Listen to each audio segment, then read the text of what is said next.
Huge amounts of hot lava rolls straight down the slope, seemingly burning everything in its path and leaving nothing in front of it.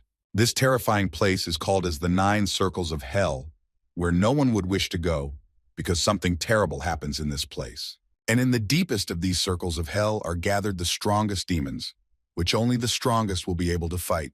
That 9th circle of hell, which is a horrible place where solid flames blaze, where different kinds of strong monsters are found. There is a never-ending battle going on in this place. Strong monsters and creatures fighting amongst themselves to see who is stronger, who will be in charge here. Amazing creatures with eyes burning with flames seem to hunt each other as they try to figure out who is stronger in this hellish place. A split second passes as the huge monster simply destroys the other, with one of his hands like the most genuine and annoying fly in front of him. But something amazing happens in a couple of moments, as the little creature reappears next to the other, seemingly with no intention of backing down. A tremendous power seems to be in the small creature that with one of its blows makes the other stagger and tense up harder in its body. After a couple moments, the little monster swings again for another strike, gaining strength in his fist and moving forward with purpose. And in this blow, there is such force and power that the monster, which is huge in size, flies very far away, receiving a bad kick at the end of the flight. The little creature remains looking after the other, high up in the sky, but realizing that he will not give up so easily. It seems that the huge monster is not going to give up so easily and says that he is quite disappointed in his opponent, who is now in front. He continues that he had heard rumors from as far back as the distant and dangerous 9th circle of hell, so he expected great powers from the one standing before him. The great demon Gargus loudly proclaims that other people's blows are like tickles to him, starting to laugh out loud as if trying to humiliate the other. That little demon is Palak, who looks with his stern gaze at the great demon Gargus as if not taking the latter seriously. Some time passes and he confidently states that Gargus talks too much, which is slowly becoming annoying. Gargus doesn't seem to want to hear such things said to him and immediately flies into the attack, showing his strength. 2 powerful demons start fighting each other with such force that there is some sort of explosion. The demon Gargus won't stop attacking his opponent, wanting to overpower him. Demon Palak says nothing to his enemy and only flies toward him confidently. Demon Palak wastes no time and is about to strike with his fist. Different bursts of fire occur around the 2 demons, showing their power and anger at each other. Another loud explosion occurs, but the demon Palak is not afraid of his enemy. The one seems to perform a very cunning maneuver and quickly jumps to be closer to the enemy. The little demon's gaze flashes with a bright flame. He stares intently somewhere ahead of him. Due to its small size, the Palak demon can move very quickly. Demon Palak wastes no time and swings with both hands for a high kick. It seems that the demon Gargus didn't expect such a sudden movement and feels a strong blow. Demon Palak has no intention of stopping and performs his maneuver, hitting his opponent hard. The Palak demon's blow is so strong that Gargus simply flies off to the side, hovering in the air. But the little demon isn't going to stop and jumps high into the sky right behind the other. Gargus can't even fight back against his foe as Palak is already swinging for his strike. The mighty demon Palak looks at him with his merciless eyes and points his fist. A split second passes and there is a huge explosion around them, seemingly leaving nothing behind them. Palak settles to the ground, finally being able to take a brief respite from what is happening. A small amount of time passes as the demon Palak notices something near him. Literally in a split second, a large number of demons formed around him. One of the ugly demons with one eye looks at Palak and wishes to attack him. Palak doesn't seem as frightened as he might be, so he dodges the strikes. Palak reacts instantly and destroys his new opponents with a single punch of his own. Demon Palak says that these are pathetic tricks on his part, but something is starting to distract him. Palak's wings are spotted by the little demons making their frightened eyes. As soon as Palak is distracted for a moment, the other half of his body is in little demons as well. It seems to have been a distraction, so Gargus appears behind Palak, growling. Palak can't seem to do anything about the monsters on his body, so Gargus attacks him. Gargus begins to laugh out loud and anticipate his victory over Palak. Gargus seems to be very close next to the cliff where the endless lava flows. From the puffs of smoke, the demon Palak appears, already about to attack his opponent. He seems very angry about what's going on, loudly telling the man to stop fooling around. Demon Palak wastes no time and heads towards the enemy at high speed. Palak appears so fast that puffs of smoke form behind him. The 2 strong demons are once again close to each other, swinging in for a strike. Gargus shouts to him very loudly, seemingly putting all his strength for that punch. But something causes Gargus to stop talking and freeze in horror as he notices the new attack. Demon Palak looks at his opponent and swings again for another attack of fire. That final blow seems to be happening, and Palak says that he is the strongest demon of the ninth circle. Demon Palak completes his strike, forming a huge hole in someone else's body, completely winning the battle. Demon Palak finally comes down to earth after the battle to catch his breath. No one even thought that in these endless battles there would be an absolute winner, until some man showed up who it seems Palak will have to meet at some point as well. Palak seems to be in some place where he is having a difficult and even nervous time. Palak bows in his body to someone, stands on one knee, and hears silence. Palak is in the Demon King's castle in the throne room, bowing to him. The Demon King looks intimidating and very much in control while on his throne. The Lord of Hell turns his attention toward the new monster that has arrived. Palak, without even looking at the Overlord, states why he longs to return, for all hell is at his feet. After Palak's words, the throne room is still the same silence, making one tense. The Lord of Hell shifts his gaze to the silence breaker and says nothing to Palak. Palak at the same time begins to even tremble, feeling another's power and such strength. Palak continues to be nervous and covered in sweat, thinking the Overlord has a boundless thirst. Palak recalls that the Overlord is a very powerful monster that feeds on other demons.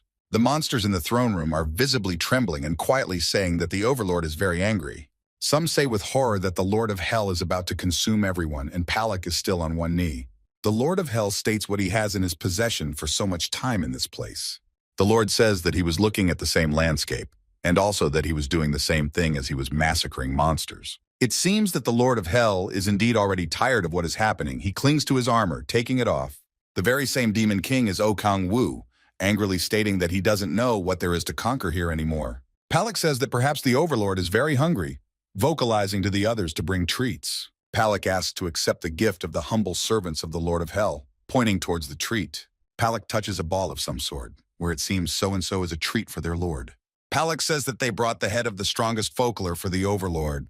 The Lord says he won't eat such a thing, sending the treat straight to Palak's head with one of his punches. The Lord of Hell states that he does not wish to eat such an abomination, nor does he wish to consume it in his food. The Lord of Hell seems to barely restrain himself from asking for something amazing for the rest of us. The Lord of Hell is loudly shouting that he wants something, and Palak looks expectantly at his master. Suddenly, the Lord of Hell says he wants kimchi stew, seemingly visualizing the dish in his head. As soon as the Lord of Hell said the desired dish, then everyone else started shouting with glee. The demons seemed to like what the Overlord said, starting to lick themselves and visualize this treat. The monsters start licking themselves as soon as they see the juicy raw meat, thinking that's what the Overlord wants. Palak says whose head will go to the base of this fine dish, already about to look for a victim. The Overlord thinks about how demons don't understand anything about cooking, eating monsters. Palak says that the Overlord seems bored, and he yells that he wants novellas and manhwa. Some amount of time passes, and Palak's fist is heard hitting the ground. Palak seems to realize what he wants to do, so he states that since he's unable to please the Overlord, then at least let Palak sending him to the other world please the Lord of Hell, and the guy angrily says he can't hear him. The Lord of Hell looks at Palak, who asks to straighten him out, and the guy thinks about his own. The Lord of Hell turns aside and says that he wishes he could find his beloved, looking sadly somewhere else. Suddenly, some woman in the form of a creature appears, vocalizing whether she is fit to be his lover. This woman is called Lilith, who walks confidently on her heels toward the Overlord. She's the queen of the succubi, and all eyes of the monsters are fixed only on her. The demons call her the first beauty in hell, and the one with a hand to her breast addresses the Lord. The queen seems to bite her lip, a little nervous in front of her Lord of Hell. The woman immediately bursts into tears, saying that her love is not enough for the Lord of Hell. As soon as the Lord of Hell begins to look in the direction of the woman, his gaze visibly blushes. The queen says she will be in his power this night, and the Lord orders her to stay away. She says that the one seems to be embarrassed by such a thing and afterward wonders how the one can be the Lord of Hell. A large number of monsters are watching with their mouths open, wishing to be in the Lord's shoes. The Lord thinks about the fact that a succubus who absorbs male energy is far from a lovely lady. The queen pesters the Lord, looks at him with a confused look, and he asks her to stop. As soon as the Lord of Hell looks at her again, he thinks that comparing to her, even Palak is cuter. The Lord of Hell thinks about the fact that it's not good to look and judge based on someone else's appearance, but he's just horrified. Some amount of time passes, and the Lord of Hell raises his hand in the air, shouting that he needs to go to Earth. The Lord of Hell takes a serious look at his subordinates and states that he is obligated to return to Earth. Palak and the Queen are visibly terrified. They want to say something against it, but they can't. Queen Lilith calls the Lord aside as if to ask him to come to his senses, but the guy is serious. The Lord of Hell looks at his subordinates carefully and thinks that his desire has only gotten stronger during this time. The Lord recalls that when the last prince of Baal fell, he could finally return home. The Lord of Hell is determined for his action. He thinks his time has come. The mighty Lord of Hell gets up from his seat and walks to the side while the others watch in horror. The Lord thinks that finally these years will pay off, and afterward he tells Palak to get ready for the rite. Palak looks at his master as if trying to talk him out of it all. The Lord of Hell angrily tells him not to make him repeat the same thing, whereupon Palak falls silent. Palak lowers his head and apologizes to the Lord of Hell, saying he'll get everything ready now. Palak gives orders to the others to summon Amon and prepare the statues of the 7 princes of Hell. The same Amon seems to begin his ritual, spreading his arms out to the side and casting a spell. Amon stares at the very statues of the 7 princes, continuing to speak in a language the others do not understand. Some time passes and a portal appears, after which Amon states that the preparations are complete. As soon as Amon gives the go-ahead for the following actions, the queen starts to let out tears. The queen calls out to the Lord of Hell, looking after him along with Palak, who is also sad. The Lord of Hell removes his armor and walks towards Amon, who is waiting for him from above. Amon states that if a lord invests a large amount of magic into the statues of the 7 princes of Hell, then it can distort the boundaries of time and space, and there will be a gap in measurement. Once the Lord of Hell has learned the information he needs, it says to get things started soon. The Lord thinks about finally being able to return home, starting to use magic. Violet water begins to form around the Overlord, and the demonic energy in the core of the 10,000 demons. The demonic energy in the core of the 10,000 demons finally released, forming some kind of flash. At the same second, there is some kind of powerful shock, as if the truest lightning had enveloped the place. The Lord of Hell continues to stand in the same spot, a strong power emanating around him. Amon covers his face with his hand and states that it's crushing magic, which is just delightful to look at. It seems like something is starting to happen to those 7 articles as well, as if those are moving. Once the powerful Lord of Hell begins to use magic, the statues themselves are awakened. One of the statues seems to wake up from a long sleep, his eyes beginning to flash brightly. Some sort of light is happening around the 7 statues, as if to force them to awaken soon. A similar movement on the part of the 7 statues is also noticed by Amon, attracting the attention of the Lord of Hell as well. Amon says that all 7 statues have awakened, so the gates will soon open as the Lord wishes. The Lord thinks about the fact that he will have no family, no sweetheart, and no friends. The Lord walks confidently towards the portal, thinking that this is much better than living in this desolate place. Suddenly, he is called away by the queen, as if to ask him to at least look at them before the Lord leaves.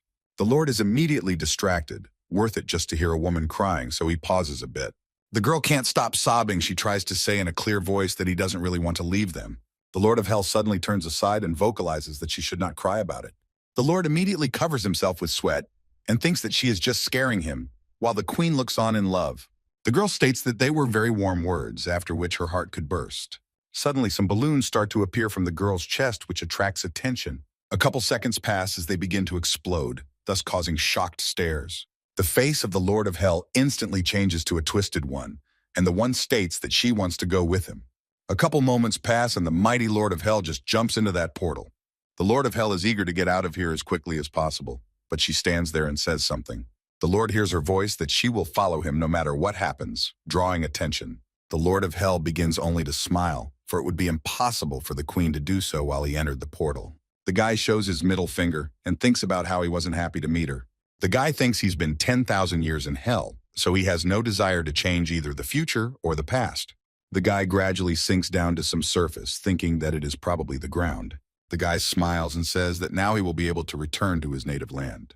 Some amount of time passes and information comes out that an atomic fissure has been discovered. Seemingly at the same moment, something starts to happen and the entire space is filled with red rays. A message comes in that the measurement protection mechanism Gaia system is working properly. The guy doesn't understand anything and states what is happening now that he got to this place. That's when a large number of reports start popping up that core strength is above normal. The system says all the measurement defense mechanisms are working and the guy is already panicking. Suddenly there is a notification that the high system is overloaded, followed by some kind of current. At that very second, a large amount of current is sent towards the guy, causing him to scream in pain. The information states that an error is occurring, so it is not possible to completely fix the cracks in the core. The guy is in a hell of a lot of pain. He growls and sees the message that selective compression is starting. The guy pulls his arm forward himself through the hellish pain and afterward asks for all this abuse to stop. The guy's gaze goes upward as if asking for some kind of help, vocalizing his hatred. The boy's gaze begins to blur, for he cannot bear such pain. Something seems to have happened after that, for the guy ends up in some bright spot. The guy looks around him and notices that he is in some woods and also feels the sunlight. He slowly rises and thinks he needs to check the condition of his body. Suddenly, some message appears in front of the boy, drawing his attention.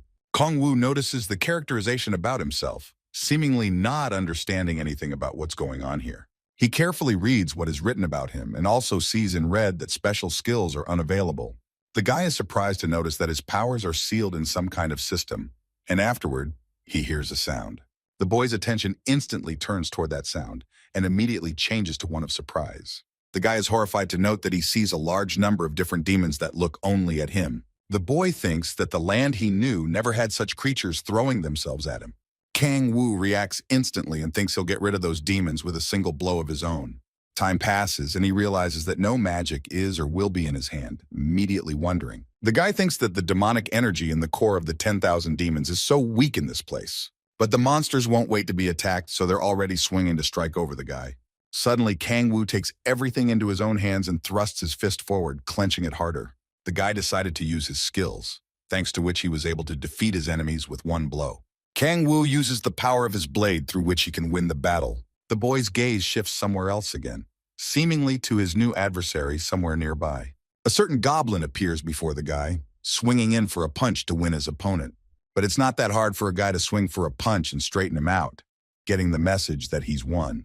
The guy doesn't stop attacking his enemies and sees the other messages that level up to level 4. The guy thinks about what kind of monsters just attacked him, not realizing what's going on. He looks back and thinks he is gaining experiences from them and feels himself getting stronger. Kang-woo thinks about the fact that he needs to gather information about this strange place as soon as possible.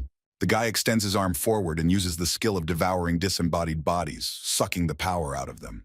Kang-woo remarks that he only got information about monsters, but nothing about this world. Kang-woo notices in surprise that he got 1 mage point, immediately starting to get nervous.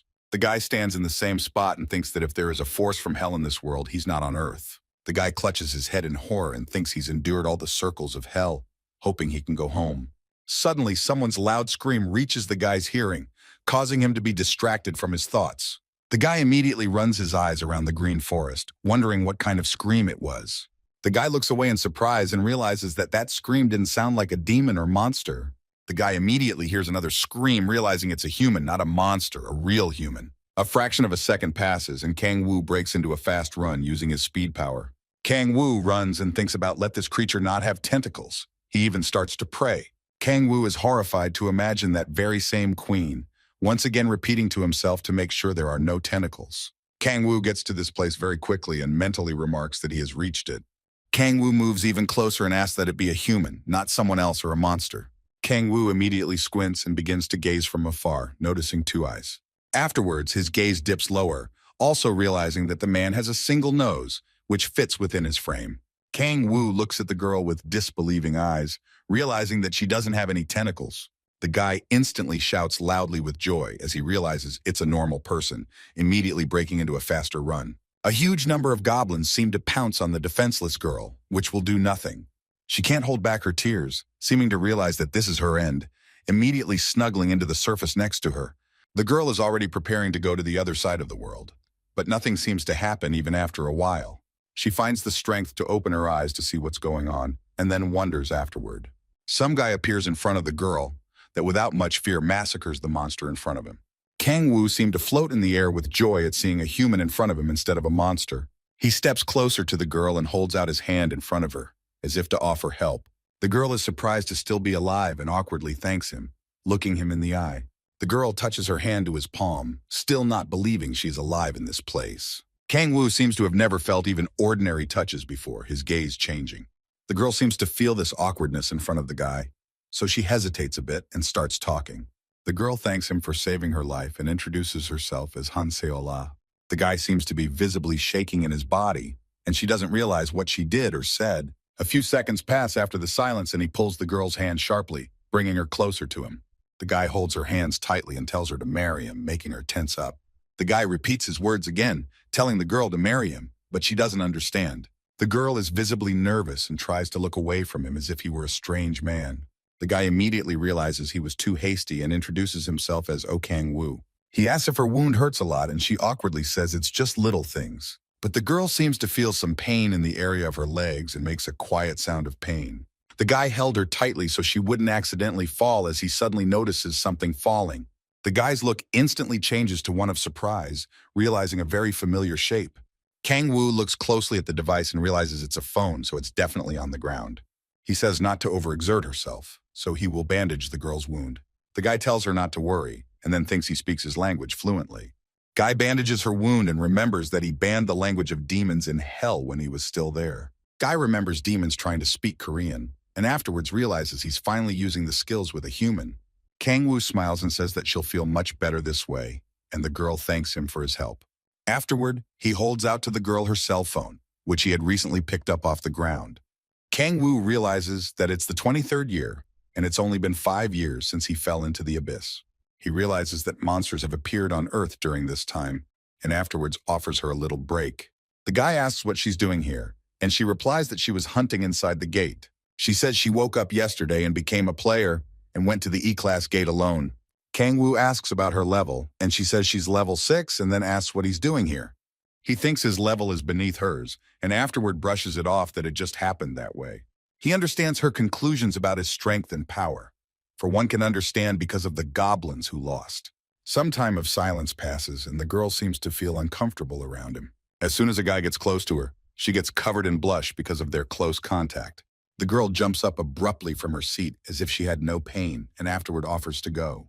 The girl answers his question not to worry, for her wound no longer hurts as much as she thinks it does. The girl feels that very pain and AAs, and the guy gently holds her down, to which the girl refuses to help. The guy calmly states that she doesn't need to be ashamed of it and asks where they should go, and she replies that to the entrance. Kang-woo only smiles and thinks about the fact that he is finally talking to a human after 10,000 years. He realizes that he made a mistake when he met her, but he has already managed to correct himself, and she has no idea of his identity. The girl looks up somewhere, catching the boy's attention as well, and afterwards states that they are at the entrance. Kang-woo looks at what's happening right in front of him in surprise, realizing that it's a gateway. The guy thinks you can navigate here using rifts in space, so it's not really Earth. The guy thinks there's no equipment here, which is what caused the rift to appear, but that there's a gate supporting it. The girl suddenly says she's feeling much better, so she makes the other one pull away a bit. Just like the girl said, then they should hurry up a bit. After which, the guy starts treading towards the entrance. Within a couple seconds, something strange happens, causing the boy to cover his eyes with his hand from the brightness. Kang-woo finds the strength to take his hand away from his eyes a little to look at something in front of him.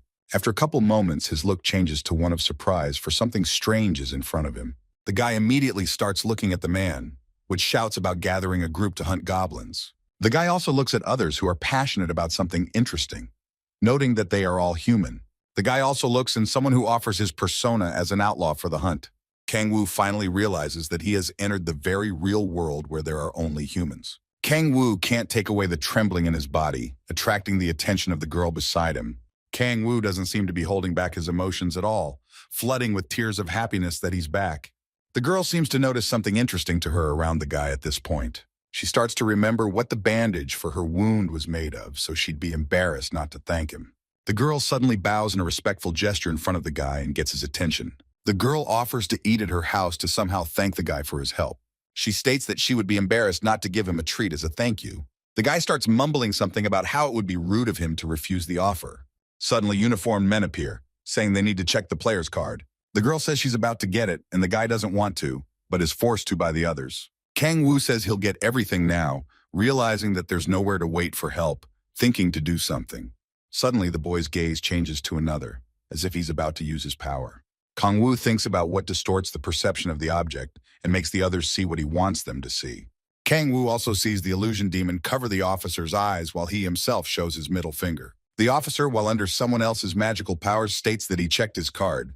Kang-woo thinks he's blown it, and afterward tells Xiao-la that they need to get out of here. It seems the young couple walked for a while and reached the right place where Xiao-la lives. The girl awkwardly states that there is no elevator in her house, so we'll have to work with our feet. Kang-woo is even happy about such a thing.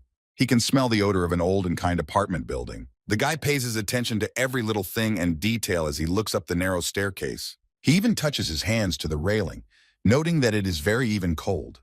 The guy's gaze moves to the window, which seems to have not been cleaned in a long time. Kang Woo realizes that he finally feels something native that he's missed so much. Kang Woo also remarks that he has a happy future ahead of him with this girl.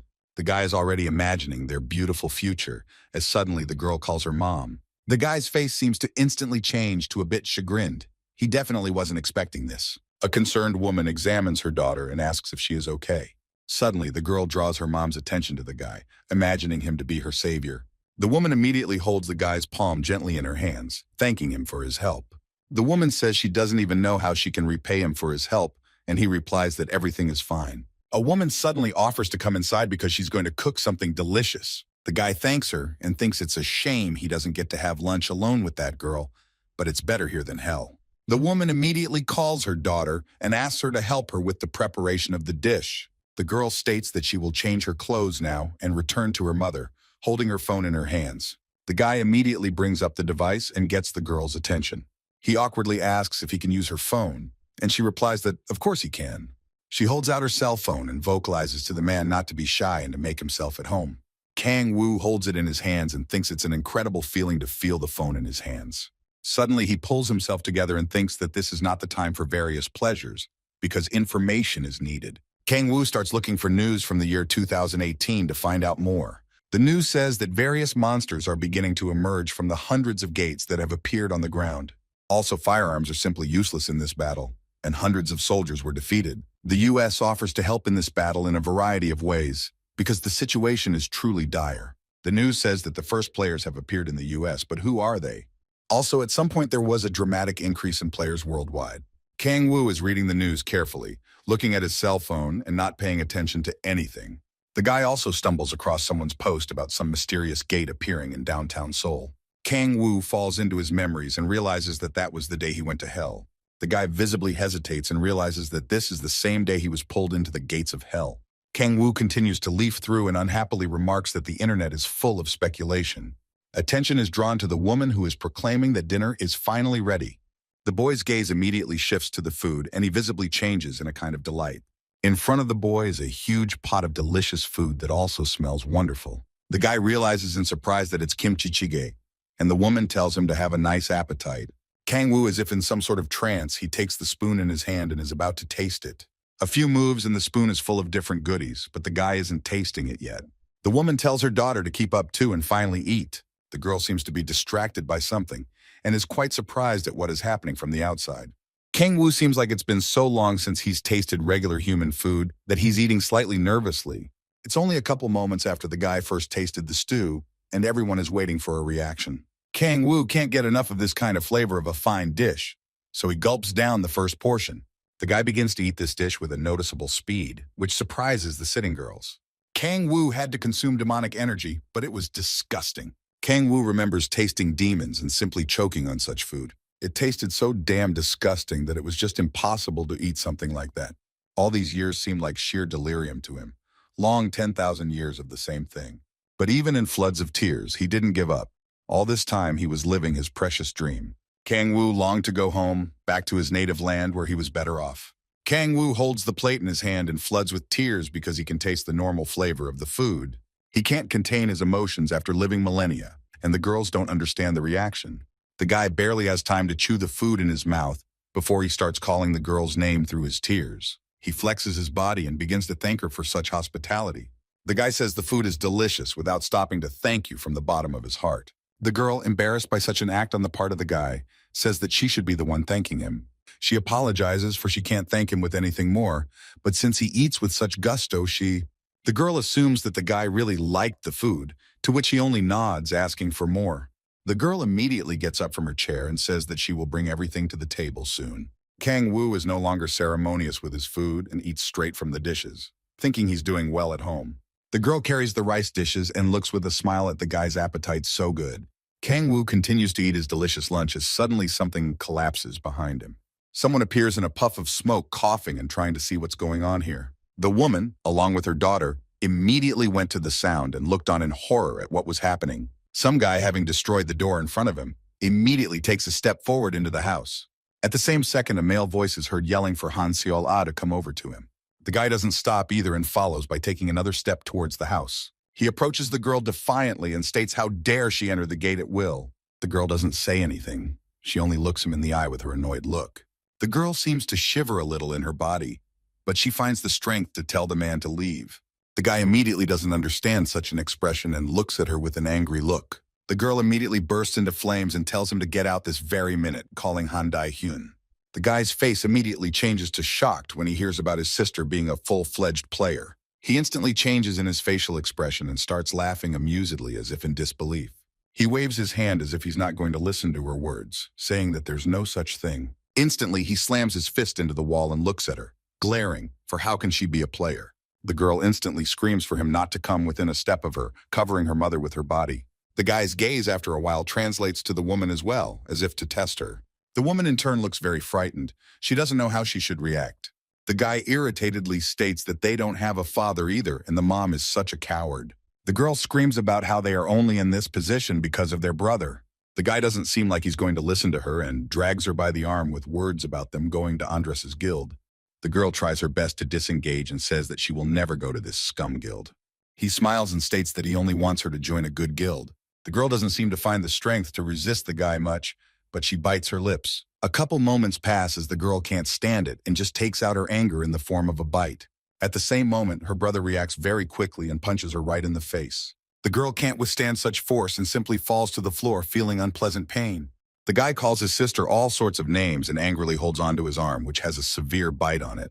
He looks fierce and says that life won't get easier if you always do the right thing. He says that she will be a good offering in his property for what a player she is. He looks at her and states that since they're both players, they should try to fight for once. The woman immediately runs up to him and says that she'd rather go in her place, just so that Sol-Ah doesn't get touched. The woman gently covers the other man's hand with her palm, as if trying to caress, but the man is annoyed. The guy can't stand it much longer and pushes the woman away so that she hits and falls to the floor. Saleh instantly reacts to this and calls out to her mom, fearing something is wrong with her. The girl runs up to her mother and holds her gently, and the boy says that she is to blame for what happened. The guy gets more annoyed, and at the girl screams with the word mom says, why provoke him? The girl can't hold back her tears and also just hates this man even more. The girl only holds her mom tighter, protecting her from this guy, and the guy only states what she's going to do. The guy calmly says that she is simply not worthy to be called a player because he is the second awakened. He amusingly states that the girl is no match for him, mocking her in a showy way. He grabs her face with force and tells her that she has nothing but a pretty face. The guy says that if the girl joins the guild he wants, the older man will... Something starts to visibly distract the guy. I think some sounds not far away from him. The guy's gaze shifts to some other guy who seems to be eating his food with such gusto. Han Dae-hyun says in surprise who is this person next to him, but he just continues to eat deliciously. Han Dae-hyun seems to be distracted and heading towards this guy that he doesn't even look at him. He angrily blurts out about how they don't really have some kind of restaurant here at home. The girl calls the guy's name quite softly, and Han Tae says angrily that the guy doesn't even realize what's going on here. Han Dae has already shouted several times trying to get this guy's attention, but he's still eating his lunch. Kang Woo eats with such an appetite that he just doesn't want to react in any way to anyone else's presence. Han Dae seems offended by such behavior and looks away for a while. A split second passes as he breaks the table with one swipe of his foot, and all the food flies in different directions. At the same moment, Kang Woo seemed to wake up, his gaze instantly changing.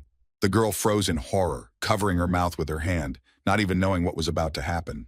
Han Dae only looks irritatedly at the guy who is now in front of him and provoked him. Kang Woo continues to sit in the same spot, holding the spoon in his hand and looking at everything in wonder. The girl calls his name, seeming to think something scary is about to happen. Suddenly, the silence is cut short by a guy screaming the word kimchi, tears of grief immediately flowing from his eyes. Kang Woo can't seem to cope with such a loss in the form of food, sinking to the floor over the broken dishes. The girl seems as if she is distressed by such an action and remains silent as she hears the words about the bum. Han Dae calls the boy a bum, apparently because of this reaction to food. Kang Woo continues to roar over the lost food, and Han Tae is already shoving him with his foot. A small amount of time passes as suddenly the boy's look changes to one of horror. Han Tae immediately stares dumbfounded at the other's reaction, not realizing what's wrong with him. Kang Woo is not going to hold back and shows his horrible aura in front of them. Han Dae looks nervously enough at the guy in front of him, which still gives off a horrible aura as well. Han Dae bites his lips and seems to be trying to figure out what he needs to do now. His fist instantly clenched, seemingly starting to use his magic power. A couple seconds pass and Hande uses his fire magic power while on alert. Hande thinks about how it's impossible and he just imagined it for a moment. Something seems to be preventing Hande from making his first strike, or maybe someone is. Hande instantly reacts to the unexpected action on someone else's part and doesn't quite understand. The girl with tearful eyes voices for Kang Woo to run away from here soon. She's about to defend this guy, but her look changes to one of surprise for some reason. With great speed, Kang Woo carries towards his opponent that he made a mistake today. The girl freezes in surprise and stares at the scene in front of her. She watches from the sidelines in amazement at the battle between the two guys as Kang Woo is close to her brother. Hande thinks about how this guy isn't as fast as he could really be. Hande realizes that Kang Woo is going to hit him from the left, so he's ready to defend himself. But suddenly he feels a strong kick from below, realizing that Kang Woo is not so simple. Hande instantly starts coughing, realizing that it was a false strike and a cunning maneuver. Hande feels an unpleasant pain after that very blow, saliva flowing out of his mouth. A couple seconds pass and there's no need to wait for a follow-up from Hande because he's about to strike. Hande uses his magic power and tries to be as close as possible to make a strike. But Kang Woo isn't that easy and isn't about to give in to it, so he instantly throws a leg kick. Hande growls at the palpable blow, but doesn't back down and grabs his leg with one of his grip. Kang Woo realizes what the latter is about to do now, so he's ready for any attack. A couple seconds pass and Kang Woo uses his dagger to strike right at Hande's face. The blow comes out strong enough, the kind that knocks the other one's morale out. Feeling the full force of such a blow on himself, Hande only continues to get angrier. Kang Woo doesn't make it long and moves in closer to land more strikes. But Hande's reaction is quite good, and he defends himself with his magic, trying to hit his opponent. Hantai realizes that it was once again a false swing from his opponent, feeling the impact. Hande is unable to resist such a strong blow, so he sinks to the floor holding his hands. Kang Woo visibly towers over his opponent, causing the other to be pitied. But without making him wait, Kang Woo presses Hande's face straight into the ground in one motion. Kang Woo doesn't allow his opponent to get off the ground, only pressing in harder with his foot. Hante visibly trembles in his entire body, unable to move sideways to strike either. Kang Woo briefly states that he's not done yet, thus striking another nasty blow. Kang Woo bends down and tells him that he seems like a grown man but whines like a little girl. Kang Woo shows his horrified look and says that he'll pay him back for the kimchi. Hande doesn't understand such a reaction and says that he's really pissed off over a measly kimchi. Kang Woo repeats what Hande said and grabs his hair harder. He stares with his horrified gaze into the stranger's eyes, glaring at how he dared to insult the kimchi. Hande begins to visibly tremble, realizing that he made a mistake, immediately recoiling. A split second passes and Hande finds himself face straight into the ground in severe pain. Kang Woo is visibly freaked out. He doesn't hold back his scream and starts slamming his face on the ground. Hande only grits his teeth, trying to endure the amount of pain he's feeling right now. Kang Woo releases the other's hair from his tight grip, seemingly about to say something. Kang Woo lowers himself over someone else's body and talks about how when he starts talking once, that person will respond with kimchi. When the count reaches 2, the other will say that kimchi is the food of the gods, forcing obedience. As soon as Kang Woo starts his account, Hande's soft voice is heard, which is clearly not to his liking. Kang Woo doesn't wait long and hits the sore spot to make him scream in pain. Kang Woo has no pity for the man and starts his account all over again. Hante only grunts. Hearing a shout with the word kimchi, which is more appropriate, Kang Woo continues the count with the number 2. Kang Woo listens intently to the intonation with which Hande will say the second sentence. Kang Woo instantly crooked his face, showing that he wasn't satisfied with such a thing. Kang Woo says to be much louder, as if he's praying to a god or proposing to someone. The girl observes something like this from the sidelines and doesn't even know what she should do. Kang Woo himself is already shouting out what Hande needs to do, who is already tearing his vocal cords. But the boy still doesn't like something. He starts biting his lips and growling that it's not that. Kang Woo holds him tight and yells for him to reach the octave, the timbre he wants. Hande is already completely covered in tears and blood. He gathers his strength for a while. A couple seconds pass and Hande screams for all his might, even losing his tooth in the process. The boy seems to be satisfied with this kind of action from Hande. He instantly calms down. After a while, he pulls away from the tortured Hande, causing his wound to bleed. Kang Woo stands on his immobilized body, looking only at him and still menacing. Kang Woo coldly chastises Hande for never desecrating kimchi again. Hande, unable to stop crying and bleeding, thinks about how this guy is just nuts. The room is in some disarray after the altercation that took place. A tired and crippled woman can finally rest after a hard day's work. The girl also feels tired, but she takes care of her mother and helps her recover. Out of the corner of her eye, she watches what is happening not far from her, but she can't get any closer. The sound of water is heard, and also someone starts washing dishes, hating the world. Hyundai irritably goes about his household chores, thinking about how he's gotten himself into trouble. He doesn't realize how lucky he is to have met this particular person who is bullying him. Hyundai watches out of the corner of his eye and notices that Kang Woo has taken his clothes and is minding his own business. Hyundai seems to be resentful of himself, tears flowing from his eyes and hatred for this man. Hyundai clutches the dishes in his hands and hatefully thinks about how this is all about fucking kimchi. He turns around slightly and thinks about why Hyundai should be the one to suffer this. Hyundai instantly turns away as soon as he hears the clinking of a glass and the question of what's wrong. Kang Woo calmly asks if he's mad about the kimchi, and he instantly yells that he's not. Kang Woo's gaze instantly changes to a tired one, as if he was fed up with this noise from Hyundai, acting as unseemly as possible, and doing anything just to not be humiliated anymore. But after all, he should have thought in front of the person he was throwing the challenge to. Kang Woo starts giving examples of comfortable living, starting with the fact that Hyundai can wear clothes for the moment, the one with no problem for such enjoyment. Kang Woo lists that Hyundai can sleep, eat delicious food, and live in affluence and comfort without even realizing how lucky he is in this life when compared to Kang Woo's past life. So Kang Woo ends his long dialogue by saying that Hyundai should be grateful for all the things he currently has, that he can stay in this house and eat delicious food. Kang Woo calmly looks at the guy not far away and tells him to appreciate his life by all means, because Hyundai clearly hasn't had time to know the beauty and pain of this life yet. Hyundai immediately says loudly that of course he understands what Kang Woo just told him, but he thinks he's a tough guy and is happy with that in this situation where Hyundai is weak. Hyundai thinks about the fact that once he reports this guy to Andra's guild, Kang Woo will be gone, because that guild will definitely not leave alone someone who is able to touch its member, especially with a threatening message. Kang Woo, sitting in his seat, says that if Hyundai is done washing the dishes, let him come over to him, because Kang Woo seems to have some question or topic for another conversation. It doesn't take long for Kang Woo to realize that he's leaning his hand on the very recently broken table and has something to say, perhaps even something important to Hyundai himself, who can only be frightened. Kang Woo briefly says that he doesn't have any reason to let Hyundai live because he's not doing good to the other people. And Kang Woo can't be sure that something like this won't happen again in the future. Kang Woo calmly says that the world doesn't need someone like Hyundai. So even if he suddenly disappears from the world, it won't be a big deal, and Kang Woo will control the situation anyway. After a couple seconds, Kang Woo voices for Hyundai not to worry too much about nothing, grabbing his hand tightly onto the other person's t-shirt on his body as if trying to get some mercy from his opponent.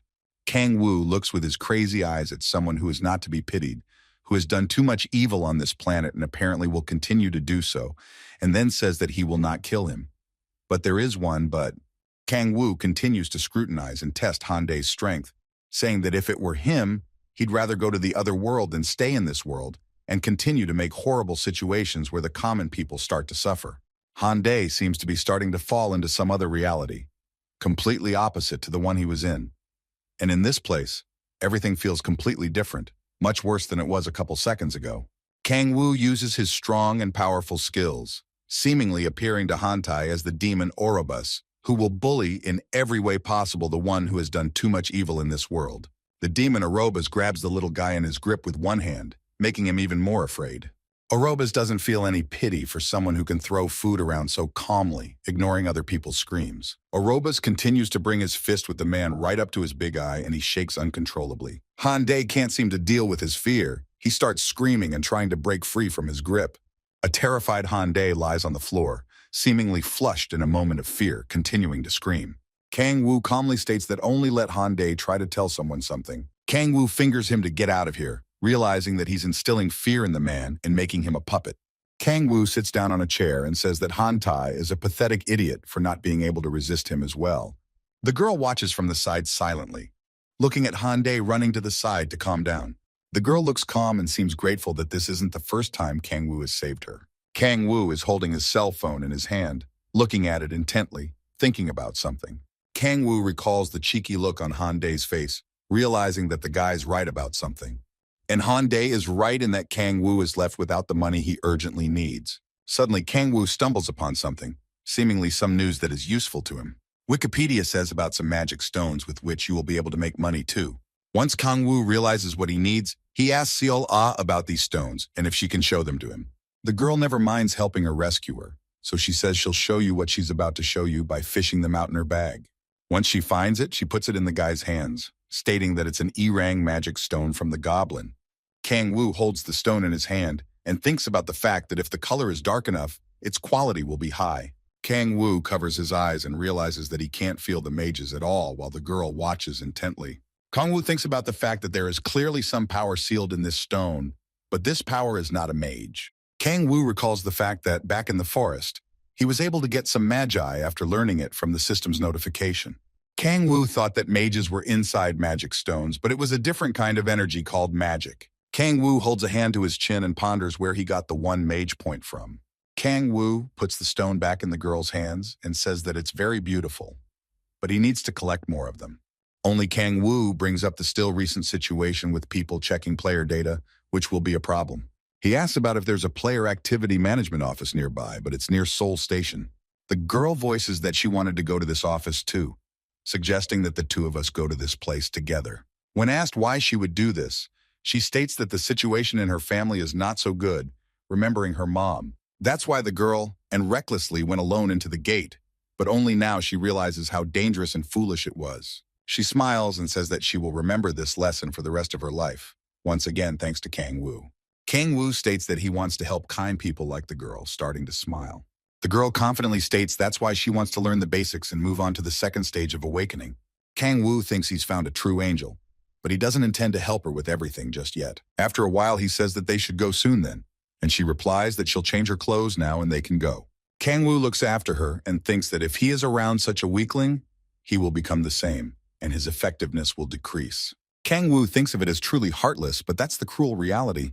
Kang Woo reflects that he doesn't need the interference in any way, but first, he needs to regain his own strength. He realizes that he managed to return to Earth after 10,000 years, so he just has to get even stronger. Kang Woo looks somewhere ahead, remembering that this is all like the life he had in hell. The girl asks if he has an ID, and Kang Woo suggests going to the district administration office then. Some time passes and Kang Woo is already holding the card he wants in his hand. A young couple is on the subway, seemingly heading to Seoul Station to do an intended. Kang Woo continues to look at his card and realizes that he was able to reissue it even after all this time. Kang Woo awkwardly scratches the back of his head and asks a female employee if he can pick up his card. He continues to awkwardly say that everything is fine, while he thinks sadly about the fact that no one seems to have remembered him. Kang Woo realizes that all the people who surrounded him a few years ago didn't remember him. It's as if Kang Woo is falling into his deep memories, trying to figure out why no one remembered. Memories one after another scroll before his eyes, the way he was constantly alone. And it was because of this thought that he was gaining more and more greedily while he was still in hell. Someone's voice pulls me out of my deep memories, forcing me to widen my eyes and look away. Kang Woo shifts his gaze to the girl who is looking at something fascinating. Kang Woo finally looks at what is in front of him, which is the station they need even now. Kang Woo is inspired to look at the beautiful buildings that have been made by experienced architects. It seems that this is not the first time the girl has passed through this station, but she is constantly marveling at the beauty of her city. Kang Woo decides not to think about the past anymore and puts his card in his pocket, saying that it's really beautiful. Kang Woo draws conclusions for himself that things will definitely be different from before. A woman's voice alerting them to the right information lets them know which way they need to go. The girl realizes and navigates which way they should go rather quickly, and afterwards beckons Kang Woo over as well. Once they have been walking for a while, the girl says that this is the central office of the Players Association. Kang Woo thinks in surprise that whether Incheon Airport is smaller in size than this office. Suddenly the girl gives the boy a gift, saying that it's a gift for him in the form of an old cell phone. Kang Woo can't express his full gratitude to this angel, but he gladly accepts the gift. The girl after a while says that she has to go to an introductory briefing, and that one says they'll get back together soon. The girl smiles and says that it looks like she might be here for a long time, so they will meet for dinner. Kang Woo is only pleased with such a suggestion on her part for them to have dinner together. After a certain amount of time, Kang Woo is already inside the building itself, realizing that there are large dimensions here. He shifts his attentive gaze to the people here, realizing that roles matter. As soon as some guy walks past the terminal, Then Kang Woo realizes what he needs to do now. He does the basic moves, inserting his card at the terminal's request and then waiting for his ticket. After a time, the terminal confirms the player's identity by calling the player's number 18, asking him to pick up the ticket. Once Kang Woo picks up the waiting ticket, the terminal says it will come in handy at the selection hall. The waiting ticket seems to create some sort of vibration in his hand so that the wearer doesn't forget about it. The terminal repeats the same thing it said a short while ago, forcing the boy to head in the right direction. Kang Woo sits waiting for his turn, and there are quite a large number of people around him. Some guy asks what his rank is in the first selection, and his interlocutor replies that it's rank D. The man laughs and says that he is far enough away from the talents of the popular people here that he shouldn't dream. Kang Woo starts typing something into his phone in due course, seemingly taking some notes. These popular people are the masters of their guilds after all. They were assigned S rank back in the first selection. Kang Woo realizes that there are the most important 5 guilds in this world, which are led by different people. Kang Woo thinks about the fact that he should have avoided facing these guilds for the time being. After all, he isn't strong yet. But once he reaches the skills and level he needs, he will definitely encounter these guilds. Kang Woo confidently decides that he needs to recover his own strength as soon as possible. He has a hunch that if he makes his mark among the players, he might become even stronger by hearing his sequence number. The doors next to him seem to open, drawing attention and causing him to rise from his seat. Kang Woo doesn't wait long and takes his first step into this new area for himself. The girl in control of the place shows which way the boy should go and sit down. As soon as Kang Woo sits down in front of the girl, she double-checks his name, to which he nods briefly. The girl says that he needs to put his palm down on this ball for it to determine the strength and color appropriate to his rank. Kang Woo hears the information that the darker the color, the higher the rank, and thinks to himself that he didn't want to reveal himself so quickly. Kang Woo calmly puts his palm down on this ball, which will show his full strength after a while. After a couple of moments, a bright flash appears around them, severely blinding the people there. Kang Woo only sits with his eyes covered and thinks about the fact that he's about to get caught in the net. The girl herself seems to barely conceal her surprise at how brightly the orb flares up. A fraction of a second passes and the girl stares intently at the orb in front of her, seemingly drawing conclusions. It briefly states that the boy currently has an F rank, which is a low rank. Kang Woo's face instantly changes to a surprised face. It seems like he didn't expect such a thing. The girl looks at the computer monitor and states that she needs to start by telling him the things that are important to him. Kang Woo looks at the monitor and scrolls through his thoughts that his powers are noticeably sealed. But why the lower rank? The girl says that he will have an E rank, and he will be able to go to gates of his own and lower ranks. But higher gates, he will be able to visit with a guardian. Kang Woo thinks about the fact that if Palak heard those words, he would be truly furious. Kang Woo thinks about how the injury he got in hell is making itself felt, and afterward asks about how he can increase his rank. The girl states that if he can pass the basic course, he will be instantly promoted to D rank. The girl continues that after that, he will have to search for magic stones to increase his rank. Kang Woo says that he understands and is about to go, but Kang Woo replies that he should wait a bit because he's preparing the player card. She offers to help him register for the basic course, but Kang Woo only thanks and declines. The girl looks at this boy carefully and thinks about the fact that he seems visibly distressed by his low rank. The girl doesn't pay attention to what's going on and also thinks that with such weak characteristics, Kang Woo can't handle it. The girl covers her eyes and mentally adds that players of such a low rank should better give up right away. After a certain amount of time, the girl turns her attention to an orb that seems to have changed its color. Suddenly, a little smoke starts to appear around the balloon. The girl doesn't realize what is going on. The girl reaches for the balloon, but it instantly shatters into pieces. But the guy was F-ranked after all, no more. The girl stares in wonder at what just happened to the magic ball, not realizing what could have happened. The girl thinks about how it's impossible for this guy to be black, and afterwards calls the receptionist for help. There is a buzz going on outside, with people dividing into many different groups and scoping out the right players for them. Kang Woo notices one small company where an outlaw offers his person, but he is simply ignored. Kang Woo gives a disgruntled look when he once again hears that they're taking everyone, but refuses at the sight of the brigand. Kang Woo walks up to some man and shows his E-ranked player card, handing it to him. The male checker states that he confirms about his rank and allows him to pass through the correct gate. Kang Woo, without wasting much time, calmly steps through the gate and finds himself in some green forest. He finally steps his feet on the ground and looks around him, noting that he is inside someplace. Kang Woo thinks about how he was a little scared because he could go to hell, and he also hates teleporting things. Kang Wu starts to warm up quietly and also tells himself that he needs to find a couple monsters. Suddenly his attention is caught by someone's voice. He, without ceremony, simply tilts his head back, looking at the person. At first glance, Kang Wu thought that there was some kind of huge bear above him, but it was a human after all. Some tall man of good build asks if he is hunting alone and wants to wake up. Some small unit tells Tae-soo that they're ready, and Kang Wu replies that he's not ready for the awakening. Suddenly, the man's loud voice shows his surprise, and the other people flinch a little. The man says that he doesn't seem to have passed the basic course yet and the boy should team up with someone. Kang Wu only smiles awkwardly upon hearing the suggestion from the man that he should have joined their group. The team behind Tae-sun unhappily vocalizes how dare he suggest someone without even consulting them. The man instantly bursts out with fire and states that don't they realize that a person could be in danger. Kang Wu thinks Tae-soo seems like a good person, but afterward declines, thankful for such an invitation. Tae-soo says that since they have agreed to join him, they should get acquainted by introducing themselves to Kang Tae-soo. The man doesn't make himself long and looking affably at the boy asks for his name. Toth calmly gives his name and thanks again for the invitation, but he doesn't want to join the group. The man laughs and says that there is no need for these formalities, for he is only 24 years old. Kang Wu doesn't believe it, but he shows his player card with age, which surprises him even more. Kang Wu thinks about what's happened in these 5 years and afterwards says that he'll refer to her as you. After a certain amount of time, when the dialogue has hit some sort of stalemate, Kang Wu calls Tae-soo away.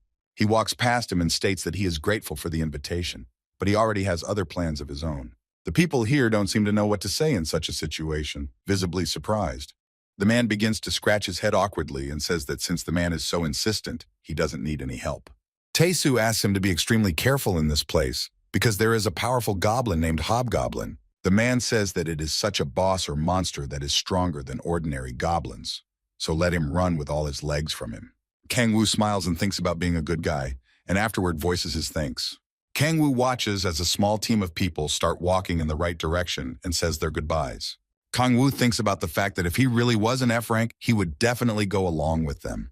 But right now it would be best for the boy to begin his hunt alone, improving his skills.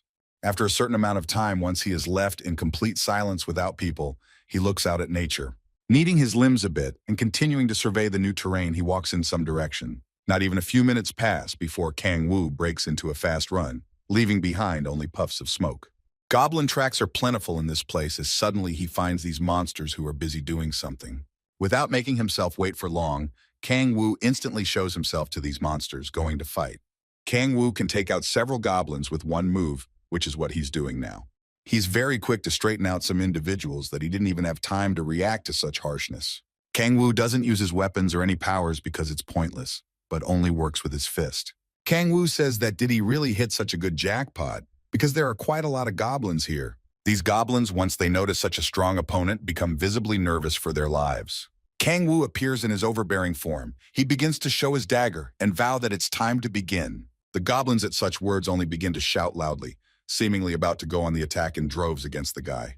Kang Wu doesn't take long and launches his ruthless attack, massacring the goblins. Kang Wu, straightening up the many others, looks at the ones that are beginning to visibly shake but not attack. Kang Wu, noticing that there are still so many of these goblins left, is surprised by such a gift, for it is a delight. The guy starts smiling and afterward loudly yells about how it's a great treat for him that he's trying to rank up. Kang Wu, not wasting his time, seems to start fighting these goblins with even more aggression. After a while, seemingly having finished his battle, Kang Wu can conceal his weapon and rest for a while. He wipes his forehead tiredly, glaring that he's finally dealt with everyone, which wasn't as easy as he thought it would be. Kang Wu looks at this place where a fair number of breathless bodies lie, whoever he had just fought. Time passes, and just as Kang Wu is about to rest, a scoreboard with some kind of information appears next to him. His gaze interestedly read what was written about him, for his level had increased by a fourth, and his mage point appeared one more. About to do something, Kang Wu places his hand on the goblin's breathless body and states that first, once Kang Wu made sure that there were no mages in the magic stones, then he would need to use his magic power. In a split second, everything around becomes in purple colors. A maw appears behind the guy that will devour power. Kang Wu covers his eyes for more concentration and starts to feel the mages, because there are so many of her here. Kang Wu tries to understand where she's really coming from, as mages are a very important thing to himself. Kang Wu now realizes that the mages are not coming from the stones as he originally thought, but from the bodies of these goblins. Kang Wu realizes that the quantity is different from the time of being in the other world, so he needs to feed on fresh bodies. Once the system shows that Kang Wu gets 2 more Magi points, he smiles. Now realizing the essence of the game, Kang Wu smiles and realizes that he can now sell the magic stones and afterwards get the mages as well. After a while, once he stops using the power, Kang Wu states that he needs to gather the stones before leaving. Kang Wu amusingly states how much of a piece he will be able to buy after he sells all those stones. Mal says that if you think of it that way, he's pulling chunks of meat off the bones as if he were eating chicken right now. Kang Wu says that he is directly drooling from just imagining fried chicken, wishing he could eat with Seol Ah. If he just imagines a girl sweetly offering to eat chicken, he drools even more. Kang Wu starts picking with even more speed, yelling for Seol Ah to wait for him so they can eat together. While Kang Wu is enjoying his thoughts and picking up the many rocks scattered around the area, something starts to sound. Each time, this sound seemed to get louder and closer to the boy, causing him to become distracted. Kang Wu starts looking around himself, searching for what it is, but doesn't quite get it. A split second passes, and it's as if some kind of monster, a whole new species, is bearing down on the boy. It only costs the boy to lower his eyes to someone else's feet. Then he realizes that it seems to be a hobgoblin, a real monster. Kang Wu glares at his new opponent, who doesn't even seem to be afraid of him. The hobgoblin looks at his opponent with his eyes, seeming to discern everything in darker, darker colors. His eyes begin to glow brightly and some sort of magic seems to appear around him, revealing him to be even scarier. Kang Wu realizes in surprise that this is indeed magic, as this is a new opponent for him and something stronger. Kang Wu still can't believe that this goblin is using his magic, bearing towards him. Kang Wu reacts instantly to his opponent and keeps his distance and is ready for any attack. Kang Wu thinks about the fact that if you mean destructive power, his magic surpasses the magic of a monster. Kang Wu notices as this monster starts swinging its huge weapon at him at this time. The goblin, thinking about hitting his opponent, notices Kang Wu jumping aside in time. The one doesn't take long to react and instantly starts trying to hurt the boy in any way. Kang Wu watches what the goblin himself is about to do, keeping his daggers to himself, biding his time. It seems that even if there is some distance between them, it wouldn't be difficult for the goblin to catch up with the opponent about to jump. At the same moment, the goblin finds himself quite close to his opponent, swinging in for another strike. The goblin was running at high speed after the boy, seemingly trying to get as close as possible and catch up to him as quickly as possible. And then Kang Wu suddenly stops, finding himself under someone else's weapon, but still holding back the goblin's strength with his daggers. Kang Wu can barely hold back under such strength and weight. He thinks about how it's the other person's mass that's the problem. Kang Wu realizes that he's having a hell of a time being in this position, so something has to be done. In that same second, just as it becomes unbearable to bear, he abruptly pulls back, causing the other man's weapon to slam into the ground. The goblin notices that Kang Wu is about to make a sly move towards him, already being quite close. But literally, in that very second, the goblin manages to cover his face by using the defense on his shoulders, causing him to fly off. Kang Wu looks to have managed to leave just a small mark on other people's defenses, which looks weak. Kang Wu sees the goblin pointing a weapon in his direction and realizes that his own stats are still low. Kang Wu thinks about the fact that he urgently needs to find his opponent's weak spot, scoping out from all sides. After a couple seconds, Kang Wu starts dodging a lot of different attacks from the goblin. It seems that after a while, the goblin even has to stand on one leg to keep his weight down and simply not fall over. Kang Wu, trying to be careful, flies off in the other direction and thinks that the goblin has very powerful fists. Kang Wu, watching the other's movements from the side, realizes that this is a real boss and not an ordinary goblin. The boy's gaze becomes more serious. He watches every move and realizes this is a different level. The goblin doesn't give Kang Wu a second to rest from his attacks, instantly destroying the tree in front of him next to where he was. Kang Wu, not wasting his time, immediately instantly grabs some skull from the ground, thinking of attacking. Kang Wu realizes that the goblin is recklessly ruining his own domain, and everyone from his squad is already on the other side of the world. Kang Wu seems confident and smiles contentedly, looking his opponent in the eye and glaring that he is his prey. At the same second, Kang Wu takes aim and sends the skull of one of the current goblins straight into his opponent. As soon as the skull hits the goblin's body, the goblin in turn is instantly distracted from the enemy. The goblin's gaze only gets more aggressive as he realizes it's the skull of one of his brothers. It seems that as soon as the goblin is distracted by such a small thing, Kang Wu realizes that this is his. He smiles contentedly and shouts that the goblin has fallen into his trap, unleashing his daggers and about to set something up. Kong Wu shows his fist, which he clenches hard, and afterward he thinks he will let out his anger and destructive power. At that very second, Kang Wu arranges the plan, looks with his frenzied eyes, and releases the demon Crockle. Kang Wu extends his arm forward along with the dagger he uses during the battle. The guy thinks about channeling his power not to himself, but to this particular monster, extending his fist forward. A couple of seconds pass before there is nothing left of that very frenzy, as the goblin simply freezes in place. And a couple moments as suddenly the boss starts screaming even louder, seemingly losing some sort of control over himself. Kang Wu continues to stand next to that goblin and assesses what became of his opponent after the force. Kang Wu only smiles contentedly, only to realize that he had succeeded in his plan. At the same moment, the boss starts to swing his weapon, but again it doesn't hit because Kang Wu is hiding. The goblin doesn't stop attacking. He's screaming at this point, unleashing his fury right at the boy. This is exactly the kind of power the guy was expecting and seeing, as the goblin begins to destroy everything in front of him. Kang Wu calmly looks at what is happening to his opponent at this moment, assessing the situation. He realizes that it is this power that increases the damage to his opponent that he loses control of himself. But the goblin has to pay the price for losing his sanity without even controlling himself. Kang Wu is quite taken aback by the fact that his opponent stops thinking straight and just attacks mindlessly. The boy's eyes begin to burn with scarlet flames. He realizes that dodging has become much easier and aims his fist. Therefore, for the boy appears even more weaknesses of his opponent, who will not be able to hide them. Kang Wu calmly begins to attack his opponent, seemingly hitting one of his weaknesses. At the same moment, the goblin instantly drops his battered knee to the ground, trying to hold on for a bit. But Kang Wu doesn't make it long. His timing is calculated, so he swings in for another strike. Something seems to be stopping him a bit as Kang Wu doesn't attack and watches as the goblin begins to swing. As soon as the huge goblin approached the boy, he waited for the moment and plunged his dagger into him. Kang Wu, noticing that he has finally dealt with his opponent, exhales tiredly and looks at the scene. Kang Wu starts waving his hands to clean the drops of blood from his hands a bit, and afterwards states rather sadly. He states that it would have been many times easier if he had all the powers, and now he apparently needs to repass the gate. The notice said that Kang Wu had single-handedly cleared the monster's lair, as well as defeated the boss himself. His level had reached 11, and the special skill of Second Awakening had already been unlocked. Kang Wu is quite taken aback by the fact that his special skill is an overwhelming sense of hunger, as well as a large amount of mage. Kang Wu realizes that the skill doesn't look quite strong, but this way, he can get more mages. Kang Wu, transferring his gaze to his defeated goblin, thinks that he needs to test the effectiveness of this power. Kang Wu, without wasting his time, brings his hand down on the other person's body and uses the effect of the Devourer's power. In that very second, everything around it turns that same purple color, beginning to absorb the new body. Kang Wu, watching his hand, realizes that the smoke has visibly thickened, and this seems to be his new ability.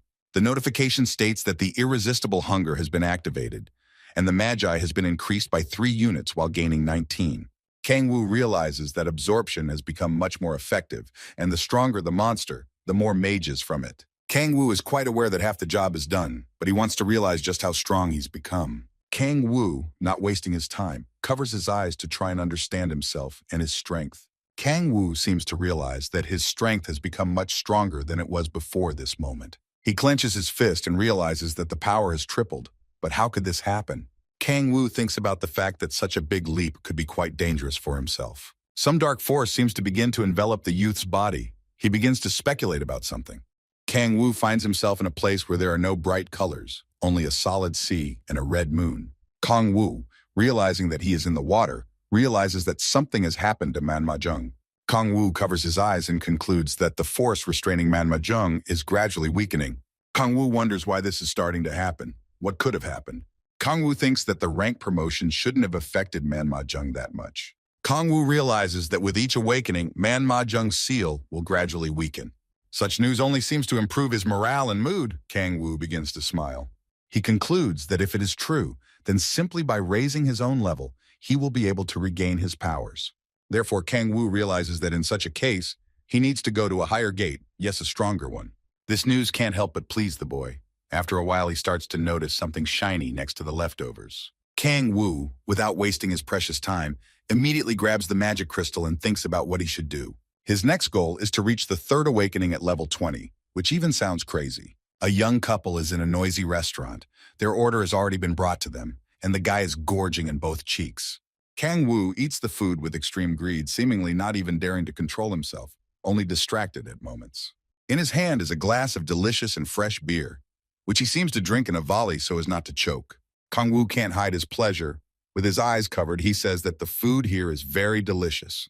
The girl smiles at the guy's reaction, and afterward reacts amusedly to his words that the food here is excellent. She looks at the boy with an attentive gaze and asks a provocative question about whether the food tastes better than her kimchi. It seems that a battle of these wonderful dishes is starting to take place in the boy's mind, so he doesn't even know what to choose. Seemingly fighting with himself, he says that he loves her kimchi a lot too, and she laughs and replies that she's only joking. Kang Woo covers his eyes in embarrassment and asks if he's really acting like this. The girl doesn't even seem to be in a hurry to eat, so she offers to eat her portion as well. The girl only nods, for of course she wouldn't mind sharing with him, wishing him a pleasant appetite. As Kang Woo continues to eat deliciously, she suddenly voices that she wanted to ask him something. The girl, without making herself long, asks him about his friends, if the boy has a family. It seems the guy isn't going to answer her question so quickly, so he starts drinking his beer with more gusto. Sipping the right amount of the delicious beverage, he finally replies that he has no friends. His fork accidentally falls to the floor, it seems, thus showing his nervousness, and afterwards states that there is no family and no home. She asks with a concerned look where he's going to spend the night, but he hasn't even thought about it. After a while, Kang Woo, without any words, reaches down to the floor to pick up the fallen fork. Kang Woo doesn't take long to tell her not to worry, and afterward replies that she'll definitely be fine. Kang Woo isn't expecting any words of help or anything, but suddenly she offers to stay at her place. Kang Woo opens his eyes in surprise, seemingly not expecting such words from the girl, asking if it's okay with them. The girl instantly says that of course they don't mind because he doesn't even realize what help he has given them. The girl smiles, holding a new fork in her hand, and afterward, she states that he doesn't even have to worry about it. Kang Woo feels rather awkward already several times during this day, vocalizing his words of gratitude. He cautiously takes the fork from her hands, and afterwards states that he will rely on the girl. The girl also voices that she's counting on the boy too, starting to smile at him genuinely. The girl mentally notes that he looks so much like himself, and it only makes her chest feel warmer. Kang Woo seems to want to give something away. As soon as he remembers that very thing, he starts looking for it in his pocket. Kang Woo puts some kind of box on the table and says that there's about 3 million won in it, and she doesn't understand. Kang Woo smiles and tells her to think about it as if it's to pay for her place, but she refuses. The girl replies modestly and awkwardly that Kang Woo has helped them a lot, and if she takes money from him as well. Kang Woo calmly says that the girl has already spent a lot on him, even though she's in a difficult situation herself. He continues that she shouldn't feel burdened, so she should accept the money from him. Kang Woo takes his hand away from the item, allowing the girl to finally at least touch it. The girl seems to be struggling with herself and her unwillingness to accept it, but still she pushes the money towards her. The girl cradles the money with care and thanks the boy for such a gesture. The girl mentions that she will buy more meat tomorrow and can make a more flavorful kimchi, surprising him more. Kang Woo thinks Seola is a real angel, so he's willing to sell more magic stones to make her happy. Suddenly, Kang Woo asks her about whether there is a D-rank gate nearby. The girl hesitates and says that there is one such gate, but she has heard that it is inhabited by cannibals. Kang Woo seems to be drawing conclusions for himself and is already deciding where he should head tomorrow, but for now, he's eating chicken. Kang Woo thinks he needs to fight stronger monsters to increase his income and pump faster. It seems that a crazy thought has entered the boy's head, because suddenly ogres are delicious, and afterward he asks some question to the girl.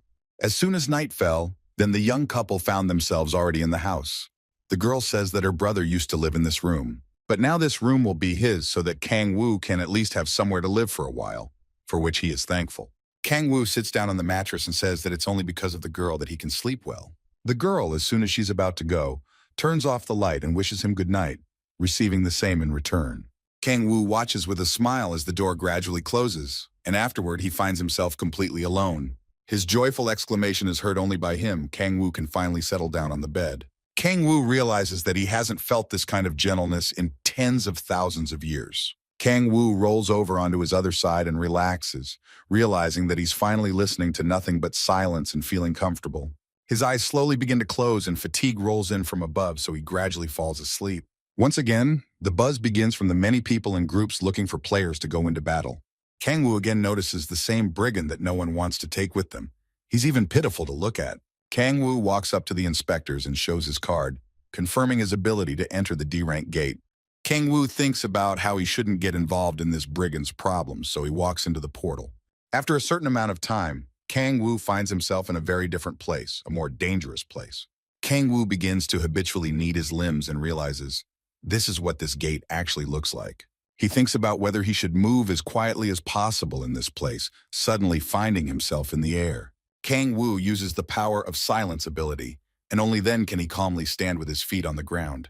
Only a small stream of light seems to remain after the boy, hiding his real presence. Kang Woo recalls what the girl listed, that ogres have poor eyesight and are also sensitive to sounds. She also said that if they noticed, a whole horde of ogres would show up at that spot at that very moment. Kang Woo seems to find the targets he wants in the form of the 3 ogres immediately watching with his scarlet eyes. The girl said that those were also afraid of fire, and a fire-type mage would be very useful in this portal. Kang Woo immediately uses his ability, summoning the demon Andras to massacre his enemies. It seems that the boy doesn't need to put too much effort to deal with these monsters by simply directing fire. Not expecting such a cunning attack, the ogres begin to scream in pain as they feel all the fiery attacks on themselves. Kang Woo uses his hellfire, which he directs towards his opponents, seemingly burning everything in his path. Kang Woo watches one of the cannibals trying to deal with these hellfire on himself. Kang Woo watches as the ogre dives into the water and tries to put out the flames, but he notices that it's not so easy to put out. Kang Woo realizes that he can only be extinguished by magic or mages, and there are simply no other ways. Kang Woo realizes that the flame burns the monster's life energy, so it can simply be absorbed. Kang Woo ponders that Han Dae-hyun seems to be a member of the Andras Guild because he accidentally heard about it. Kang Woo concludes to himself that if he makes him angry again, he won't be nice to him.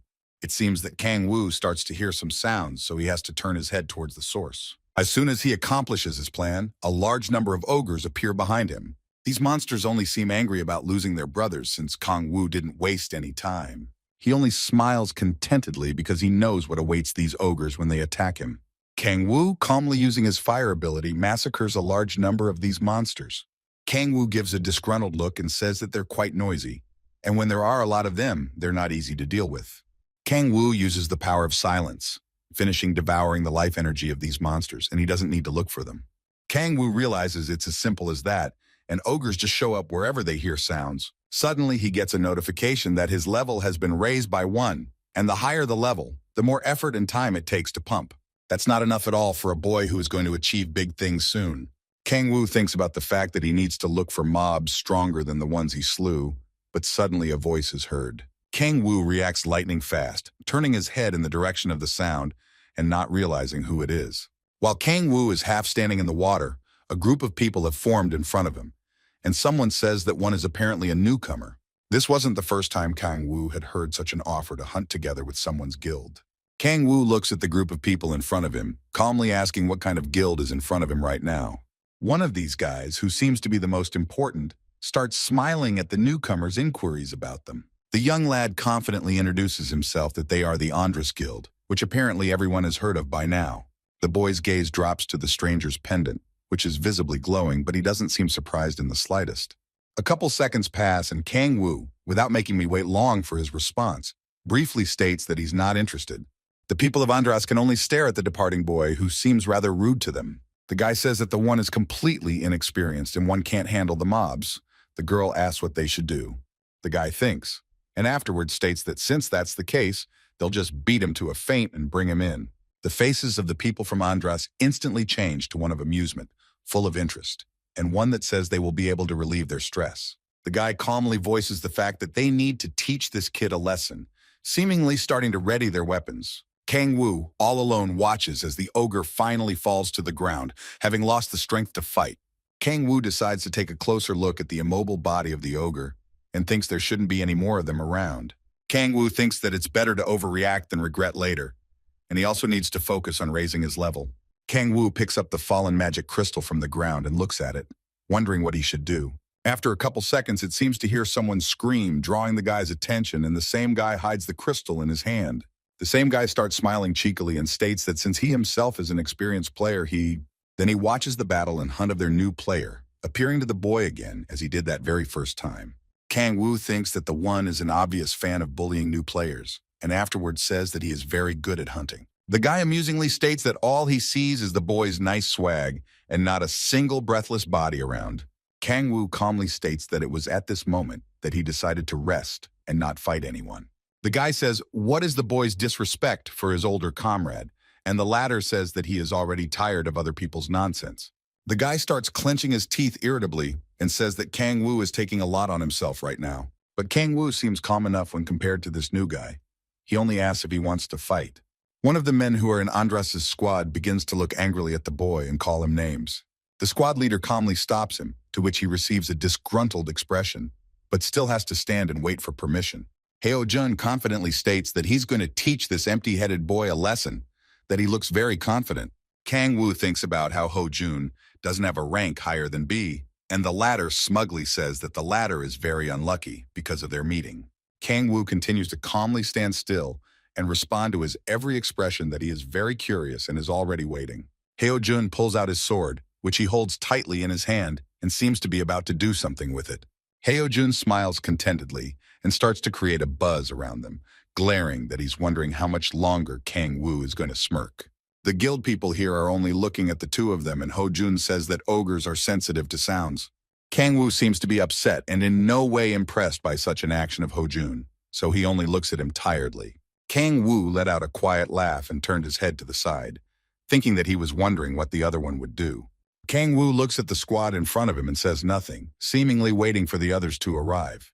The ground begins to visibly shake and someone yells out that the ogres seem to be starting to approach.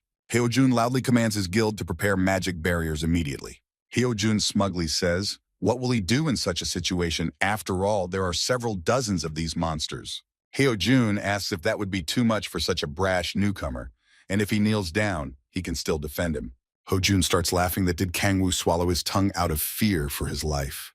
Suddenly, Kang Woo starts to speak, spreading his arms out to the sides that he was extremely curious about what they were going to do. Kang Woo amusingly asks about whether that's all a man like Ho-jun can do. Kang Woo starts to use the ability of the power of sound, shouting that since he started it, he should go all the way to the end. The Andras guild behind the magical barrier are watching in shock at what is about to begin to happen. Kang Woo, using his strong skills, starts kicking his foot on the ground very quickly and loudly, attracting attention. Hyo-jun seems to be starting to visibly panic at what's going on right now, so he yells for him to just stop. But Kang Woo doesn't stop arranging his plan. He kicks his foot on the ground so that an imprint appeared after him. Kang Woo seems to calm down after a while, only to commit to the amount of things he wanted to do. He raises his scarlet gaze, which doesn't show fear or despair for a second, only confidence. Ho-jun, on the other hand, even while behind a magical barrier, is saying that the boy is not doing well. Very little time passes and the cannibals are already appearing around the magic ball, ready to eat them alive. The girl frighteningly says that she's never seen so many cannibals at once, and Ho-jun tells them to get a grip. Now Hyo-jun turns to the boy standing not far from them, starting to say that does he really want everyone here to leave the world? A couple of seconds pass, and after the stranger's words, Kang Woo gains strength and takes a huge leap, escaping from the spot. Ho-jun doesn't seem to understand what Kang Woo, who looks as confident as possible against other people's backdrops, is going to do. Kang Woo, while on a tree branch, suddenly voices his hunch that ogres seem to be sensitive to sounds. At the same second, Kang Woo starts to smile, looking with his confident eyes and continuing that he knows this information himself. A couple of moments pass, and a large number of ogres seem to go off the chain, starting to scream loudly. The Andras guild begins to strain more than ever, people trying to hold the magical barrier with all their might. Ho-jun starts to visibly panic and yell louder about whether Kang Woo is going to endanger them all. But Kang Woo calmly reacts to other people's words, saying that he doesn't understand anything and has no intention of leaving this world. Kang Woo starts to smile more and uses the silence power skill, vocalizing the last thing that only these people will leave the world here. Kang Woo continues to stand in the same spot and doesn't even flinch when a large number of ogres appear next to him. All these embittered creatures can only see the humans below, approaching them with quick movements. Hyo-jun only remains standing in the same spot and is startled to realize that Kang Woo is using sound-controlling power. The magical barrier doesn't seem to be able to withstand such force from the ogres and simply breaks, allowing them to be closer to the humans. Hyo-jun visibly panics as he notices that the ogres are already starting to attack them, yelling to strengthen the barrier. But Hyo-jun watches as the very person who held the barrier will no longer be able to do anything about it because of the monster. The girl just stares with her eyes and cannot move her breathless body, finally leaving this world. Hyo-jun, noticing this horrible picture with his allies, simply falls to the ground, unable to resist. Suddenly his gaze shifts to the other side, causing him to cover his mouth with his hands in fear. Hyo-jun continues to watch with tears in his eyes as his ally can no longer do anything, leaving the world as well. He watches as half of his comrade's body is already in the mouth of the horrible monster, continuing to shake with fear. The very gun that Ho-jun's ally was holding in his hands begins to gradually fall, for its owner is without strength. Hyo-jun covers his eyes in horror and tries to be closer to the wall, as if that would protect him somehow. Ho-jun no longer looks as confident as he used to be. He opens his eyes and doesn't hold back his sobs. His hand reaches upwards towards the boy who is in the tree, and afterward asks for help. It's as if Hyo-jun is trying to get the attention of the main culprit of such an accident, asking for his forgiveness. After a while, watching all the torment of those who were so smug, begins to slowly say someone else's name. Without intending to say many words, Kang-woo only wishes him good luck with a cute smile on his face, seemingly waving goodbye. At the same moment, Hyo-jun starts insulting the boy in every way possible, while bursting into tears. But literally in that very second, the smug guy is trapped, and already the claws of all sorts of monsters are appearing over him. Kang-woo is still watching from a safe distance, seemingly having gotten his way. Kang-woo continues to look at the bloody scene and thinks about how it is possible to defeat evil with more evil. Kang-woo starts smiling madly and concludes that it's possible to deal with murderers with more bloodthirsty reprisals. And so Kang-woo finally ends up on the ground, gradually burning everything in his path and leaving nothing behind. Kang-woo holds the fire flame in his hand, calmly controls it, and seems to be visibly tired of everything. After a couple moments, once everything finally comes to an end, Kang-woo can stop using skills. And then, just as it comes to the most important thing, he starts using the power of the Devourer on the breathless bodies. Suddenly, Kang-woo sees a notification that he's received one Magi, and the system doesn't work against those protected by the Gaia. Kang-woo thinks about the fact that he had heard of this system somewhere before, but recalls the moment he couldn't get out originally. Kang-woo thinks that now, as soon as he sees the breathless bodies, he seriously realizes that these guys can't do anything anymore. Kang-woo shifts his gaze somewhere downward, thinking about the fact that he wanted to see if he could appropriate those who has a special ability, using the power of the Devourer, which he does always after his victory. Kang-woo calmly exhales and smiles, thinking that it's no longer quite as important as it could have been. Kang-woo decides that what matters most is the number of mages he can get, and it came out to be about 30. Kang-woo looks at the notification in surprise and thinks that the mages have increased significantly from the previous time. Kang-woo seems to realize that it's not just about the amount of this mage. He extends his hand forward. Kang-woo utilizes the power of the Hellfire, looking at how she has visibly intensified and even looked better. Kang-woo is pleased to note that even his own abilities have improved quite a bit. Their quality has gotten better. Kang-woo stops using his improved skills and afterwards realizes that he has increased his level. Kang-woo shifts his gaze to Ho-jun's breathless body, and after thinking that he looks forward to the third awakening. Kang-woo picks up the magic crystal and realizes that the hunt was successful, and the awakening is just around the corner. Finally finishing all his hunting and also collecting the crystals he needs, Kang-woo thinks he will continue another time. And so a whole 3 days pass since Kang-woo last hunted, and today he has a delicious meal. Kang-woo finishes his meal and tearfully says that it was delicious, to which Seola thanks and asks if he'll go hunting. Kang-woo, wiping his mouth, states that of course he will go and will be back around dinner time. She asks him if he's overdoing it because he's always hunting, but he laughs and says it's okay. Kang-woo asks when the girl's class ends, and the girl replies that it's in a few days or so. The girl says that from today they will be hunting goblins to level up. The girl says with a smile that she doesn't know if they'll make it, but she also wants to wake up soon. Kang-woo just looks at her and says that she should be able to do well, and she awkwardly thanks him. The girl offers to have another cup of tea because she thinks Kang-woo is tired from hunting, but he thinks she's like an angel. Some amount of time seems to pass, and the girl suddenly becomes serious, for she has remembered something. She asks about whether Kang-woo is aware of the recent rumors that happened, and he doesn't quite get it. The girl says with some consternation that there were cow players near the gate, hoping it's a rumor, and afterwards replies for Kang-woo to be careful. Kang-woo thinks about cow players falsifying their rank and attacking the weak ones, probably because of Andras. But Kang-woo thinks that's not true, because he had time to look around before he left and found no witnesses. Kang-woo realizes that if you look at the breathless bodies, You can tell that they were massacred by cannibals. But if the player Cao is discussing as Kang Wu himself, then he shouldn't worry, but he certainly can't be sure. Kang Wu realizes that he needs to prepare himself as soon as possible, and now he has reached the 20th level. The notification states that he has a special third awakening ability unlocked, surprising the stronger. Kang Wu realizes that he should put his new ability to the test as he prepares for his intended. And so Kang Wu used his Hellfire power, which had greatly improved and increased in strength. Kang Wu realizes that with each awakening, Manhwa Jung's seal is weakening, and mages are seeping through her weaknesses. And then there is a special ability of the third awakening, like Thirst Mariok, that sucks out the power and turns into mages. Kang Wu looks at the magic stone and thinks about whether he should test the ability on it as well. Once Kang Wu does the intended thing, he realizes that there's about as much energy in this stone as there is in one monster. Now Kang Wu would be able to accumulate energy twice as fast. It would be good for him to sell them. But Kang Wu had already made a good amount of money, so he could forget about the money changer for a while.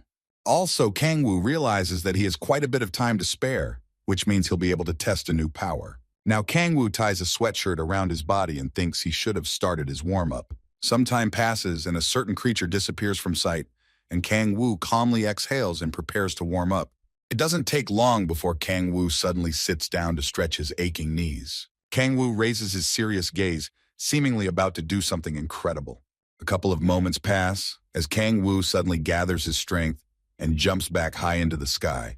At that same second, Kang Wu uses his Heaven's Power skill to be able to move through the air. Once Kang Wu is high in the sky, he begins to look at the area around him. Kang Wu realizes that he hasn't met a lizard boss, and its rank would be high as well as the energy from it. Kang Wu grudgingly realizes that for the Observer Power skill, his energy is simply not enough. After a while, the boy's attention is transferred to the sounds, not realizing what is going on or who is down there. Kang Wu looks more closely and notices Tae-Soo, who seems to be stressed out about something. Some guy says that Tae-Soo is just a mountain of muscles and nothing more, while another guy confirms that he's very stubborn. Kang Wu hides behind one of the trees, not sure what's going on, but the matter seems to be serious.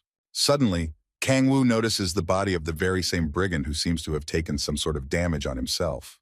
Kang Wu realizes that this is a suspicious man who was looking for newcomers to his group. Tae-Soo doesn't seem to hold back and starts yelling loudly about the injustice of why those are attacking their own. One of the guys grudgingly says that he's too angry, and the other asks if he wants the cannibals to run over here. Kang Wu, after watching for a bit, realizes that Tae-Soo got ditched, and the others turned out to be the cow players they say they are. Kang Wu can finally realize that this whole speech wasn't about him as a cow player, but others like him. It seems that the brash guy is starting to get more annoyed, and after shouting something, he tries to use force. This pissed off guy hits the other guy's shield with his fist with some badassery, but nothing seems to happen. Tae-Soo only strengthens his defenses more strongly at such an action, puffing slightly at such strength. Tae-Soo only tries harder to strengthen his defenses, growling at being surrounded by two opponents. One of the guys says he can't break it, and the attacker says he can't really break it because he's very strong. Tae-Soo, who can hear the speech of his opponents perfectly, suddenly loudly voices for those to not even dream. The man is only stronger in using his power of defense with a shield that will help him save himself. The man confidently states that there is no way these co-op players can break him, no matter how much they want to. One of them says that Tae-Soo has a pretty good ability, but without the third awakening ability, that one is pathetic.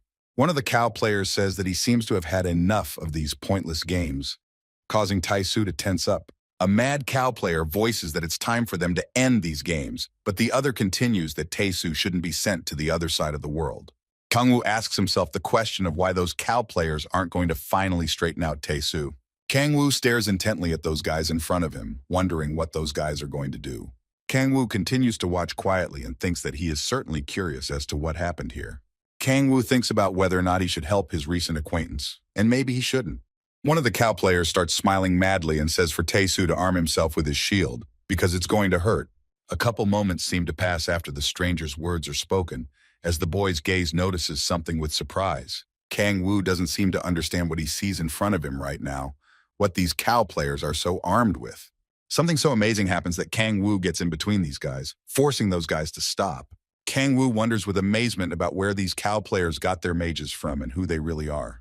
Kang Wu hears a lot of questions about who he is and that his luck has clearly run out since he met them. Tae-Soo's face instantly changes to a frightened one as soon as he hears how these cow players are going to massacre Kang Wu.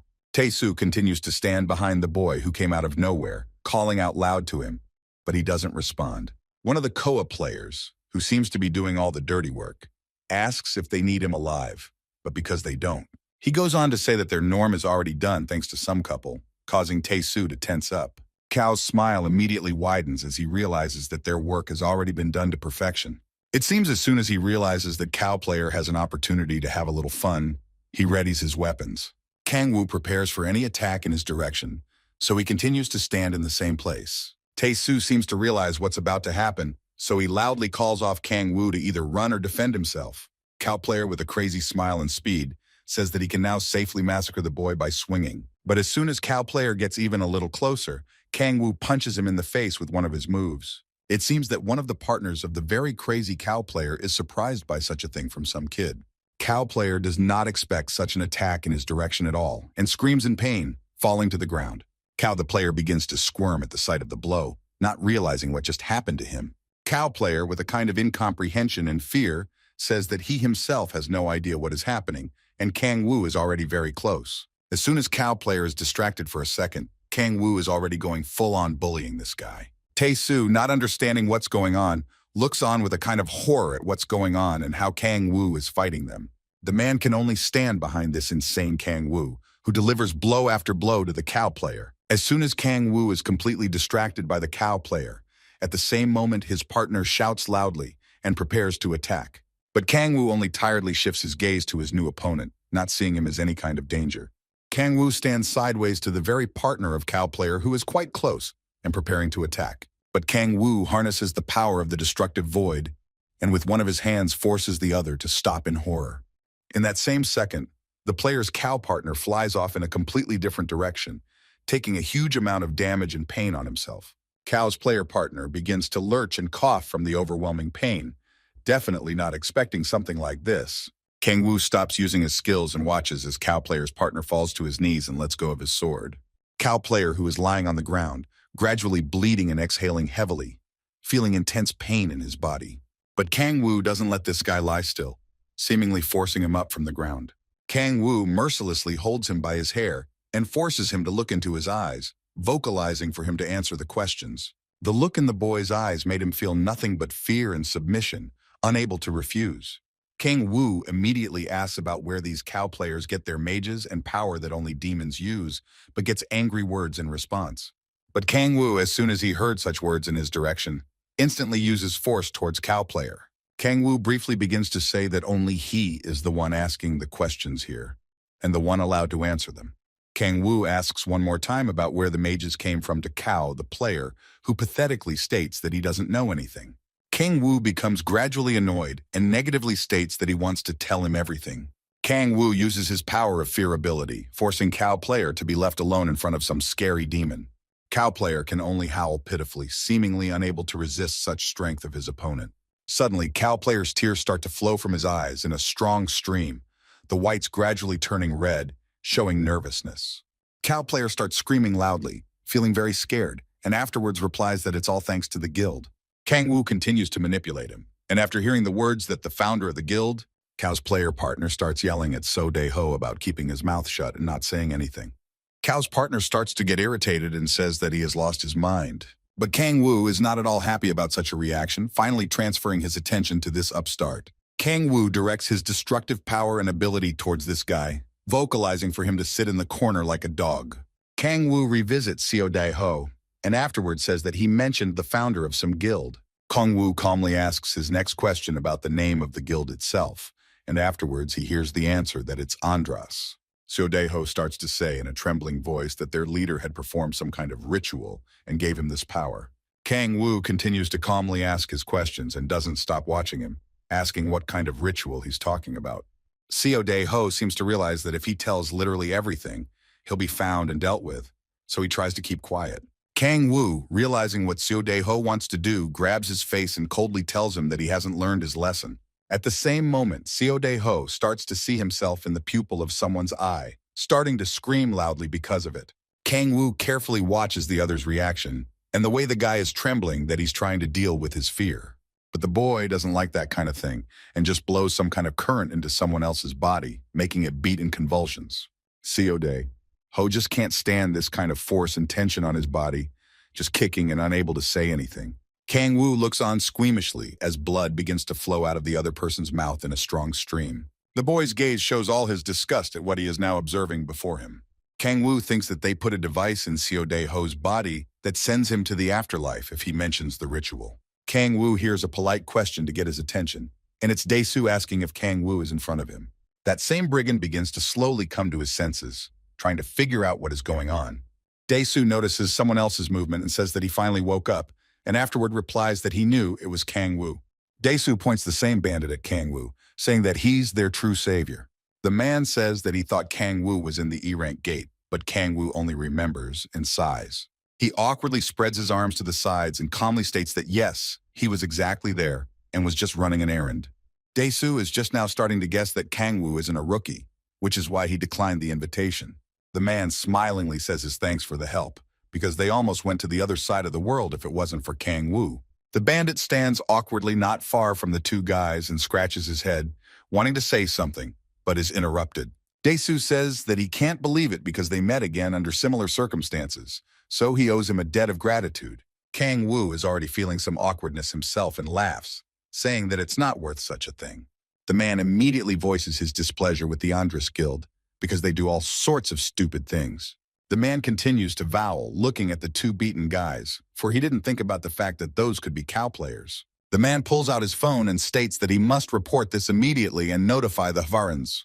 The man immediately explains that they are a unit of players under the government and are investigating. Kang Woo, having heard the new information for himself from an acquaintance, thinks about it, seemingly mulling over some plan. Kang Woo suddenly turns to Dae-soo and asks him not to tell anyone about what happened for a while yet. Kang Woo continues his speech quite confidently and says that he will deal with the Andrus Guild on his own. The man seems a little surprised at this kind of eagerness on the boy's part to do everything himself, but he can't resist. Dae-soo awkwardly says that since Kang Woo is asking so much, there's nothing he can do about it, and then tells him to forget the whole thing. Suddenly, the man begins to stand his ground, seeming to show some sort of deference in front of the boy with a similar gesture. Kang Woo seems to definitely not expect such a thing and looks on with some surprise, hearing that the one is a real man. The man confidently states that he will assist in the boy's journey, and also the Andrus Guild will be responsible for everything. But Kang Woo still doesn't understand anything, and he continues to say that they will punish those with their own strength. The man says that that's what Kang Woo is doing, so why is he surprised by such expressions? The man confidently states that it feels like being in the most real movies, which he really likes. The man says he's blown away by the boy's sense of justice, the way he deals with the others. The man bows his head and states that he must repay him, and afterward asks to be allowed to join another man's journey. Kang Woo, watching everything going on, seems to be gradually starting to feel uncomfortable. The longer Kang Woo looks at Dae-soo, the more he thinks the man looks like Palak. Suddenly, a brigand appears and quickly runs up and says that he wants to thank him too. The bandit bows and says he'll do anything to help the boy, but he asks if he's good for anything. The man says that he will keep quiet and take care of dressing the wounded, and Kang Woo finally realizes the point. The man is loudly vocalizing that this is their fate, and the brigand seems to be barely holding back his tears. The man says that if they want to repay the boy, they should have formed a group. Dae-soo's similar words seem to have pleased Dae-soo enough and hit the brigand right in the heart that he barely holds back his tears. The rogue draws his fist closer to his heart, barely containing a shiver in it, vocalizing that he really appreciates it. Bandit continues that he was so worthless, so he's also become such a huge ballast for Dae-soo. And then the bandit says loudly and clearly that because of this he wants to be stronger by the next time he meets the boy. The man says it's pretty chivalrous, and Kang Woo thinks those aren't okay. The bandit bows in a respectful position and says that he should be leaving by now, bidding farewell to everyone. Kang Woo thinks about the fact that it seems like the idea of having people who owe you money is a pretty good idea. Kang Woo thinks about the fact that there's some kind of problem because he doesn't know what he should do with Dae-soo. Kang Woo decides not to waste much time and immediately asks the man what his level is. The man states that he possesses the 12th level and just recently was able to reach the second awakening. Kang Woo asks about the basic course and he replies that his first ability was C rank. Kang Woo is even surprised and asks what rank his special second awakening ability is. The man says that his special ability of the second A-rank awakening is his special ability, and Kang Woo thinks that the one has a lot of potential. Kang Woo asks why he didn't join the guild since he had the opportunity to go anywhere, and Kang Woo replies that he's been thinking about it. The man calmly continues that he has no particular need to join any guild now, and the guy doesn't understand. Suddenly, Dae-soo shouts sharply while clenching his fist, and afterwards states that he is the truest and toughest man. The man confidently states that he has finally decided that he will definitely follow the boy around. The man starts laughing loudly to himself, and Kang-woo thinks that's pretty good. Kang-woo realizes that players with special ability on the second awakening have high chances of powerful abilities of other awakenings. Kang-woo thinks that if Seola reaches the second awakening soon, Kang-woo concludes that he accepts Dae-soo. The man begins to shout with joy, definitely pleased with himself, thanking the boy for such a thing. The man offers to exchange contacts with the boy, since he's been accepted into the new team and guild after all. Kang-woo pulls out his phone and says that he was just about to ask him to exchange contacts. The man looks at him happily and tells him to just give him a hint and he'll come over at that very moment. Kang-woo says that his acquaintance is graduating soon, so he offers to take her on as Dae-soo's teammate. The man asks a question about her class, and Kang-woo replies that she's a Hitler, so he'd love to have her. The man says that damagers are easy to find, so the team will come out successful, asking if Kang-woo will go to Andras's guild. Kang-woo, upon hearing the question regarding Andras's guild, visibly hesitates and looks somewhere to the side. Kang-woo shifts his gaze toward the other cow player, who can still be heard from. Kang-woo, without wasting his time, suddenly grabs him by the neck and squeezes him, making him wake up after the past. Kang-woo holds him tighter and says that he has a few more questions for him that he should answer honestly. Kang-woo looks confident in his case and calmly vocalizes to nod to him if he catches up. Kang-woo removes his grip from the other's neck and continues to lightly touch the other's body, vocalizing that he likes the other's consent. After Kang-woo takes a few steps away, then cow player falls to his knees and starts coughing. Dae-soo tries not to look at what's going on there, but he hears Kang-woo's question about someone else's name and realizes that cow's player is Kang Chul-ho. Kang-woo, having gotten the information he needs, calmly starts calling him by name and stating something recent. Kang-woo recalls someone else's words that they needed to take Dae-soo alive, if he's not wrong about that.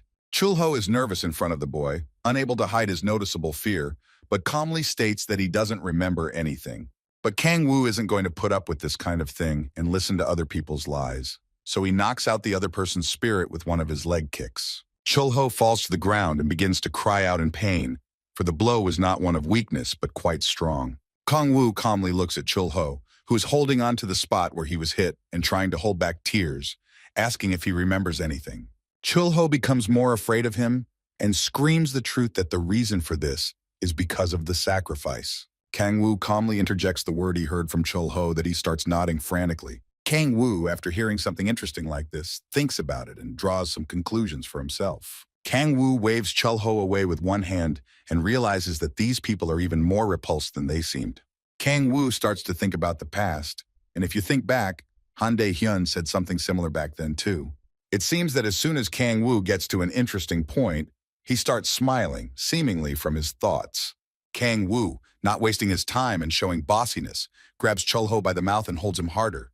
Kang-woo appears before Kao, the player, in a horrible image, showing real insanity to subdue him to himself. Kang-woo calmly states that he has one request for Chul-ho while looking at him carefully with his eyes. The place has an atmosphere of its own, with Chul-ho standing alone, just looking forward and waiting for something. As soon as Chul-ho gets ready to go somewhere, something starts beeping, and afterward, a loud shout is heard for him to stand. A man shines a flashlight and asks if Kang Chul-ho is in front of him, because he was hunting with Dae-ho. The man looks at Chul-ho and asks what's wrong with his face, since didn't those go to the D-rank gate, as well as asking about Dae-ho. Chul-ho says after a while that Dae-ho has gone to the other world, and the man says in wonder how come, but the guy cuts off. The man interrogates him and can't believe how Dae-ho could make such a blunder since there are only rookies there. Chul-ho feels a tremor in his body and states that there was a high-level player in that gate pushing up the suitcase. That's why such a thing happened, and thanks to Dae-ho, he was barely able to straighten out that high-level player. The man opens the suitcase and examines the body, noting that the man seems to still be able to breathe.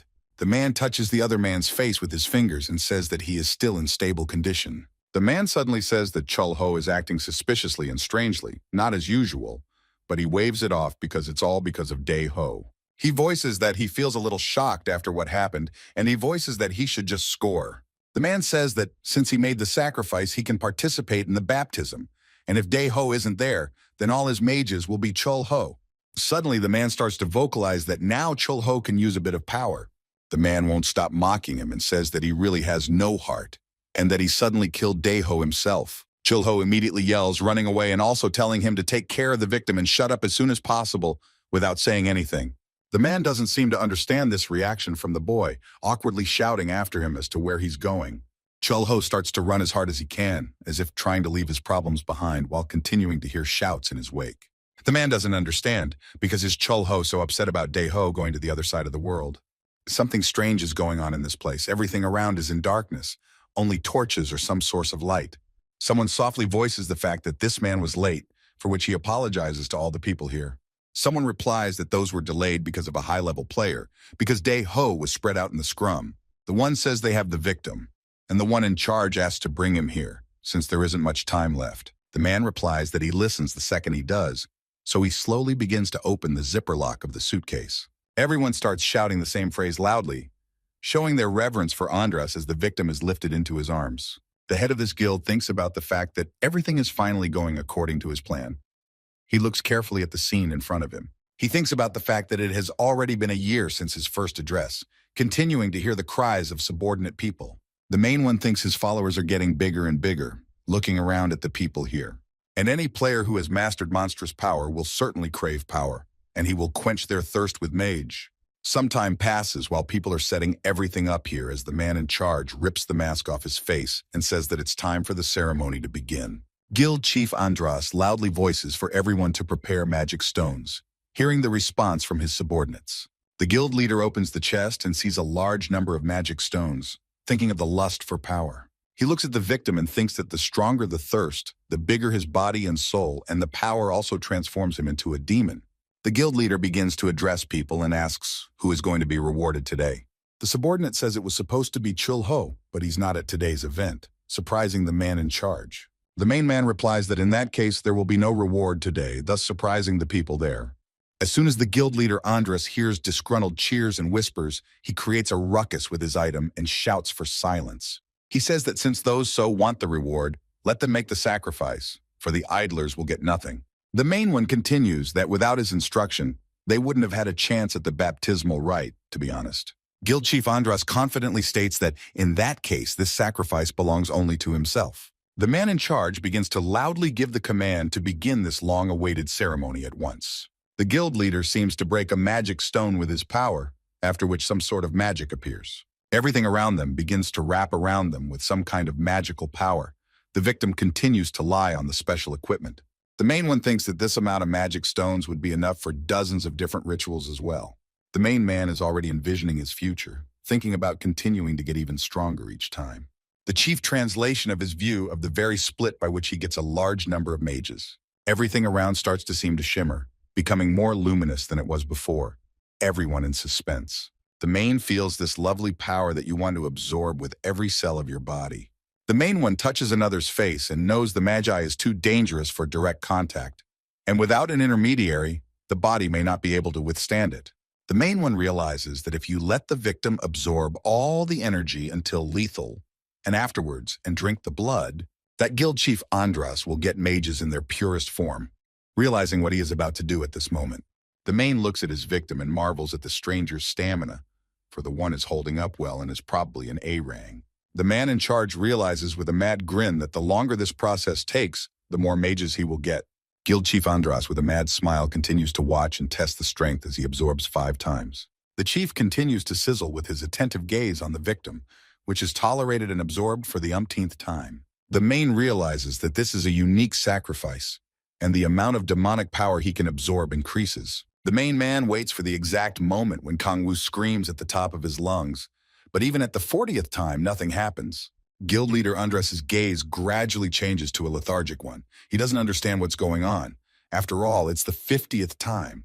Guild leader Andras asks himself the question as to why there is no way to run out of magical power. It seems that the guild leader is slowly starting to realize something. He stands tenser with some consternation and asks to stop.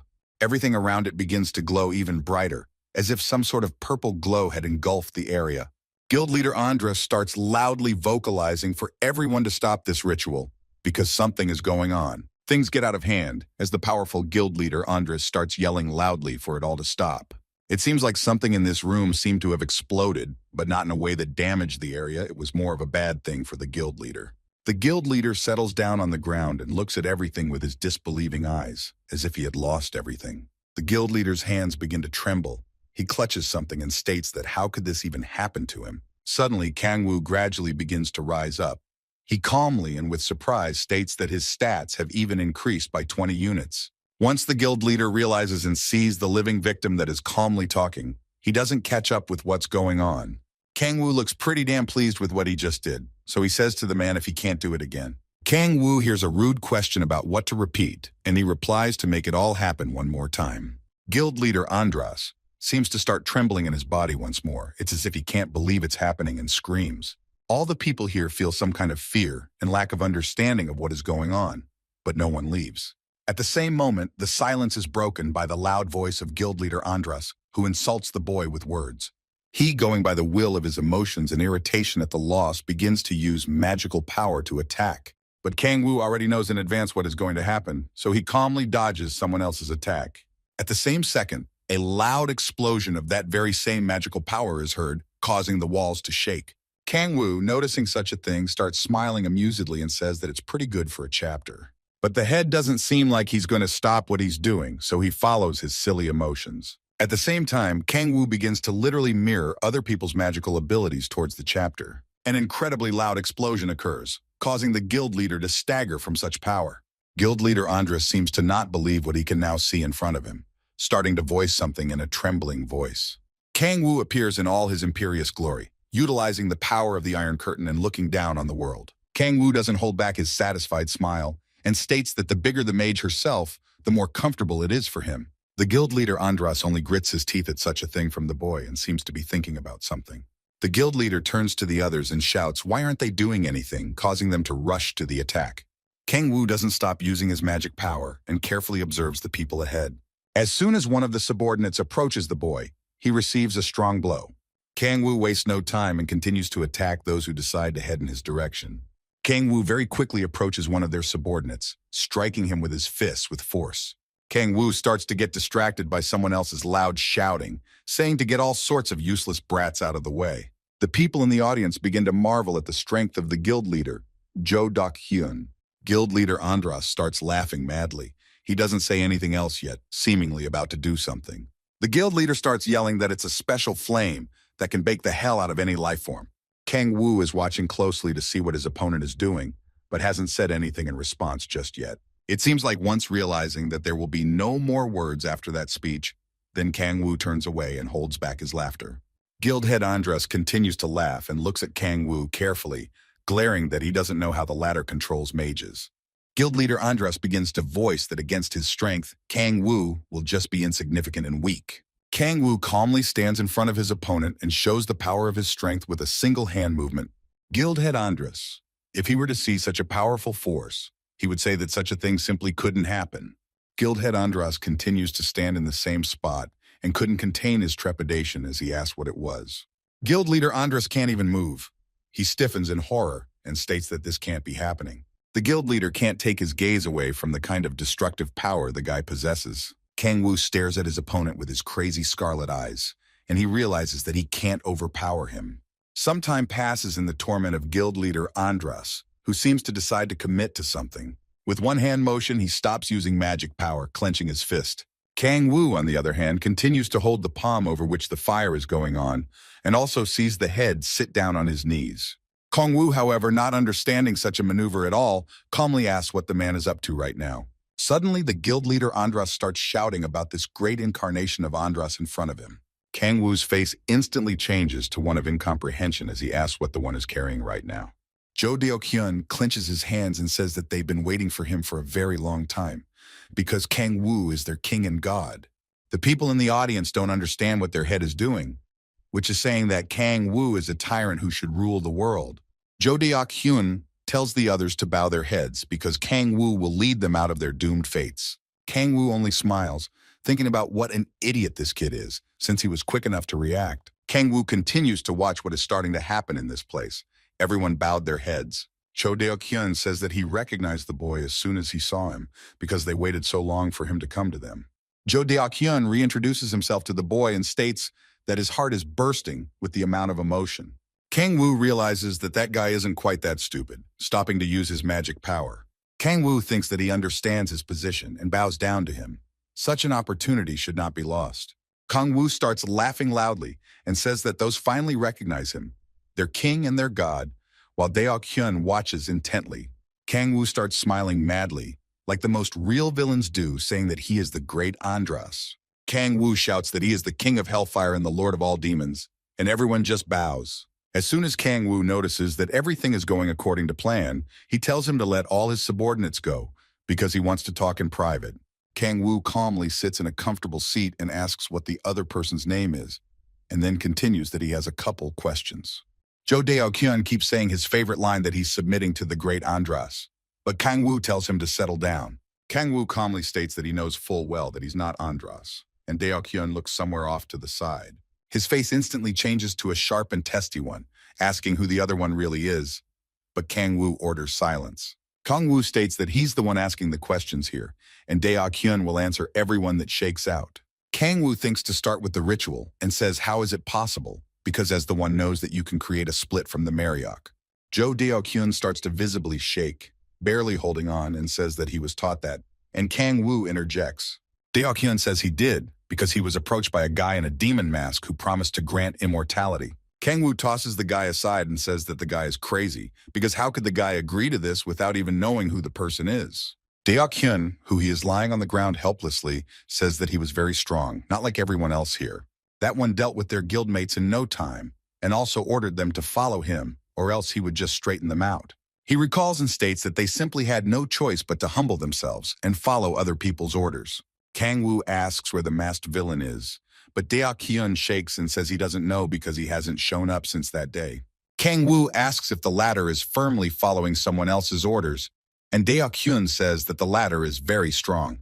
Kang Woo thinks about the new information and decides that the one may have even been coerced a lot. But then, tempted by the immense power of the mage, he began to perform rituals of his own free will. Kang Woo begins to ponder in his head about who it could really be at that moment.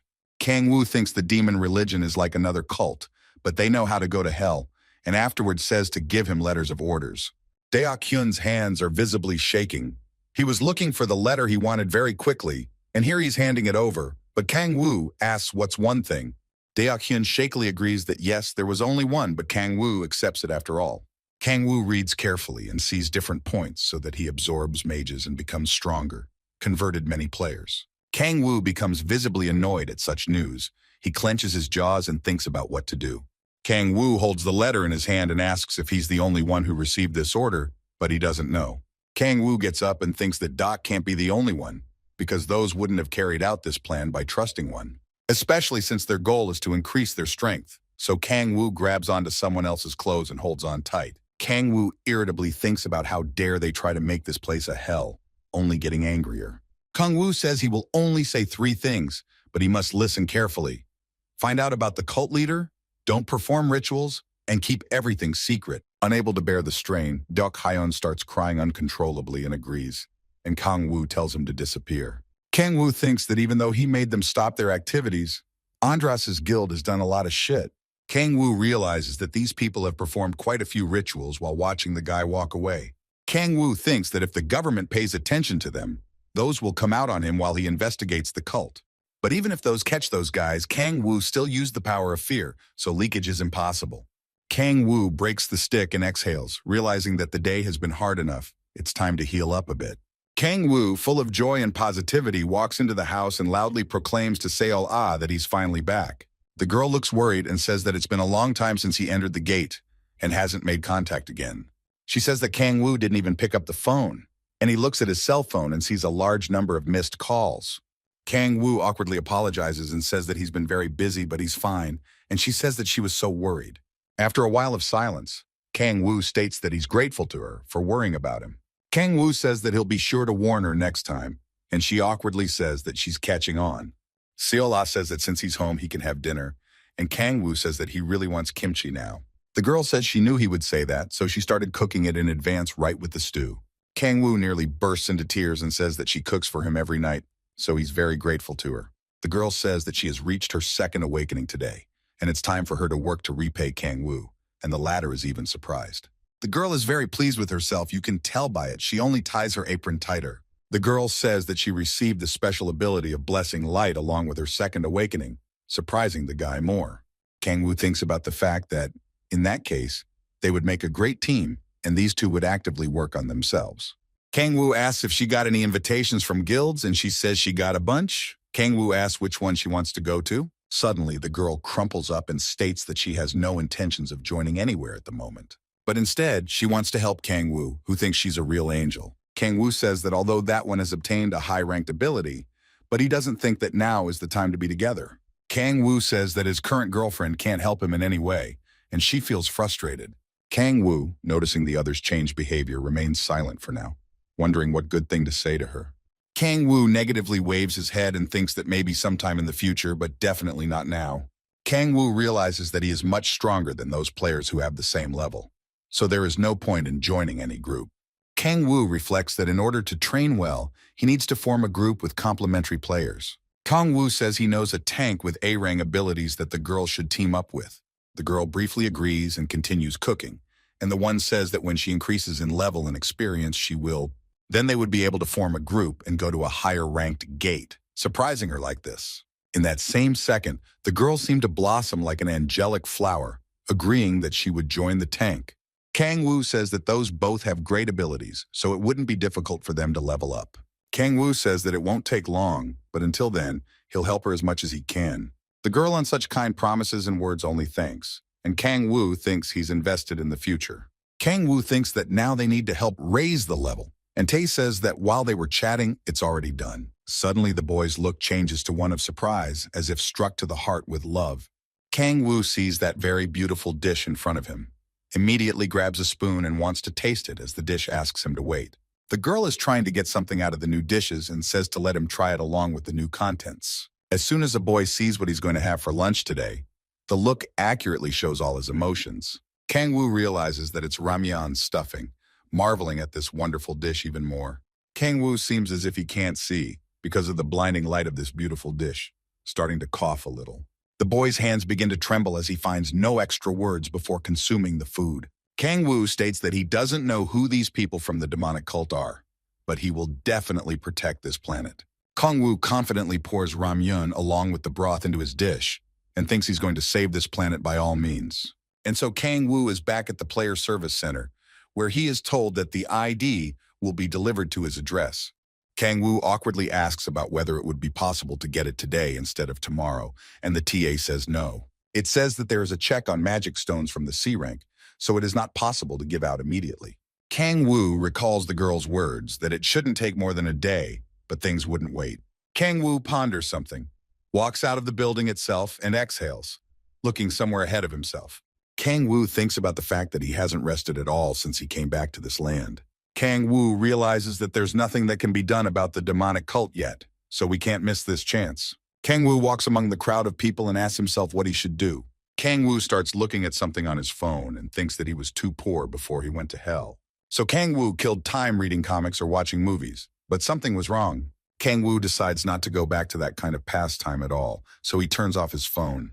Kang Woo thinks about how he can't live like he did 10,000 years ago, so he should try everything. Kang Woo seems to start looking around and notices a sign with a gaming cafe not too far away. Kang Woo walks into the place and is surprised to see what an internet cafe is really like. Kang Woo looks at the monitor and is surprised to note that you can also order and eat here. Kang Woo thinks about what people are saying, that there's a wonderful ramen here that's worth trying at least once in your life. Kang Woo thinks about a lot of games and he will play the most popular game. Kang Woo sees that there is a support here. There is a tank here. You need to form a 5-man pack like in life. Kang Woo thinks to pick someone who takes down the enemy in cold blood and does all the dirty work. Kang Woo is surprised to see that the game has started, which welcomes him, and he himself is surprised by such a thing. Kang Woo realizes that he gets gold after massacring some monster in this game. Kang Woo notices another player who starts writing in chat about why he finished off the monster. Kang Woo thinks about teaching this player how to play. Hears that ramen has finally been brought to him. Kang Woo states with a request to place a plate next to him, hearing a kind, "Have a nice appetite." Kang Woo continues to read the chat where the very same player can't stop himself from eating the food. Kang Woo doesn't pay any attention at all to what that person writes in the chat room because he's not going to reply anymore. Kang Woo grabs some radishes with his chopsticks as well, going to taste this garnish as well. Kang Woo freezes in place and is surprised to notice that ramen with pickled radish is the perfect combination. Kang Woo rather thinks he'll definitely try it again sometime, and he'll wash it down with a delicious cola. Kang Woo amusedly drinks his Coke, not paying attention to anything. He hears someone screaming and stares at the monitor screen himself. Kang Woo realizes that he seems to have gone to the other world in this game without realizing it himself. Kang Woo, as soon as he hears his nickname in the game, immediately spits cola while hearing all sorts of insults. Kang Woo wipes his mouth and tries to figure out if the nickname refers to him or if someone else has it. Kang Woo thinks about who is yelling so loudly there, looks to the side and notices someone who is quite rude. The girl stares unhappily and vocalizes what Kang Woo is staring at, and she's already in a bad mood. Her gaze seems to shift to someone else's monitor, realizing with surprise that they must have been playing together. After a while, after digesting such an encounter in her head, she states that it is an amazing coincidence. She continues on, but whether for good fortune or bad luck, gradually approaching the boy she watches. The girl says that the one turns out to be eating ramen, even in the middle of their sweet conversation, getting annoyed. The girl looks pissed off and says that he should get the hell out of here before it's too late for himself. But Kang Woo looks calm, and even somehow tired of other people's words, stating who she is. The girl instantly feels humiliated, immediately loudly vocalizes whether he's completely nuts to ask such a thing. She yells at him about how he's apparently totally making fun of her, and Kang Woo calmly dodges. The girl is surprised by such a reaction from the boy, because she wanted to grab him and start calling him names. Kang Woo states why she started lashing out at him and advises her to stop insulting the innocent. But Kang Woo barely has time to finish his words before he notices the girl's hand that she's trying to catch, but he dodges a few times. The boy seems to be starting to even get bored of this sort of thing, his gaze shifting and wondering what's wrong with her. At one moment, Kang Woo freezes in one place and sees the way the girl swings for her punch. But Kang Woo reacts instantly and dodges both this time and the next, and afterward, she started to attack quickly. But at one point, the boy seems to get fed up with this sort of thing from the girl and stops her with his ability. The girl is surprised and asks who he is, if the guild sent him to the world while she froze in place. Kang Woo thinks about Guild World being one of the top 5 guilds, and afterwards states that he is not a member of the guild. The girl only gets annoyed at such words and clenches her fist, glaring. Why lie after all? How could he not be in the guild? Kang Woo asks her in return if he should be a member of it, stating which one she herself is, and she starts bragging. Once the girl realizes what she has just said, she realizes that she has burned herself by getting carried away with the dialogue. Kang Woo is already asking for his bill, and the woman sees this and yells at him about who she's talking to and why he left. Kang Woo grudgingly remarks that she noticed him, and the girl says she's annoyed by his face. The girl starts to move closer and tells him to stop making a fool of himself, asking him to answer normally. The girl states that she has never heard of an A-rank player, not being a member of any guild. Kang Woo, deciding not to waste much time on the showdown, just pulls out his card and shows it to her. Kang Woo reveals that he doesn't have an A rank like she said, but the most common D rank like most players. The girl says in surprise that he's really a rookie, and Kang Woo agrees and replies that he almost went to the other side of the world recently. The girl thinks in amazement that she would have defeated him if he were a rookie. But is this really the skills of a D rank player? Kang Woo asks if she's done because he's leaving and she just froze in place. The girl tries to stop the boy, but she can't even manage to say a word because she is surprised. The girl looks after the guy leaving and thinks about whether he's lying or if he's really a rookie. After the dialogue itself, Kang Woo is not going to stay in this place, so he goes outside. Kang Woo thinks about something, looks down at his feet, and goes on his way. Kang Woo thinks that many of his abilities are sealed and he is weak, but his fighting reflexes remain. Kang Woo is concentrating on something, seemingly thinking about that very encounter with that girl. It never occurred to the boy that he would so quickly meet one who was on the same level as him. Kang Woo recalls the very movement at the end that finally struck him in this encounter.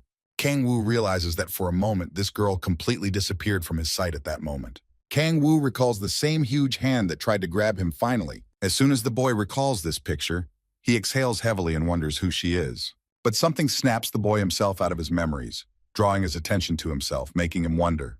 Seems like someone in some tall building starts opening a window. No one nearby at all. On the very ledge where the window had just opened, a familiar person steps in, for the shoes have already been memorized.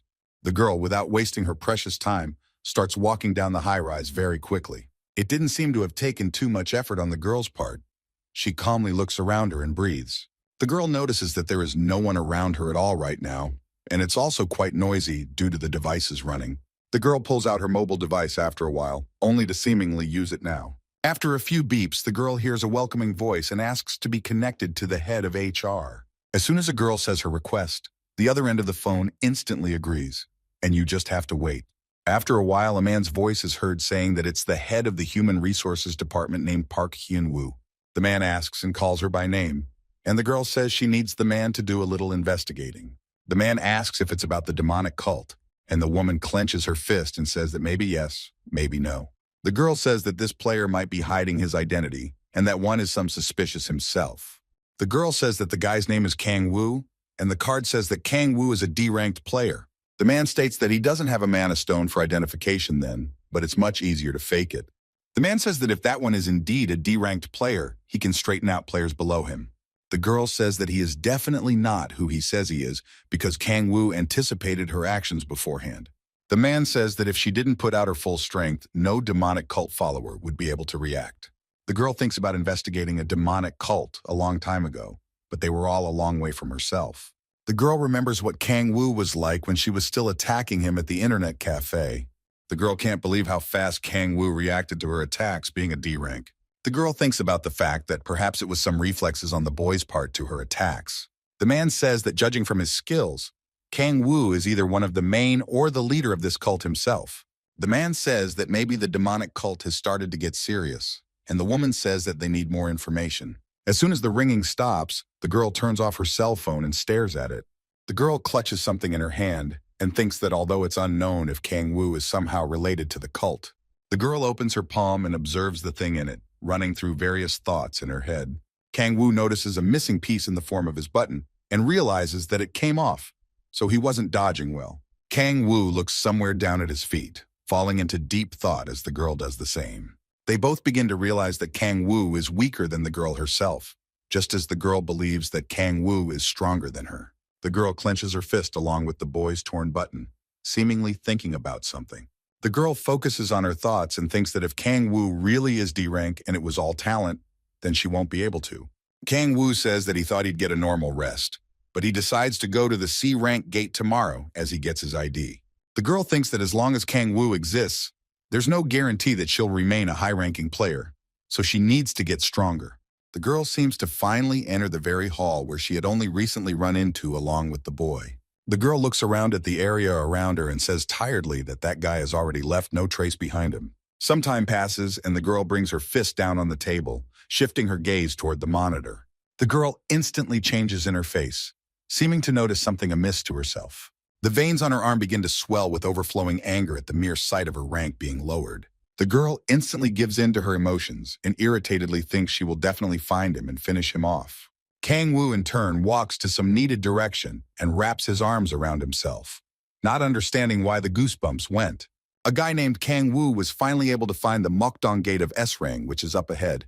Looking at the booklet, Kang Woo saw the trolls, their characterization, and his card. Kang Woo urgently needed to go out hunting, but then he was stopped by the guards who wouldn't let him pass. The guy was very surprised because he wasn't allowed in because he needed company, and also the boss showed up. Kang Woo thinks about the fact that as soon as he got his license, some troll boss showed up. People were wondering when the monster would show up. They didn't understand how to catch it and decided it was best not to take any chances today. The boy thought about it and realized that the C-rank gate emitted a very different atmosphere than lower rank gates. The equipment of the humans was very different from that of the lower ranks, for it was much better. Even the inspection has become much stricter. Kang Woo just needs to pass alone, but he doesn't understand how to do it. Some guy decided to blow the boss's head off and take 1 million won for himself, for which he was cheered. One of the guys asks what they should do, while the other keeps the dialogue going and sincerely admits he doesn't know. Kang Woo listens to all the things that are going on at the moment. People don't know where to rush in and what to hold on to. To the fear, the panic, the anticipation, a small spoonful of anger had to be added, and it would be the perfect seasoning. The young man wouldn't even have to do anything, as was the case with the hobgoblin, standing behind the others. Someone says that their levels are too low against the boss, and Kang Woo holds his shoulder and thinks he just needs a push. Kang Woo uses his rage power ability on the other guy who doubts the most. Suddenly the guy says, do they really want to stay as pathetic as they are now for the rest of their lives? This guy's uncomprehending friends are saying what kind of fly bit him today, because he's not his own man at all. In both middle school and high school, they were beaten up by a large number of gopniks, just bullying the defenseless. They had dreamed all their lives of getting revenge on these disgusting people because it was a living hell in their lives. And then some kind of gate opened, and the guy thought his prayers had been answered. He hoped he would have the power and not have to humiliate himself in front of these people now. The guy is furious and misunderstood because they are dancing to the tune of some obscure monsters. His teammates don't understand what's going on with him right now and think he's weird. But one of the comrades also supported the guy and is angry because they are always shaking with fear. The girl in the crowd also supported their cry and will never forgive these monsters for massacring her brother. Some say they will kill everyone and be rewarded for all the suffering they have endured. A man who is standing next to the distraught people hears their loud speech and tries to handle himself. The man doesn't seem to want to be silent anymore and says he's tired of living like this too, thus supporting the others. A crowd of large numbers of people start talking loudly and keep each other's morale up. The guards on duty don't realize what's wrong with them and what kind of ruckus they've all made here, looking around them. The guy starts yelling for the gate to be opened for him, thus causing both guards to be surprised. As soon as this gate was opened, a large number of people headed in their direction, intending to massacre everyone. The guard wonders what happened to them, because he has never seen such a reaction to his boss in his life. Kang Woo is heading in the right direction at this time, while the guard is engrossed in relaying information. Kang Woo uses his power and thinks about how wonderful it is to see everyone working together, which warms the soul. Kang Woo smiles and realizes that the entire reward will be his and no one else's, looking somewhere ahead. After passing through the gate, Kang Woo steps into the deserted area, observing everything going on around him. Kang Woo treads his foot on the hot sand and assesses the situation he currently finds himself in. Kang Woo looks around him and realizes that this place is significantly different from the same swamp. Kang Woo immediately realizes that the boss will be hard to find because of the vast territory. Perhaps abilities should be used. Kang Woo seems to notice something in front of him and says that it seems to be the best time for the ability. The boy transfers his gaze to the scoreboard, where it is written about the number of mages that has increased already more than 50. Kang Woo once again asks his question about whether it's time to use his power by moving quickly around the place. Kang Woo uses his hands with which he can lean on various desert and steep rocks. Not much time passes as the guy focuses and uses the power of the demon Astaroth. With his power, Kang Woo can spot different monsters very quickly, gaining information. After a few more shifting images, Kang Woo still finds the boss he wants by force. Kang Woo takes some more time to analyze the other person's appearance and location to make sure there's definitely no mistake. Kang Woo stops using his magic power, falls out of his trance, and realizes he's found the right boss. Kang Woo wipes his forehead from fatigue and realizes that there are too many soldiers around this boss. Kang Woo watches the people rushing towards the very boss that will be a bit of a nuisance to him. Kang Woo ponders that he could also use these people who have fallen into the portal itself. Not much time passes as Kang Woo simply disappears from sight and leaves behind only dust. Kang Woo quickly jumps over and thinks about letting these people deal with the small monsters. Kang Woo gets closer and closer to his desired target.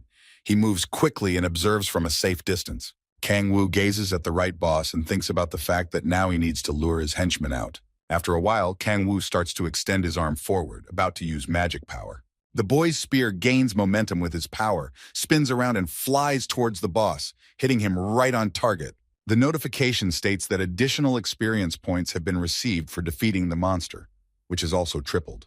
Kang Woo is frozen in surprise and he can't believe he's killed him with a single punch. Kang Woo is still standing in the same spot, not realizing whether the same monster was definitely the boss. Kang Woo realizes that at least that's what the status window says, but is it normal in this place for the boss to be so weak?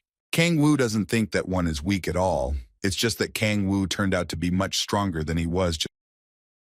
Kang Woo thinks about the fact that he was actually going to hunt, using the utmost caution. Kang Woo shifts his gaze to the remaining monsters who are just making strange noises. Kang Woo instantly attracts these undersized individuals with his shiny and glittering weapons. Kang Woo is particularly excited to head towards these monsters, of which there are quite a few. Kang Woo says with a smile as his plans change significantly, seemingly about to take action. At the same second, the monsters rush towards the boy who hadn't moved a body the entire time. Kang Woo says and looks at them with his crazy eyes, saying that since it's like this, he'll deal with them in one fell swoop.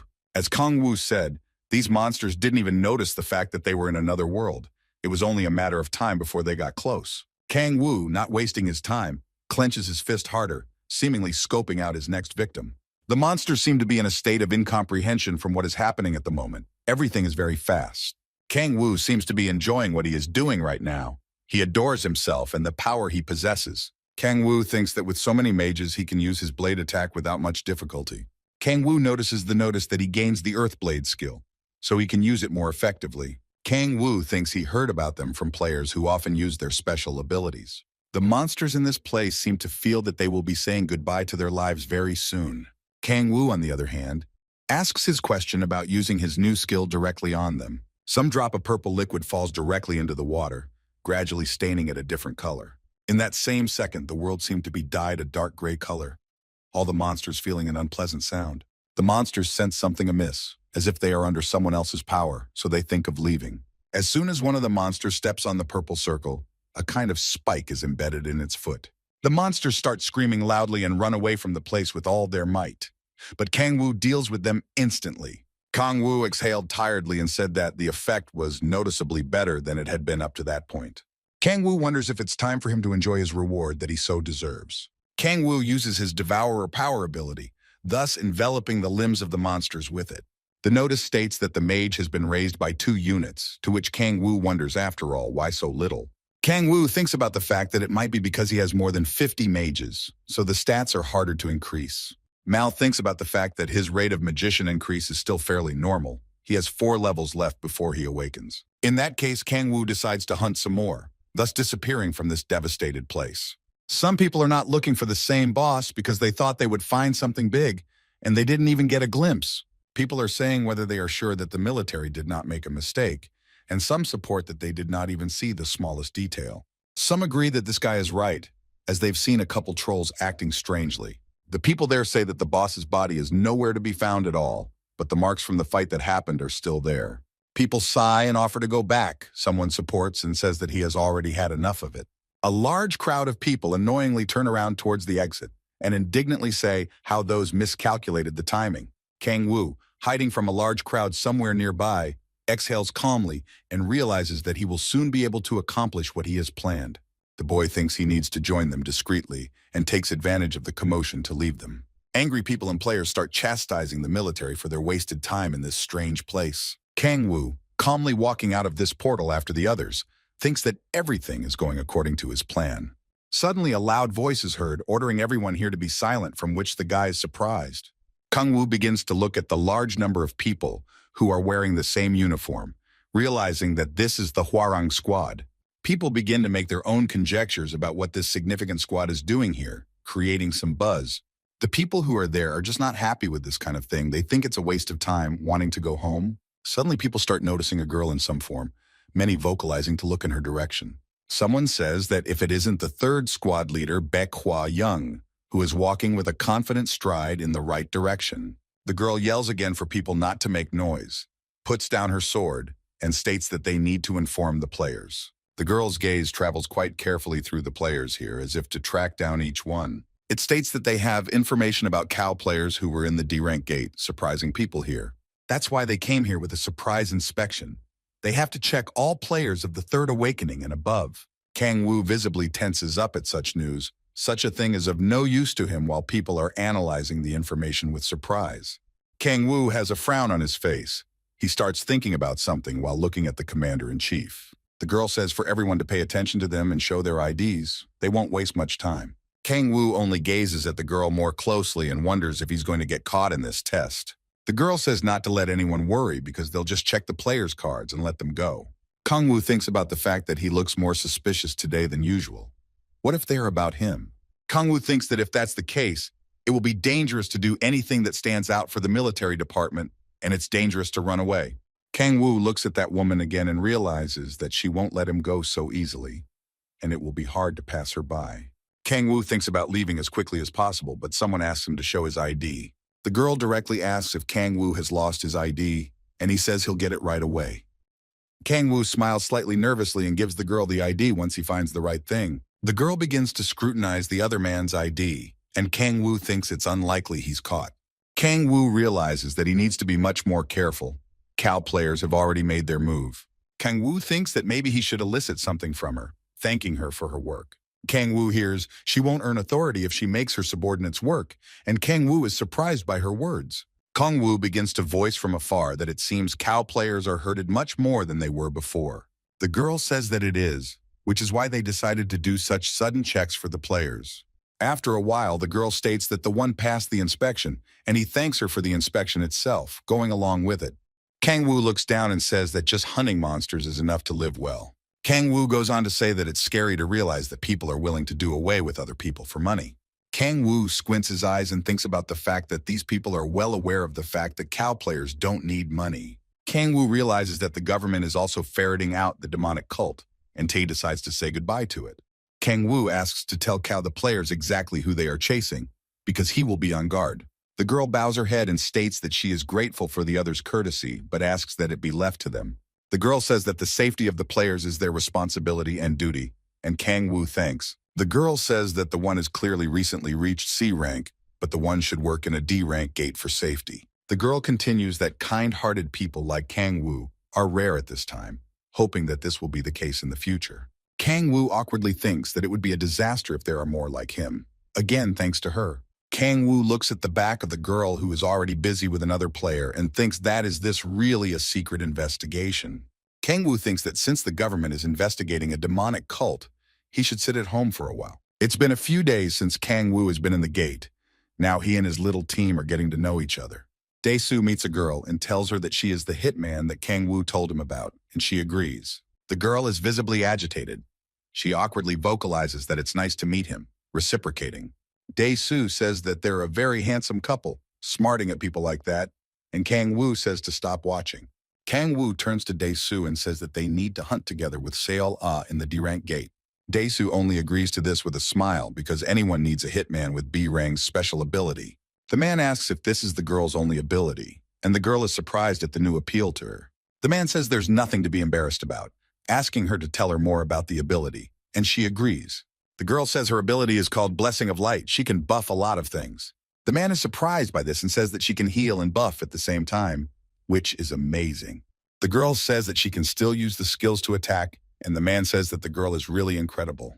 Healers like the girl are something of a rarity after all. She would be accepted into high-level guilds right away, and Kang Woo is surprised. The girl says she's not going to join the guild, and Kang Woo thinks Dae-soo called her fiancé, and the girl doesn't even deny it. The man confidently states that he is going to become a legend with the boy, starting to drink coffee. The man happily states that Americano is definitely the best coffee, and Kang Woo is slightly uncomprehending of his reaction. Kang Woo asks if Dae-soo has found someone to be a damager, and Dae-soo agrees and says that there are two people. The man says that those two have recently reached the second awakening, also those two are very talented. Kang Woo says that does the man have such incredible instincts, recalling Cow's past players, and the man agrees that there are mistakes. The man says that those can obviously be trusted because he has already met them in the early days of the hunt. The girl also does not mind. The girl says that she needs to hurry up to raise her level, and she will also work harder for Kang Woo. Kang Woo tells her not to be in too much of a hurry, because the most important thing is the safety of the girl herself. The man watching from the side says it's really cute, and Kang Woo tells him again to stop staring. The man says that they should meet the next day then, and Kang Woo asks why such a distant address. The man says that there seem to have been many incidents near that gate, thus surprising the boy about the information. For beginners, ogres would be a great way to level up, and also hunting them will be easier. Kang Woo says that it's a pretty great idea on Dae-soo's part, and afterward thinks that he's smarter than he seemed. Kang Woo decides to end this meeting after all, and offers to see him tomorrow, and the latter asks if Kang Woo is leaving now. Kang Woo briefly agrees and says that he has some business left, and the man is a little interested. Kang Woo, on the other hand, has no intention of hiding about his affairs, and says with a satisfied smile to raise his level. Kang Woo realizes that his level is quite high now, and it's only a little while before the fourth awakening. Kang Woo, being on some high ground, is about to use the power of the observer. Wherever Kang Woo is, he can spot any monsters that are moving in any direction. It takes literally a couple of moments before Kang Woo finds himself close to the monsters and dispenses with them in no time. These monsters don't even realize what just happened, just making their last sounds in this world.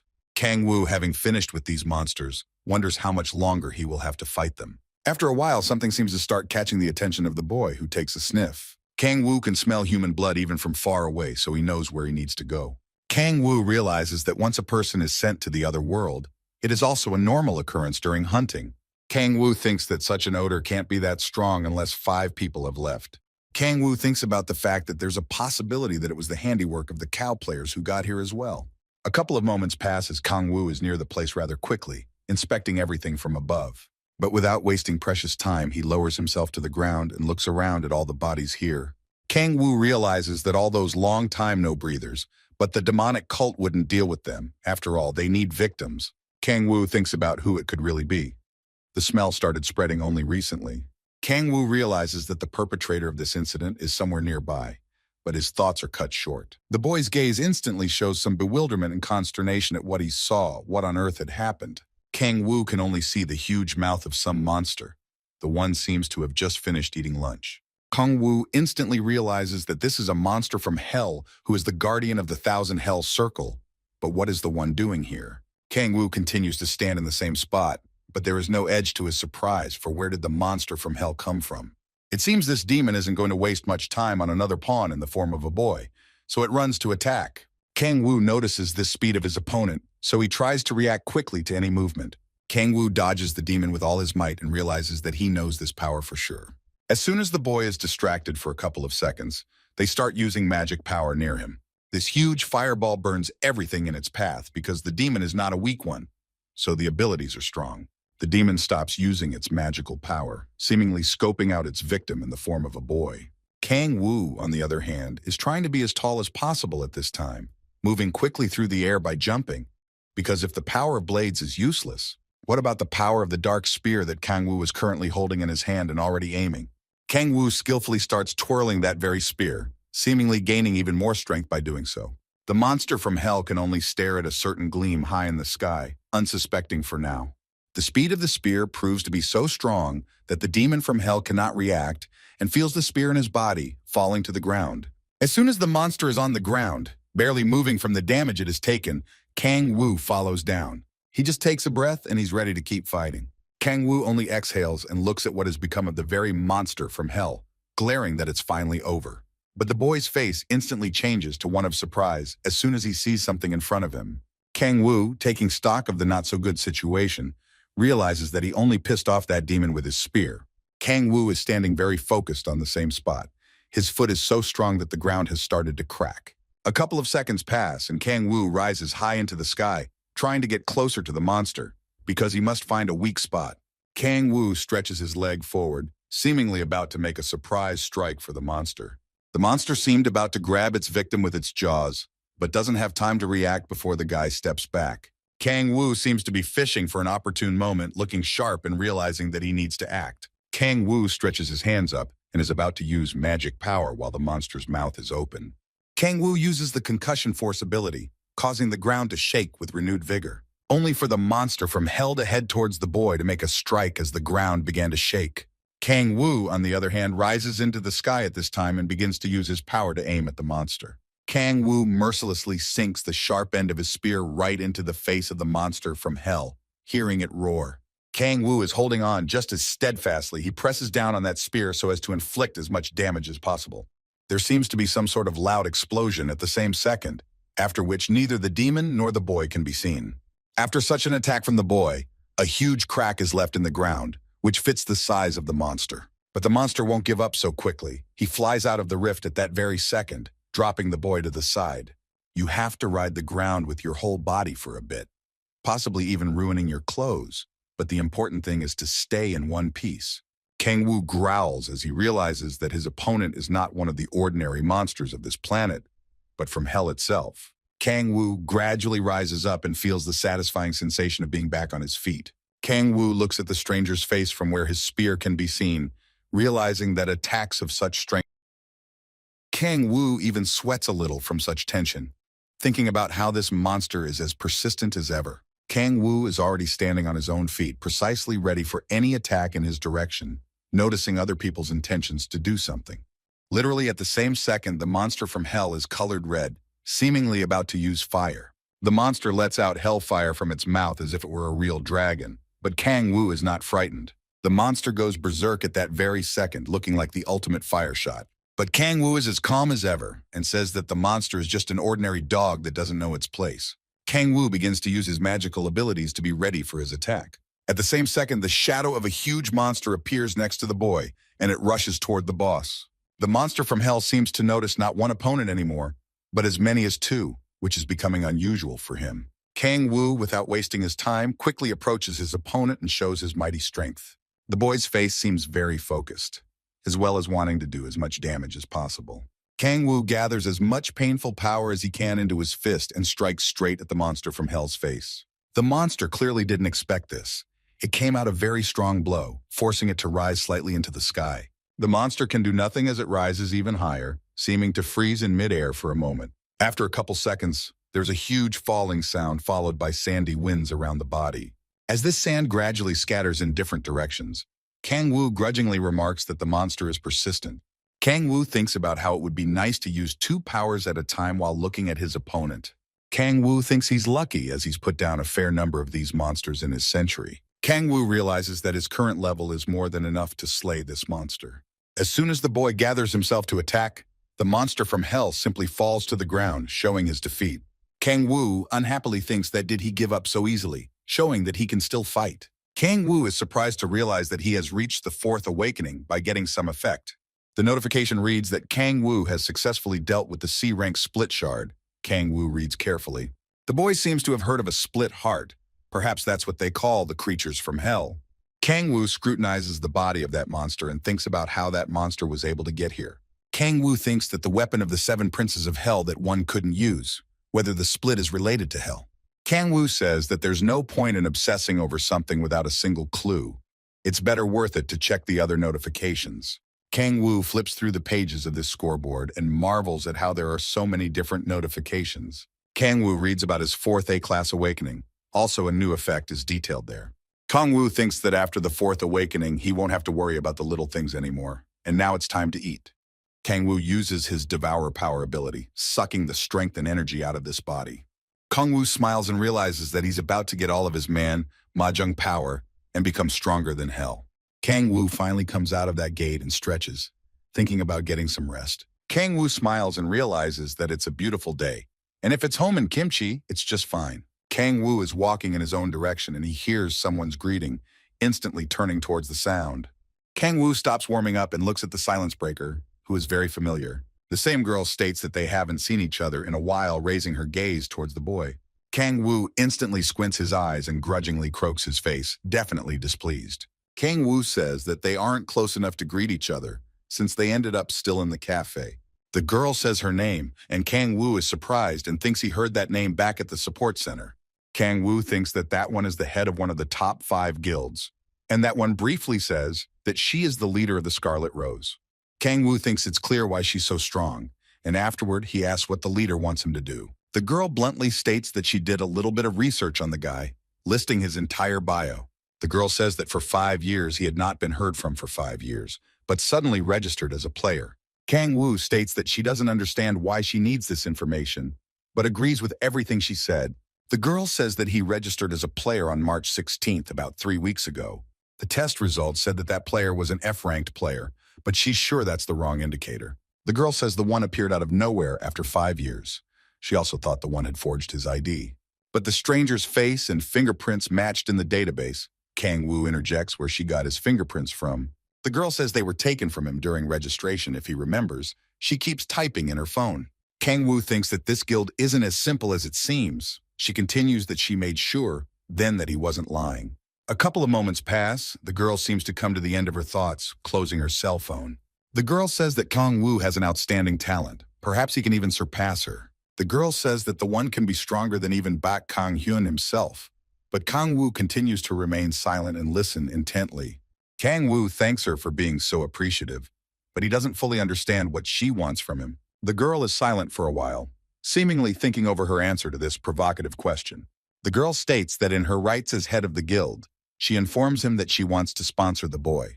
Kang Woo suddenly says that it's not what he expected to hear, and the girl is visibly surprised and says what he was thinking. Kang Woo states that the one could ask to join her guild, starting to smile slyly. The girl also plays with him, asking how she can ask an F-ranked player to join her guild. The girl says that the one wouldn't hide his abilities, and Kang Woo thinks that it's not that he would hide his power, Kang Woo translates the topic and asks about sponsorship, and she says that it's financial support because it will help raise the level. Kang Woo states how much of a benefit it is to her, asking if she wants him to help her in that game, to which Kang Woo gets angry. The girl tries to calm her emotions and remembers that she is the head of the guild and just offered the boy help. Kang Woo laughs and says that it was the first time he played this game and didn't know what to do, and she says that he was the reason why she didn't raise her rank. Kang Woo says that she's still on the bronze level, which is pretty low, to which Kang Woo starts making excuses. Kang Woo laughs and vocalizes to put jokes aside, asking why she seeks to sponsor him. The girl nervously touches her cap and says that after this, Kang Woo will be even stronger than he is now. The girl says that Kang Woo is a rookie that became a player 3 weeks ago, and also that he hunts alone. Kang Woo asks what exactly the sponsorship involves, and the woman replies that they'll give him temporary rights to enter any gate.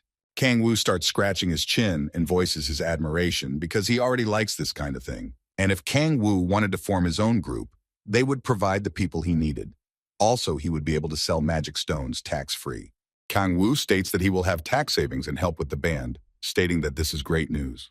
The girl adds that they'll give him gear, but if first class, you'll have to bail him out, and they may also give him a house and a car. Kang Woo thinks about the fact that these people are suspiciously kind to him, which is a little stressful, but he hears her question.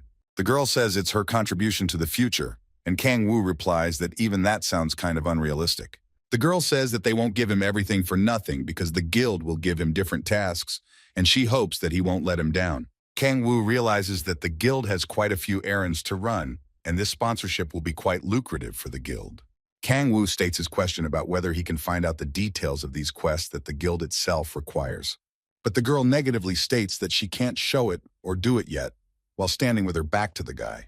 Kang Woo thinks it seems to be a long enough story, and afterwards states that he won't insist. Kang Woo thinks that if these people ask for something ridiculous, he's sure he'll have the opportunity to refuse. Kang Woo smiles his trademark smile, extends his hand forward, and states that he accepts her offer. The girl herself can't hide a barely perceptible smile, for she will need this deal very much. Kang Woo realizes that this is not just an opportunity to gain major connections in a guild like this, but it's also a chance to enjoy the privileges they've given him and the support he needs. Their hands finally join in a sign that the deal is going well, and Kang Woo realizes he can't refuse.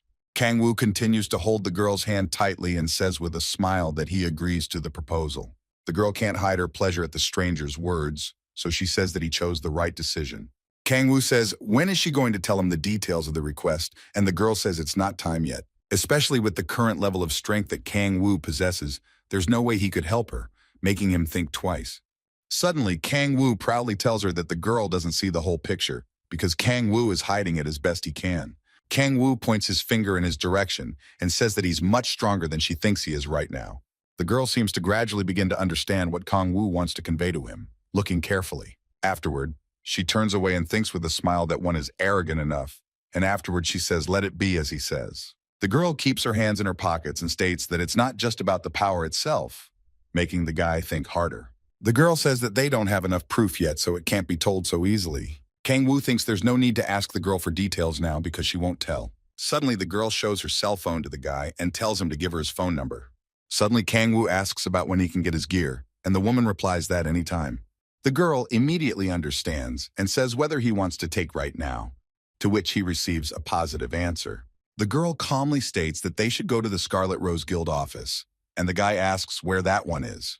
The girl calmly stops in the middle of the road and says Seoul Station, a familiar enough place. A large number of people start looking at some car in amazement, saying what kind of supercar. A young child tells his father that this car is cool, asking him to buy it as soon as possible. The man looking at this beautiful car says that daddy will work hard to acquire it. People say in amazement that someone in Korea has such a model, not believing what is happening. The girl sits in the driver's seat and tells the guy to get in with her soon, and Kang Woo tells her she's cool. Kang Woo sits back down and asks how much the car cost, and she replies that she didn't even look at the price. The girl roughly states that it's worth about 10 million won, and the boy's face instantly changes. Kang Woo thinks to himself that it's really that girl from the internet cafe, now understanding exactly why people love foreign cars. The second everyone is ready to go, the girl gives the gas, and the car literally rushes down the road. Kang Woo says that the car drives like it's gliding, which is what you'd expect from such a car, and Tae asks if he wants one for himself. Kang Woo doesn't believe it, and the girl says that she also said back then that they would be able to give him a car. Suddenly, Kang Woo addresses the girl as Nuna, instantly surprising her and making her eyes widen. Kang Woo states that he'll call her that from now on, and the girl's annoyance is simply uncontainable. Kang Woo awkwardly voices for her to keep her eyes on the road, turning away from her, and the girl continues to be annoyed. Kang Woo says that's very stingy of her, and she replies sharply that she has a large number of people like him. Kang Woo agrees with her quite a bit to calm her down, and afterwards she tells her to focus on the road. After some amount of time, the car finally stops in front of the building, and the girl says that they have arrived. Kang Woo gets out of that supercar and says with surprise that the office is huge while the girl gives the car to the employee. Kang Woo thinks the office is even as big as the player support center as well, and Ta makes him go along. Kang Woo realizes that he just has a perfect solution with this guild. Some people start to meet them. Someone says that Kang Woo is the same player that the chapter was talking about, surprising the guy. A man named Park Hyun-woo greets the boy and says that he is happy to meet him, being the head of the Human Resources Department. Kang Woo introduces himself to this executive in return, shaking the other man's hand and watching the whole thing unfold. Someone says that the man standing next to him is the commander-in-chief of the task force, Moon Young-ho. Kang Woo wonders why this guy is watching him so closely, making him nervous. The leader says that since Kang Woo came, the conversation with the leader was successful, and then thanks him for accepting the offer. Kang Woo amusingly said that with such great conditions, he wouldn't even mind drinking poison as long as he was accepted. The manager says that he seems like he'll need to walk Kang Woo to the warehouse, and the girl says she'll do it herself. Hyun-woo only bowed gratefully to the head and said that let it be up to her will, but the commander-in-chief would go with them. The girl immediately questions why Young-ho would do that, and Kang Woo shifts her gaze back to the guy. Young-ho states that she wants to see with her own eyes what Kang Woo really looks like, as if she doesn't trust him. The girl only incredulously agrees and says that they will have to see each other often, so they should be friends. Several people are standing at the elevator, seemingly waiting for the floor they want, which is the 15th floor. The girl walks ahead of the two guys and does a mini excursion for the boy, showing him that this is where the inventory warehouse is. The girl starts to put her palm on the device and says that, granted, she can't supply it with everything Kang Woo wants. The girl says that they can offer him any gear that Kang Woo wants to his liking. The girl says about high-level outfits, then he can get them once he bails her out. Kang Woo says if there are any legendary items in the vault, and Ta says they use them themselves. Kang Woo now asks about the high-end gear, to which he gets a positive response from the girl. Kang Woo states what kind of deposit he needs to put in to get something like this, and afterward he hears the answer in the form of 50 million won. Kang Woo instantly falls silent and his eyes widen slightly from shock, and that one replies that it's even discounted. Kang Woo, with a slightly surprised face, briefly says that he understands, thinking that he can't afford it. Kang Woo calls out to the Nuna girl, stating if he can look at the middle-class outfit first. Something seems to make the two people look in a different direction from them, also not realizing what happened. Young-ho seems somehow grim at the moment, as if he's going to massacre the boy with his own hands. This Young-ho starts glaring loudly at the boy and asking him where his manners are. But Kang Woo doesn't understand what this guy is carrying at the moment, briefly asking what the matter is about. Young-ho tries to sound as menacing as possible, so he explains that this is no way to address the chapter. But Kang Woo doesn't even reply anything while Young-ho's face twists in visible anger towards Kang Woo. Kang Woo only lets out a sort of quiet chuckle at the other's behavior, seeming to understand what the other is trying to convey to him. But Kang Woo isn't the kind of person who will dance around others' opinions, so he says with an amused smile that he doesn't want to. Young-ho doesn't seem at all impressed by the other's response, instantly grabbing his weapon as if he's going to strike. Kang Woo in turn stands in the same spot, not showing his fear, just waiting for someone else's actions. Kang Woo doesn't even flinch in his body as he sees that moment when a weapon is raised above his face and the girl shouts someone else's name. The girl says to this guy, what the hell is he doing right now, because he's new and he's being greeted like this. The girl shows her anger. She's not going to tolerate disobedience in her direction by calling Young-ho a freak. The girl angrily yells at him with the fact that is he really going to keep quiet while he was doing something like this. Young-ho tries to say bad things about the boy, but the girl cuts him off and tells him to call her whatever he wants. In that same second, Young-ho briefly vows that he understood the other's words, finally raising his weapon over the stranger's face. The girl tells Kang Woo to be careful with his language because if Young-ho lashes out at him, he'll become a cripple. But Kang Woo doesn't listen. Kang Woo notices that this Young-ho is quite loyal and devoted, realizing that this guild is reliable. Kang Woo turns to the girl again, habitually calling her Nuna, to which Young-ho barely holds back the anger within herself. Kang-woo states that he doesn't want that foreign car, and instead he wants the outfit while she quietly keeps quiet. The girl says she can't give it to him right now. Will only get it after discussing the matter as a fist flies over Kang-woo. At the same second, a disgruntled exclamation is heard from Young-ho, who is once again turned on by the boy's address to the head. Young-ho flies at high speed towards the boy, seemingly about to hit, uttering his displeasure. But as soon as Young-ho tries to hit the boy, large streams of wind appear around him. Young-ho realizes he can't move his arm, literally freezes in one place and stares forward. The girl has stopped someone else's attack with one of her hands and looks at Young-ho with her crazy eyes. The girl states whether or not she should count someone else's behavior as disobeying her orders, while Kang-woo smiles. Young-ho lowers his gaze to the floor as if he realizes he's making a big mistake, but his tongue speaks for itself. As soon as the girl lets go of someone else's weapon, Young-ho falls to the ground with all her weight, and the girl says it's a disgrace. Kang-woo only looks down at the blundering Young-ho, listening to someone else's speech with words for him to get out. The girl says that if Young-ho pulls something like this again, she'll have to take drastic measures on his account. The girl tells him to think twice about his role as commander-in-chief of the Scarlet Rose, for which he apologizes. The girl apologizes to the boy and says that it wasn't nice of them, and afterwards will take care of someone else's punishment. The girl asks about high-ranking gear, and Kang-woo describes all his preferences. Kang-woo states that he wants one with good performance if possible, and visibly hesitates. Suddenly, Young-ho slips into the conversation itself, causing the girl to look away from her thoughts and tense up. Young-ho says how about his armor, because if Kang-woo defeats him, then Ta will officially be Kang-woo. The girl reacts instantly to someone else's words and about the offer to fight the newcomer, shouting his name loudly. The girl shows her horrible aura, vocalizing for Young-ho to just get out of here soon, making him scared. Suddenly, Kang-woo puts his hand in front of the girl, preventing her from chasing him away and asking her to stop. Kang-woo states that it's a great suggestion, causing Young-ho to look at Kang-woo. The girl doesn't understand what Kang-woo is talking about so passionately, and afterward thinks the guy is a jerk. The girl remembers their past fight and thinks that the one is probably stronger than her, or maybe they are equal, but Young-ho is at the 67th level, the one who reached the 6th awakening on his own. The girl thinks that Kang-woo just isn't ready for that, trying to stop Kang-woo from his motives. But Kang-woo seems pretty damn sure of what he's saying, he says. How can you refuse such a gift? Young-ho states that he's comfortable with other people's attitudes, thinking that he'll be sure to ward off Kang-woo's chapter from that. Young-ho watches the two of them as the girl tries to get the boy to change his mind about the decision. Young-ho remembers his past with the head, thinks that she was his savior back in that terrible time. Young-ho remembers her confident look and desire to defeat all monsters. She is his leader. But also the chapter is also the woman who irrevocably took his heart for Young-ho. Young-ho's face instantly changes to an angry face, full of displeasure and anger, thinking how dare Kang-woo. The girl tries to dissuade the boy from fighting, thinking he might misstep, but Kang-woo is persistent as usual. Kang-woo looks around the battle room and says that it's small enough, and Young-ho says that he's going to be so calm for a long time. Kang-woo begins to habitually warm up, vocalizing for the girl to look more closely, not paying attention to her words. Kang-woo says it'll be okay and he won't regret anything, and Young-ho says to start as soon as he's ready. Young-ho arrogantly states that he will concede 3 seconds to the newcomer, allowing him to attack as he pleases. Kang-woo only laughs lightly at the other's expression, kneading his hands and glaring at where the other learned those lines from.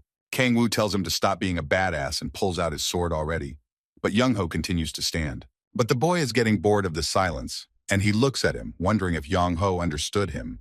Young-ho amusingly states that he's not going to seriously mess around with the newcomer, looking on with the most genuine arrogance. Kang-woo begins to stretch his legs as well, vocalizing, this is how he treats newcomers like Kang-woo. Kang-woo crouches down slightly and starts to use his ability, which attracts the girl's attention.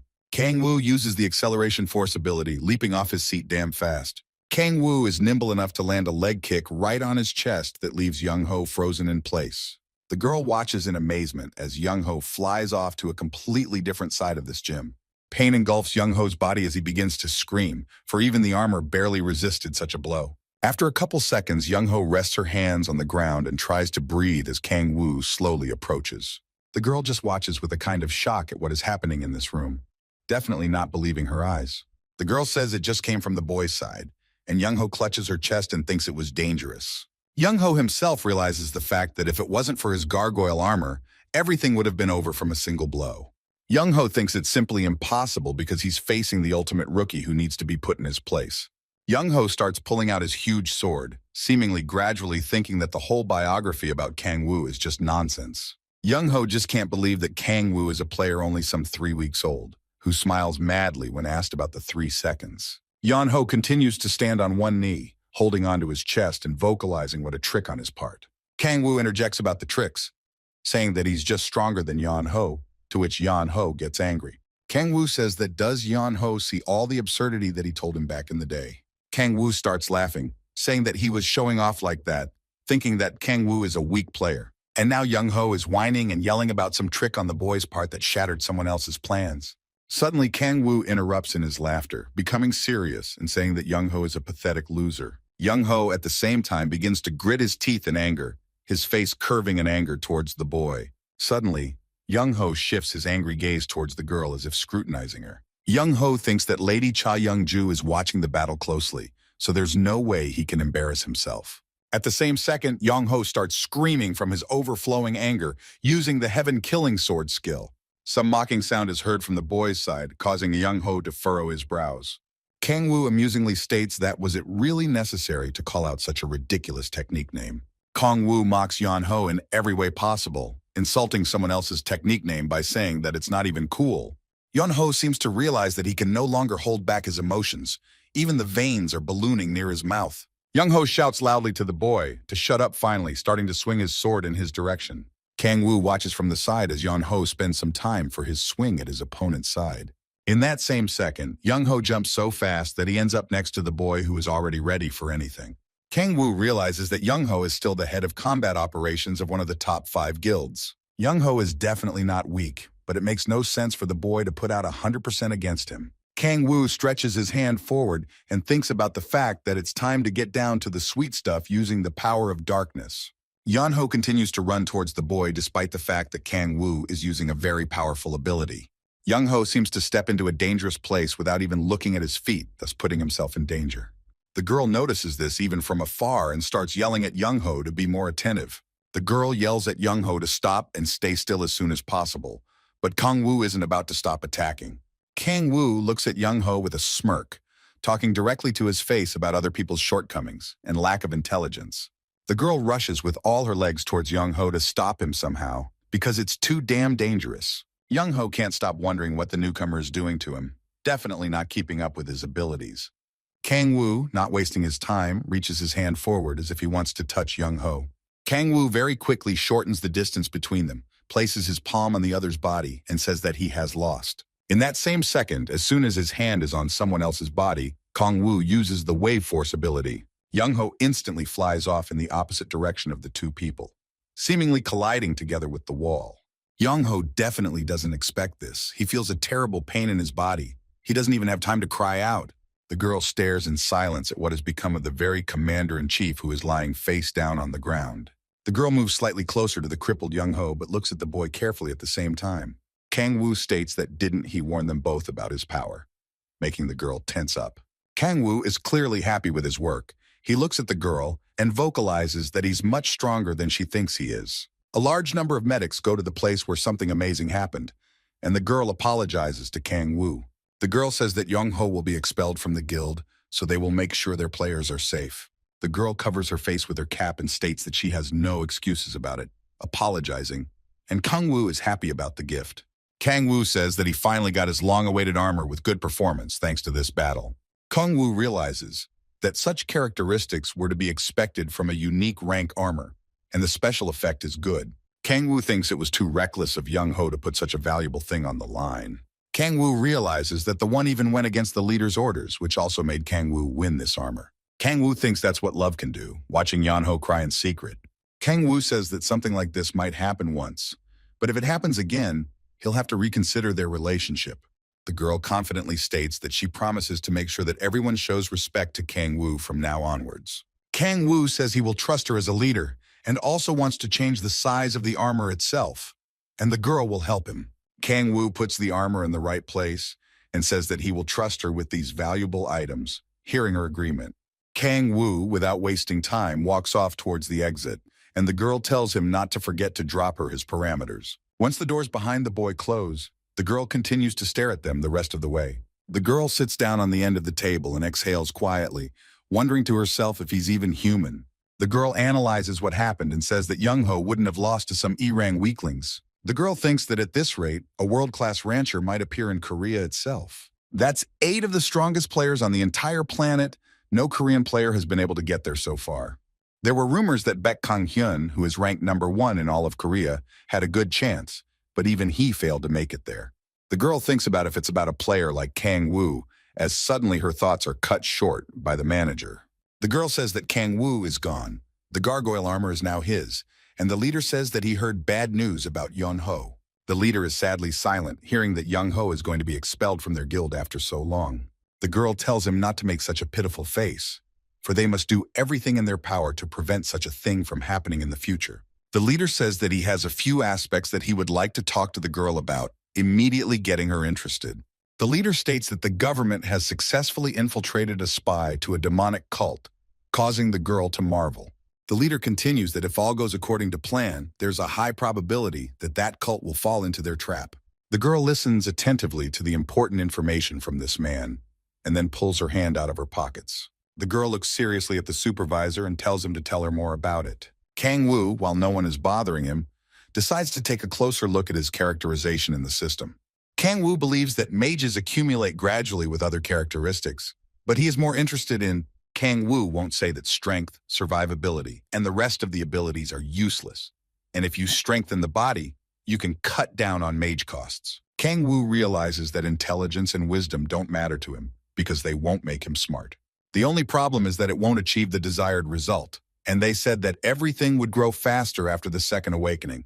Kang Woo realizes that the number of mages never increased, but other characteristics are increasing. Kang Woo can't understand why this is the case, but it might be because his mage is too big. Magi is indeed high when compared to other stats, and Kang Woo's abilities are superior to high-level players. Kang Woo realizes that the higher the stats, the harder it is to raise them, and the final range is around 30. Kang Woo thinks that he's doing okay so far and he's strong, and also the 5th awakening isn't that far away. Suddenly Kang Woo remembers about his precious people, saying that he needs to meet Seol-ah and Dae-soo. At the East Gate in Incheon, Dae-soo's loud and joyful cry is heard, letting the boy realize where they are. Kang Woo says that other people's yelling is starting to annoy him already, and Dae-soo asks if he's finished his business, to which he's heard agreeing.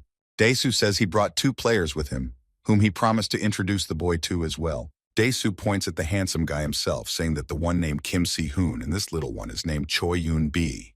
Si-hoon is also the first to introduce himself respectfully, lowering his eyes slightly to the floor, and Kang Woo thinks that he's really handsome. Suddenly, Yoon-bi screams, yelling at Dae-soo about who he called a baby, and Dae-soo scoffs and says who she is then. Dae-soo turns morose when he hears that he looks like a 40-year-old man, and Yoon-bi decides to get to know Kang Woo. Yoon-bi asks her brother to talk down to her, but Kang Woo already humbly says that he's a brother to her too. Yoon-bi yells about Seol-ah that she's just a cutie, asking to be photographed together so her friends will be jealous of her. Seol-ah is a little hesitant to agree, and Kang Woo thinks Yoon-bi is the female version of Dae-soo as he hears someone else's speech. Si-hoon extends his hand forward and says that it's an honor to meet Kang Woo. Si-hong says that he is at the 12th level and recently reached the 2nd awakening of A-Rang, and he is also a class warrior. He also introduces Yoon-bi that the one is a mage with the B-rank feature, apologizing for her noise. Kang Woo notes that Si-hoon has a polite and formal speech, and can also find a way to approach people. Kang Woo thinks Si-hoon is talented enough, just like some main character in some manhwa. Dae-soo suddenly voices to the boy what he thinks about these people, whether they inspire confidence or not. Kang Woo, on the other hand, only faintly smiles, seemingly thinking about these 2 people.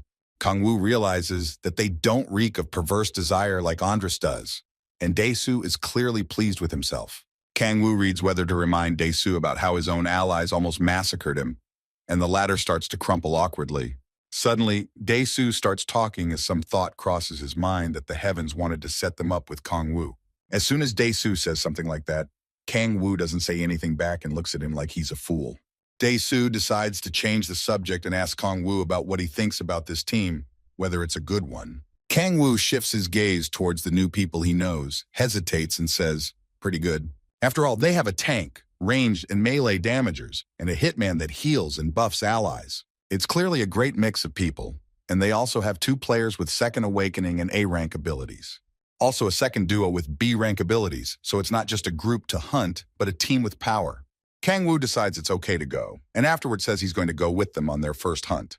Dae-soo is surprised by this sort of thing, and Kang-woo says he'll point out other people's mistakes and give advice. Dae-soo starts habitually shouting to himself with joy, vocalizing that he's counting on the boy, and Kang-woo thinks they're noisy.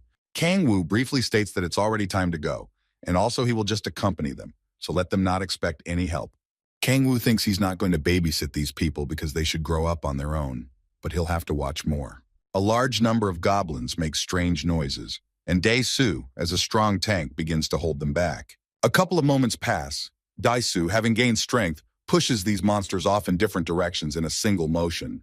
Dae-soo starts laughing quite a bit at what he just did, vocalizing how they are in the goblins' place. The goblins, for their part, can no longer get to their feet, so they lie on the ground, making noises and shivering in their bodies. The girl named Eun-bi instantly uses the light shock skill, killing those goblins. Something seems to start coming towards Eun-bi, who instantly reacts and calls out to the tank. Eun-bi says that there are already about 5 goblins behind her, and the tank is heading this way to hold them off. Eun-bi tries to hide behind his tank, as the goblins are numerous, and Dae-soo is ready for their attack already. Dae-soo looks pretty damn sure of what he's doing now, and afterward he voices Seola to baffle him. The girl instantly reacts to someone else's request and uses the light blessing ability, thus hearing Dae-soo's thanks. Dae-soo heads towards the goblins with his power, leaving behind the girls in complete safety as someone starts jumping. Dae-soo seems to start noticing that someone is doing their long-awaited martial arts action, starting to smile. In a stream of large numbers of goblins, the warrior begins to disgorge one after another as if dancing. These goblins don't even realize what just happened to them as Si-hong straightens up rather quickly. As soon as the goblins fall to the ground, Si-hong stops attacking, taking his breath away for a while. Someone seems to catch the attention of the cold-blooded Si-hong, who shifts his gaze towards the sound. Dae-soo says he's just as great as Kang-woo, asking if the latter has trained in kendo, to which he agrees and replies that it's as a hobby.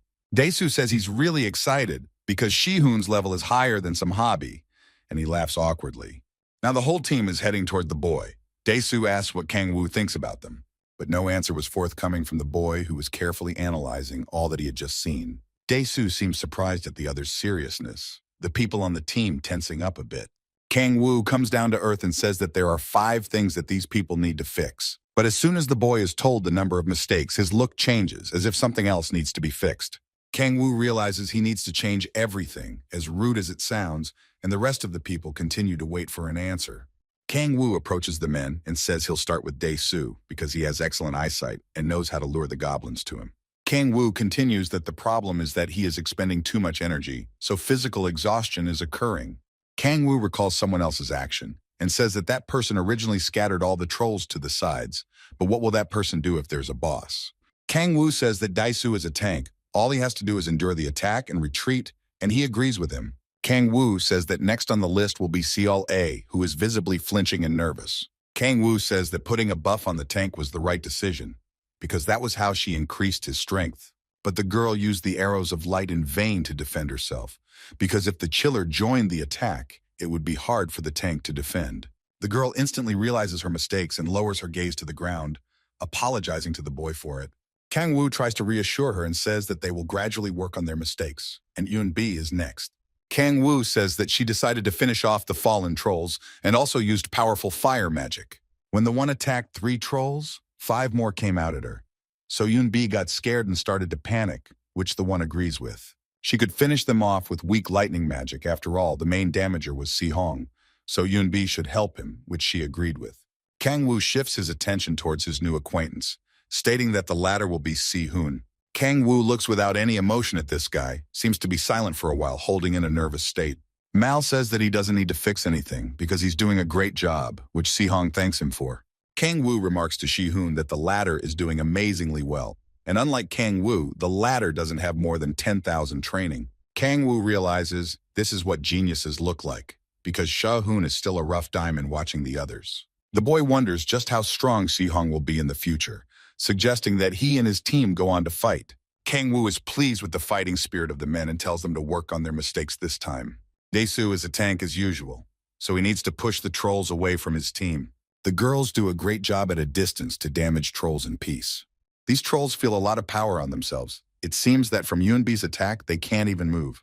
The battle is happening in all its glory, and every member of this team is busy doing their part to help each other. Kang Woo is once again on top of watching his team, taking note that everything is going even somehow smoothly. Kang Woo realizes that everyone is doing surprisingly well. The battle seems to be coming to an end. Kang Woo realizes that if this continues, they can fight in the High Gate in a month. Looking at the team, Kang Woo smiles and says that they're doing well, while Daesu says that his bro is stingy with compliments.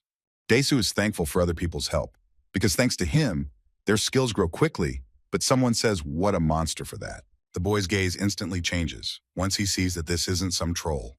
Kang Woo watches as some new kind of monster in such a low gate is carried towards his team. Once the boy takes a closer look, he instantly realizes that this monster is a demonic wolf. The tank reacts instantly to a new opponent for itself, getting in front of the others and using its shield. Kang Woo curses at such a surprise and doesn't understand where some demon is coming from again. It seems like Kang Woo is about to help his team as he suddenly observes something amazing. While Daesu takes all the damage, at the same moment, Si-hong launches his sly attack, acting quickly.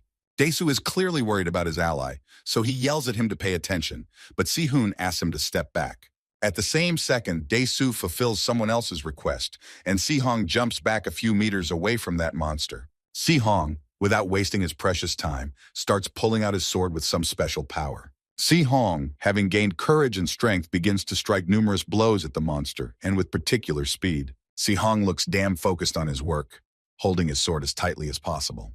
It seems that Si-hong is starting to notice something near him that is noticeably distracting, making him startle for a moment. As soon as Si-hong is distracted, the monster takes advantage of that moment and makes the guy fly off to the side. Si-hong falls to the ground, seemingly lurching, while the monster at this time is heading in his direction at a breakneck speed. Shi-hoon realizes that he is in an unpleasant and life-threatening situation, and in the meantime, Kang Woo appears, using force. Kang Woo will not pet this monster, but instantly delivers his devastating blow to this monster. Si-hoon watches in amazement at his savior, who has appeared at the most opportune moment of his life. Blood flows from the boy's fist, and the notice states that he has handled a D-rank rift shard, and his level has been increased by 1. Kang Woo instantly walks over to Shi-hoon and asks him if he can stand up, to which he agrees and awkwardly thanks. Frightened players run up to the two young men, asking if they are okay now, but how could it be otherwise? Sila asks with a sort of shaky voice if they hurt themselves, and Daesu can't hide his excitement. Daesu says that Shi-hoon is pretty damn good. The light from the sword was clearly visible, and the one says that only on the second awakening. Kang Woo looks at this guy and thinks he's strong enough to stand up to demons. Kang Woo realizes that even for a player with a special ability, that player is abnormally strong, because it's not just a talent. Kang Woo says that after seeing this, he can understand Yan Ho and offers his help to Shin-hoon afterward. Kang Woo doesn't waste his time in a great opportunity. Once he places his palm, he uses his strength. Kang Woo uses the power of an observer, seeing the notification that the Mage Lord is hiding the use of mages. Kang Woo tried to see some hidden power in him, but he can also see the status window and what skills will be improved. Kang Woo doesn't hide his smile. He thinks he'll look at someone else's characterization once. But the boy's face changes to a surprised face once he sees the rank of SSS, and also the one as a god of battle. Kang Woo realizes that there is a hero beside him who is destined to protect this world, not realizing what Shohun is. Kang Woo looks at this guy again and again and again, and realizes that he's literally the protagonist of some manhwa. Kang Woo rereads someone else's characterization again, and can't believe that Shohun is the god of battle, the protector of the world. Kang Woo begins to realize why he's so good at fencing by imagining someone else's image in his head. Kang Woo wonders if the one is really a hero and not some villain like Andras. Kang Woo thinks it might be a threat to him, but Kang Woo can't let go of such a precious student. Kang Woo remembers what Cha Young-ju did to him. He needs to build a friendship with full support. But Kang Woo can't throw his money around, so he doesn't know when he can keep promising players around his neck. Kang Woo thinks that at least Kim Si-hoon won't be that person, since he rushed to protect Dae-soo from the wolf. Just like Dae-soo said, then Shi-hoon has a good chivalrous spirit, even though the situation itself looks dangerous. But the boy is curious about what it will eventually turn into, but no one can know or even guess about that. It seems some thoughts are starting to fill the boy's head, which barely hides his smile. Suddenly, a girl's voice pulls him out of his thoughts, asking worriedly if he's hurt, but Kang Woo waves her away. The girl asks why such a monster appeared in a D-rank gate, and Kang Woo agrees that it's really weird. Kang Woo states that Shi-hoon also weighs in on this battle with the monster, asking how his condition is, but the man is doing well. The girl says that for a while the Tom needs to do less movement and more rest, then it will be better. Kang Woo asks Shi-hoon if he's doing well, and he agrees and says it's all thanks to Seola. Kang Woo smiles and says that it's good news, and Shi-hoon replies that if it wasn't for Kang Woo, he would have suffered even more. Shi-hoon smiles and looks with angelic eyes, thanking once again, saying that Kang Woo is very strong. Dae-soo confirms and says he's never met anyone as strong as Kang Woo before, and he thinks those people are too weird.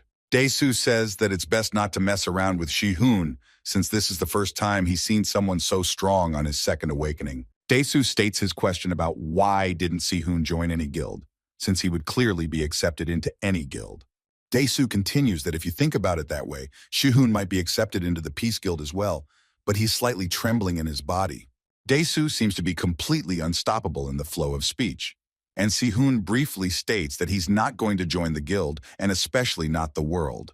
Dae-soo seems to be analyzing what he heard from his friend. He doesn't even have any words left to say about it. Dae-soo wonders if there was any disagreement between Shi-hoon and the Peace Guild, but the latter says not to bring it up. Dae-soo states that it seems to be an unpleasant memory for him, so he apologizes for his interest. Se-hong states that it's just a heavy topic, apologizing to the others for being overly sensitive. Shi-hoon says that it's okay to start hunting now, but Kang Woo cuts off that it's better to continue next time. Shi-hoon negatively states that he's fine and it's no big deal, but Kang Woo replies that he'll continue the hunt tomorrow. Shi-hoon briefly agrees, and Dae-soo yells that is Kang Woo really going to be with them tomorrow too, but he replies negatively. Kang Woo says that he can't take care of them forever, and if they don't forget what he taught them, those will grow up quickly. Dae-soo says that he will definitely level up to fight alongside the boy, and the boy is already leaving. Kang Woo tells the girl that he has something urgent to do, so he tells her to go home first. The girl asks if it's something urgent, and Kang Woo says that it's a sudden call, need to take a look. The girl agrees and says what about dinner, and the man replies that she will have dinner alone, for she may be late getting back. It seems that the girl is a little saddened by this turn of events, because they wanted to be together for a while, but they have to accept reality. The girl says they'll see each other later, and at any moment she's willing to warm up dinner, which Kang Woo is grateful for. Kang Woo would like to have dinner with her, but there's nothing he can do about the sudden business. Kang Woo looks after the girl who is gradually disappearing in the crowd of many people. As soon as Kang Woo is left alone with himself, there's some sort of plan going on in his head to get started. Si-hoon stands all alone in the fresh air, looking at something on his phone and clearly going home. Si-hong is standing near the bus stop, clearly waiting for his bus to head home for a quick rest. Si-hong is scoping something out on his phone, seemingly looking up different bus stops and numbers, but thinking about the Peace Guild. Kang Woo suddenly appears and greets Shi-hoon, saying that he wants to talk to him about something. Shi-hoon immediately asks what the conversation will be about, but Kang Woo replies that the conversation will be important enough. Kang Woo suggests going somewhere where no one will be around, and Shi-hoon briefly agrees, even as his bus pulls in. Kang Woo briefly, and without any further ado leads Shi-hoon behind him to a secluded place so that obviously no one would overhear. Shi-hoon decides to be the first to start the dialogue and verbalizes what he wanted to tell him. But suddenly Kang Woo quickly approaches. Kang Woo throws some kind of strong punch to Shi-hoon's body, causing him to cough in pain. Kang Woo throws Shi-hoon to the ground without any regret, causing him to fall down unpleasantly. Si-hong doesn't understand what is going to be done to him, so he tries to understand someone else's intentions with words. But Kang Woo doesn't let him say a word and instantly presses his foot against the other man's body. Kang Woo says that the one will become stronger in the future, much stronger than other players, so he wants to build a friendly relationship. Kang Woo looms over this guy and says with a crazy smile that he wants to become Shi-hoon's close friend. Shi-hoon starts to get visibly angry and says, "How can you do it that way?" and Kang Woo uses the skill. Kang Woo doesn't seem like he's going to listen to other people's whining, so he punches right on the chest with some force. Kang Woo looks at the reaction and says he just wants to back up, and Shi-hoon can't even say a word. Kang Woo starts to use the magical power of submission, hears someone else's request to stop it. Kang Woo only subconsciously tells him not to worry, because he will forget everything that happened. When Si-hong opens his eyes, it will be the same as before, hunting monsters and getting stronger. Kang Woo says that if he and Sela and Dae-soo get pumped, they will be the strongest group of players. And if Si-hong becomes his familiar, he can take a few of his abilities, which will help with growth. Kang Woo slowly starts to pull away and says that the man doesn't need to worry about anything like that. Kang Woo smiles madly and says that they will definitely get along together like the truest of friends. Yi Hong seems to be waking up from some horrible dream, causing his heart to beat frantically. Once Si Hong starts to look around him, he notices that he is just lying on the cold ground. Si Hong tries to figure out what happened to him that he ended up in this place, and his palm draws to his chest. Shu Hong still has no way of understanding how he ended up in this place since he was waiting for his bus. Si Hong pulls out his cell phone, turns it on, and sees that it's 8 o'clock in the evening, which is quite late. Si Hong tries to remember the past, how he definitely wanted to get on his bus, but that was an hour ago. As soon as Shu Hong tries to remember what happened in this time period, his thoughts become confused. Si Hong realizes that he just can't remember anything, probably due to the fact that he just passed out. Shu Hong realizes that no matter how strong the aftermath of that battle was, he can't believe he fainted. Si Hong just grits his teeth with a kind of anger at himself, at his weak body, thinking he is just as weak. Si Hong rises up and realizes that he's too weak a player. So much time has passed and he still hasn't gotten stronger. Si Hong tries to get up from the cold ground with the wall beside him, holding on to it, and thinking that he needs to get stronger. Several people appear in Shu-hoon's eyes and memories, like the vice head of the Peace Guild and Kim Young-hoon. Shu Hong decides with anger that he will get stronger, and then the blade of his blade will reach his opponent's neck. Shu-hoon weaves tiredly down the road, and Kang Woo watches him from a safe distance so as not to get caught. The notice states if there are any orders for the familiars, but Kang Woo replies with a smile that there aren't any yet. Kang Woo only smiles wider as he realizes that Kim Si-hoon has a duty to become as strong as possible. Kang Woo thinks he's not going to use force on Shu-hoon, who will probably behave himself for now. Kang Woo realizes that creating a familiar is just a safety net. After all, you don't have to put a leash on a dog. If Zihong's talent continues to grow properly, his skills might be enough to rival Palak's strength. Man Mahjong's seal hasn't been broken yet, so the boy who will fight the demonic cult needs an ally. Kang Woo thinks you'll never know when a strong monster shows up at the gate, and Shu-hoon can help. Kang Woo sees his new friend off with a smile and thinks that he will definitely be a full support. As soon as Shu-hoon is out of sight on the bus, Kang Woo hears his phone vibrate, wondering who it is. Jo Deok-hyun calls and he answers and asks what he needs, to which the voice at the end of the phone replies that he has the information. Deok-hyun says he's not sure if it's about the cult, but he found a trail of mages in some important place. Deok-hyun states that it doesn't look like someone did it intentionally, and Kang Woo clarifies that it wasn't a person who did it. Deok-hyun replies that the footprint looks more like a monster-like creature than a human, possibly a demon, and Kang Woo asks where he found it. The one answers that it's in the B-Rang Gate in Yejeongbu, and Kang Woo thinks that following the Hellhound and the Demon Wolf, more appear. Kang Woo remembered that the Hellhound appeared in the C-Rank Gate and the Demon Wolf in the D-Rank Gate. Kang Woo starts pulling out the scoreboard to find out some information because he has an inkling about it.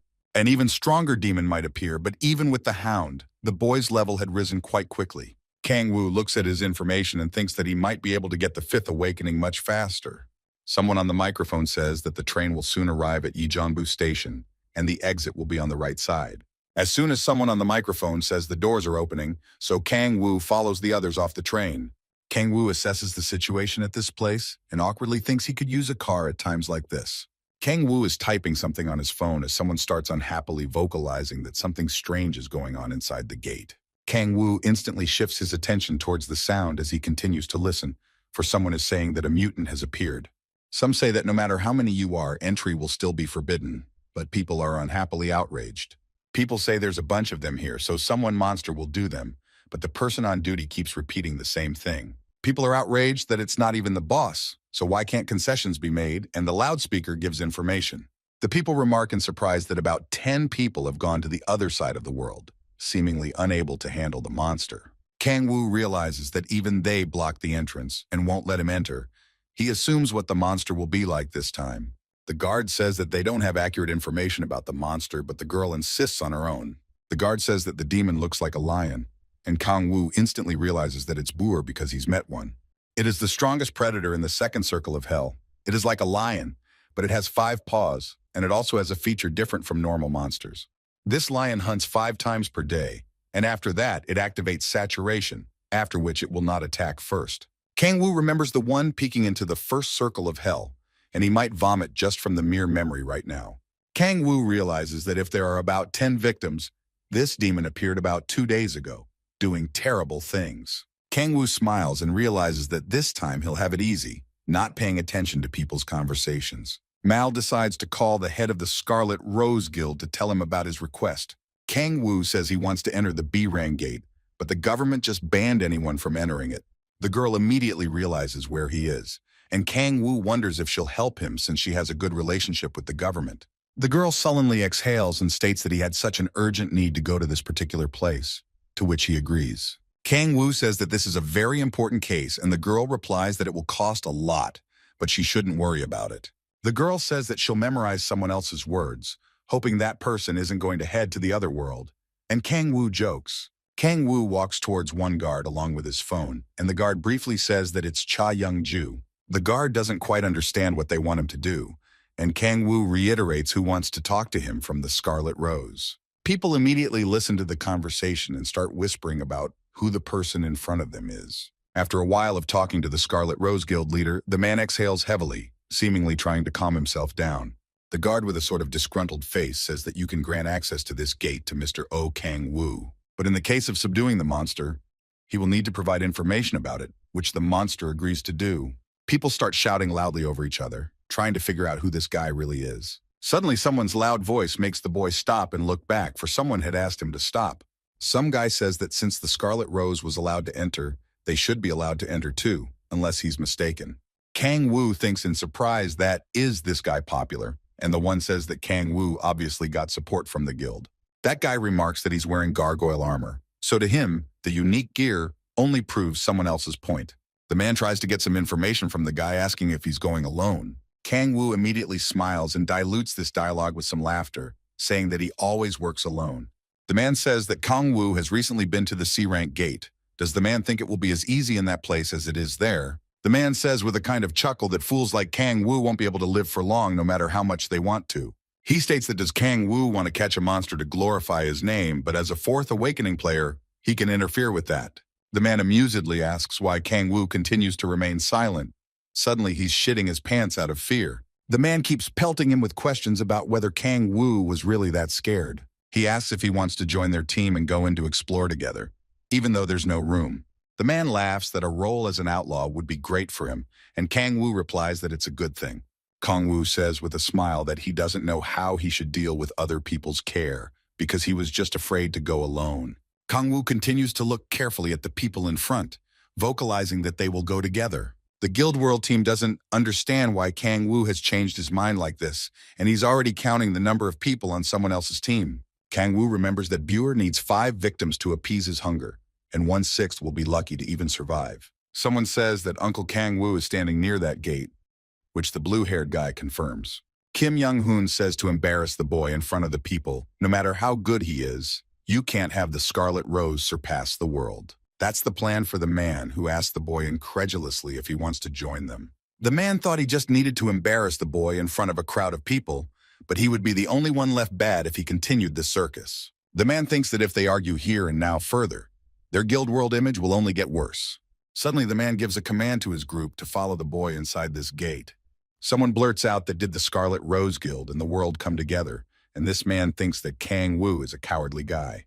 He continues to think that he has no idea and has no idea what the Scarlet Rose Guild is guided by if they took Kang Woo specifically.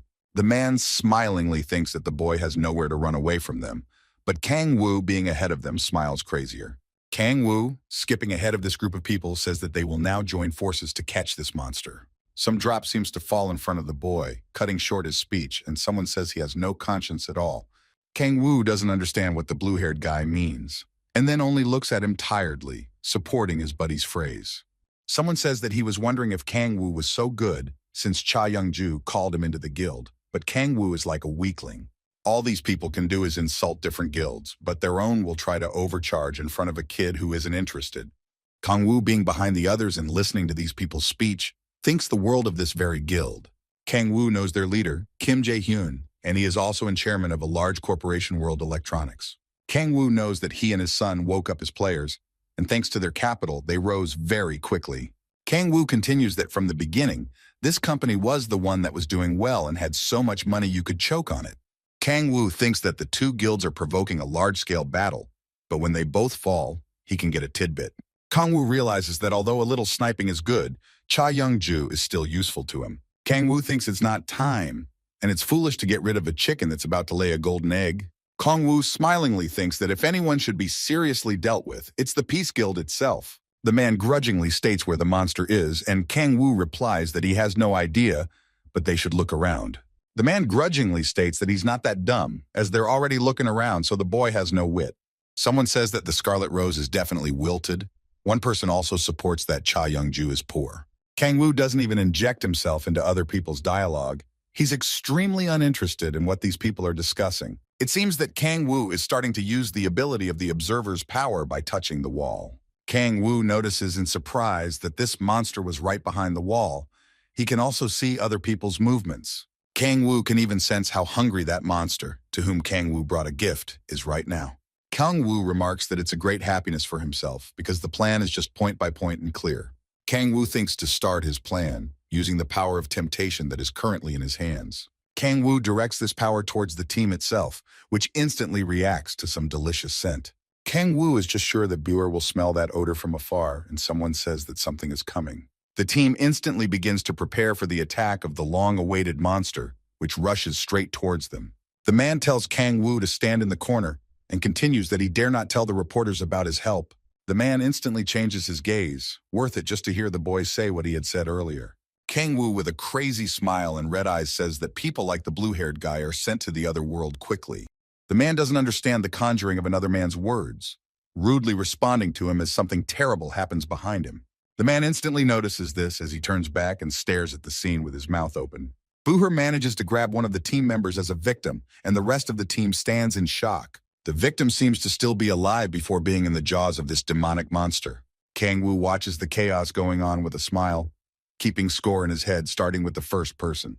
The man continues to give commands for his squad not to panic and despair at what is happening. As soon as the blue-haired man gave the command, a large number of arrows headed towards that monster.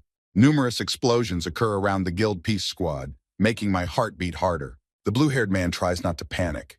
He holds firm and vocalizes for everyone to stay in their positions. As soon as a man says such a phrase, someone behind him is already being victimized again. The man turns his face toward this horrible picture. He simply has no words left. The mouth of this demonic monster is completely colored bloody. It does not feel sufficiently satiated. Kang Woo continues to watch the whole ongoing panic of the alien squad, noticing that a second victim appears. The blue-haired man seems to be losing any patience. He can no longer watch his allies fall, so he's going to attack. After a certain amount of time, as soon as the man begins to use the force, the man aims at his opponent. As soon as a man starts attacking this monster, it screams to deal damage to the enemy. The man is next to his allies, shouting to rush to the attack, pointing in the right direction. But after his words, the allies find themselves in some kind of trap, heading for the other side of the world, for Buer is not one of the weaker demons. The blue-haired man's face changes to one full of fear, incomprehension from what is happening, for how can this be? The man looks at his opponent, who is slowly getting sated, and the man thinks he's hit right on target, but he somehow doesn't care. The girl, once she begins to realize she is in danger, asks for someone to help her. Kang Woo, with a devilish smile, counted down the 4 victims already, hearing other people's screams in the background that would only attract the monster. The man feels a growing panic and wonders with horror if this is how his fate will end. The man only seems to be more energized with fighting spirit. He angrily thinks he will make one last attack. Once the man waits a little while for the monster's attention to be directed in his direction, he snaps out of his seat. The man heads towards his opponent with great speed, aiming the sharp tip of his spear. The man with full confidence thinks that he will be able to deal with this monster just to avoid being on the other side of the world. But the demonic monster isn't going to give up that easily, so it defends itself against the man, causing him to strike out. The man certainly doesn't expect to be able to give up so easily and lose to some monster, looking on in horror at everything. A demonic monster's fangs seem to sink straight into the ground in front of the terrified man's face. The man is already starting to flood with tears from fear. He makes occasional sounds of pain, but he doesn't stop staring at the horror in front of him. Kang Woo, on the other hand, can only smile as his plan is going smoothly, point by point.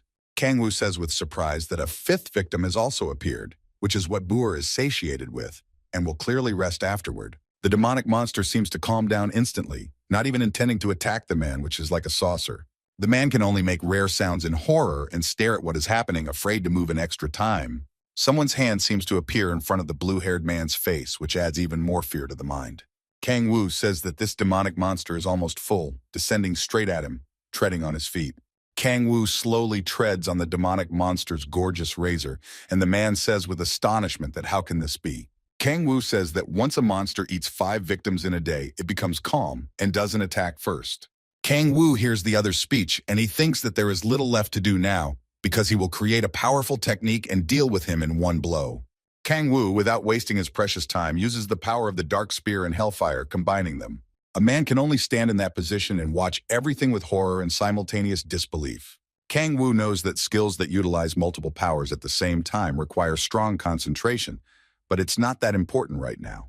It only takes a boy to combine these two powerful forces to create a kind of two-toothed weapon that would be a classy weapon. Kang Wu only looks on with a more greedy look, for he is confident in his strength, and the notice says that the skill is S rank. Kang Wu sinks his weapon into this monster's muzzle, and the notice says that the powers are used more clearly and concisely. It seems that the demonic monster can no longer withstand such tension from the boy, so there is a big explosion. Kang Wu steps on the ground after this battle, and the notice says that he defeated the B-rank Rift Shard, level raised by 6. Kang Wu had reached his 5th awakening, received an experience bonus for leveling up, and his mage score had reached 60. Kang Wu is surprised to read the new information and doesn't understand what the Devil's Blessing is, such a strange name. And also, Kang Wu notices that there is some bad explanation here, because what it is and what effect it has is still unknown. But Kang Wu thinks that it can give him incredible power anyway, making him enjoy the result. Kang Wu thinks it's a power that even he, after 10,000 years in hell, has never heard of. Kang Wu thinks that by raising his level and his characteristics, it will be possible to become stronger than when he was a demon king.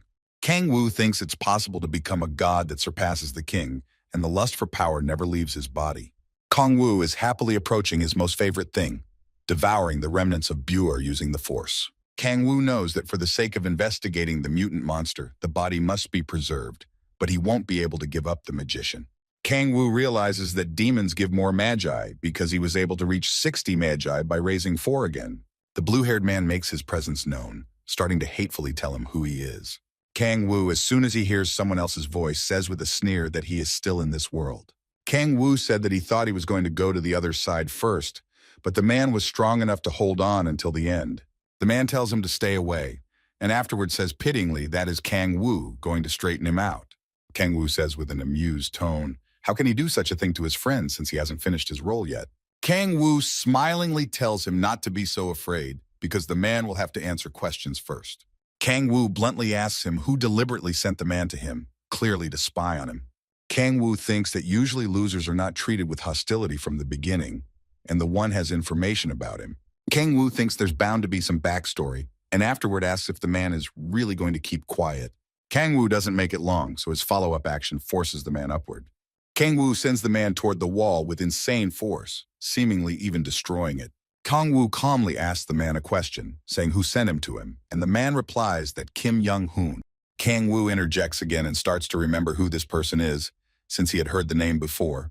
Kang Wu asks why the man would do that, and the man replies that Cha Young-ju just insulted him once, and after that, Young-hoon started to hate the Scarlet Rose. Kang Wu surprisingly states that whether this guild has pestered him just because of this ridiculous incident. Kang Wu says whoever did this is retarded for asking if a man has a picture of someone else. Kang Wu takes the other person's cell phone in his hands to make it easier to look at the photo, saying that he's really handsome. Kang Wu is surprised to see a familiar face, thinking it's Kim Si-hoon, or maybe those two are just both handsome. Kang Wu says that the latter wants to convey to him that he was involved in some stupid guy's revenge, and the latter apologizes. Kang Wu amusedly asks if he's working hard for someone like that, but he continues that it's no big deal. Kang Wu says that if a man plays his part well, he will have no complaints, and that man agrees to everything. Kang Wu smiles amusedly and tells him not to worry at all because it's not a hard job. A large number of reporters loudly proclaim that someone is coming out of the gate alive and unharmed, and it turns out to be Kang Wu and Kang Sung-soo. People are asking a large number of questions because there were a lot of them, and there are only 2 left, pelting them with questions. Kang Wu seems to be gathering his strength to say something in front of these people while slowing down.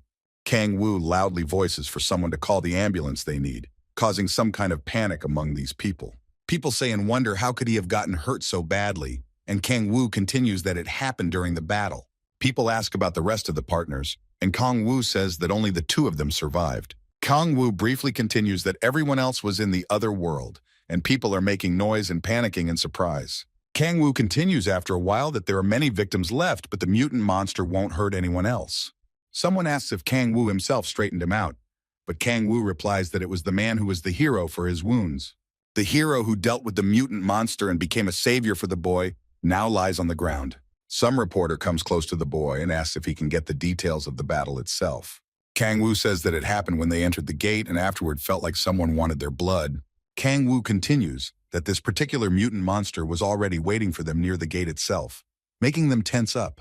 Kang Wu says that at that moment he realized that the monster was strong enough, which made it impossible for them to get out of the gate. Kang Wu continues that there were thoughts of running away, but Sung Soo insisted on his own, so they decided to fight. Kang Wu says that this monster looks like a lion with 5 paws, and the members of Sung Soo's group instantly went to the other world because of the attack. Kang Wu continues that when the situation became critical, Sung Soo told him to run, he decided to fight alone. Kang Wu says that he couldn't leave this man alone, so he stayed and watched this battle until the end. Kang Wu describes that it was a desperate and fierce fight, a fight for life, and afterward, Sung Soo was able to overpower him. Kang Wu says that he mumbled the names of lost guild members, even while fainting, which is still happening now. Kang Wu says not to speak until the ambulance arrives, and someone says that Sung Soo was negative towards Kang Wu.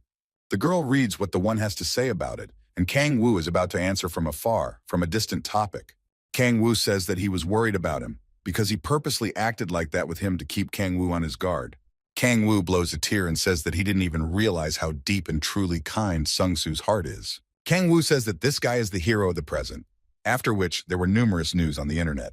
The girl sits and leafs through the news, reading the text itself carefully, also thinking that this is not the work of a monster.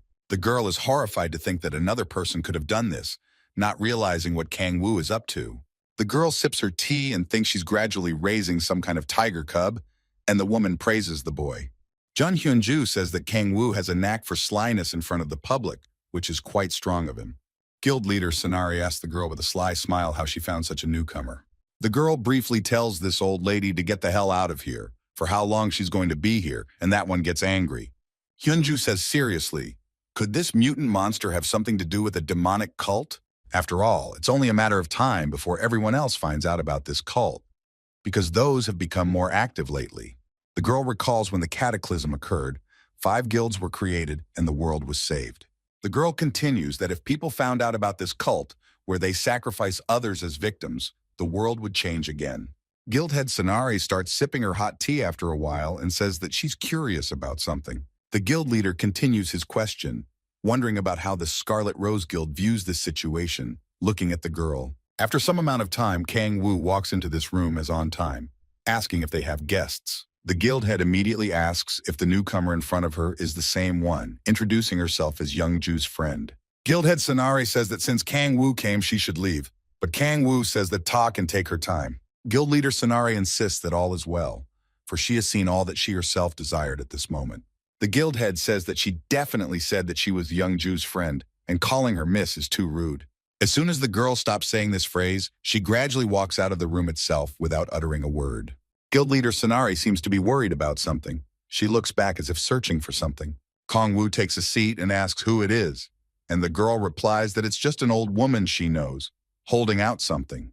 The girl states that in front of the boy is the S-rank gate access authorization he requested last time. Mal says with a smile that this permit was issued quicker than he thought, and that one says to never hunt there. Kang Wu, hearing such a phrase from this girl, looks at her unhappily as if he had no doubt. Kang Wu states that he was actually standing outside the door the whole time, eavesdropping on someone else's conversation, and the girl isn't surprised. The girl states that even if it's confidential, she would have to talk to the boy about it someday. Kang Wu holds the cup in his hand and asks if it's about the cult, since it's the cult that's behind the appearance of the mutant monster. The girl says that they are madmen who perform strange rituals, for those have become active. The girl doesn't realize how long this organization has been around and how powerful those are. It's just unknown. The girl continues that they are working with the government to track down this organization, but the other guilds aren't helping. Kang Wu doesn't understand why they should be the ones to take care of it. And she replies that they don't work for free. The girl says that the government has promised a big reward for the heads of the leaders of the devil cult. But that's not the only reason. The girl throws a spoon and says that the guild members investigating this dangerous case have sacrificed too much. Therefore, there's no way the Scarlet Rose Guild can stop pursuing this dangerous cult, of that the girl is certain. Kang Wu thinks he doesn't know how many members of this guild were his victims, but the number is clearly not small. Kang Wu realizes that this girl is a real rancher who makes you feel thirsty for that blood. Kang Wu knows that this girl is incredibly strong, and so much so that he wants to fight her now. But the boy had a thing more important than that, stating that the request she had been asked to fulfill was The girl says she wants to ask for help specifically from the boy, but the cult is very powerful for a simple pseudo-religion.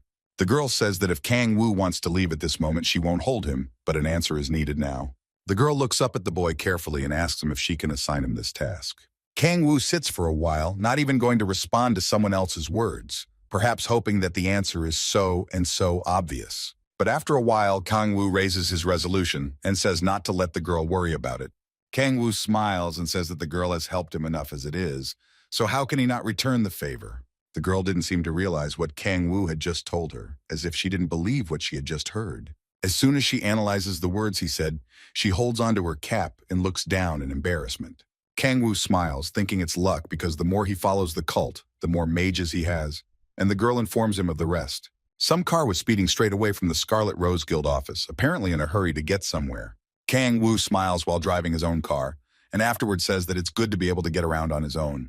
Kang Wu looks at the Fifth Awakening feature and realizes that he needs to summon a strong monster once every 3 months. Kang Wu realizes that the gate acts as a kind of bridge between other changes in the earth itself, and the higher the level of the gate, the stronger the monsters inside, as was the case with the hell demons called rift shards. To put it another way, the higher the level of the gate, the more powerful the demon will be summoned. Some voice says the information, and Kang Wu gets out of the car and thinks about the place where he will use his new power. Kang Wu thinks it will be the S-rank gate that is located in Suwon, which belongs to the Huaran country. The checker states that the boy's authorization is confirmed, so he's allowed to enter this gate. Kang Wu thinks with some surprise that the security here is really strict, so he wouldn't have entered without the Scarlet Rose. Kang Wu tries not to waste much time on his musings, so he walks closer to this mysterious portal. Kang Wu finds himself in some bright place near the sea, where he wants to massacre monsters and build a resort. Kang Wu thinks he should consider the area around this place, looking around several times. Kang Wu sits down on the sand and thinks Cerberus would be a big hit with those features. Kang Wu thinks that the most important thing is that the one he summoned is a strong and controllable demon. As soon as Kang Wu tries out his new ability, a notification appears that Kang Wu is the master of the infernal creatures. Kang Wu tries to stay focused during this process and not get distracted by anything. The surroundings begin to gradually shimmer and glow with a purple glow, illuminating the area. Suddenly there is a notification that the gradual creation of a rift to summon a demon has begun. Kang Wu looks concentrated. He can barely contain himself from interrupting this arduous process. Suddenly, Kang Wu rises to his feet, holding back all his strength, for he was able to create this rift. The notice says that a deeper rift than it could have been is forming under the influence of Magi Man Mahjong. Kang Wu is surprised to realize that all the gates he created were blue, but this time they are green. Suddenly, Kang Wu thinks something has gone wrong, afraid that he might go back to hell. But the demon's summoning succeeds. Kang Wu can calmly exhale, because luckily for him, such a thing didn't happen, thinking about what kind of demon is summoned. Kang Wu begins to look around the area after his ability, looking upwards somewhere in surprise. Kang Wu realizes that it is the baby dragon in front of him, the daughter of the evil dragon Kargus, will now be Kang Wu's family name. Kang Wu can't hide his surprise at which summoned demon will now be his own familiar.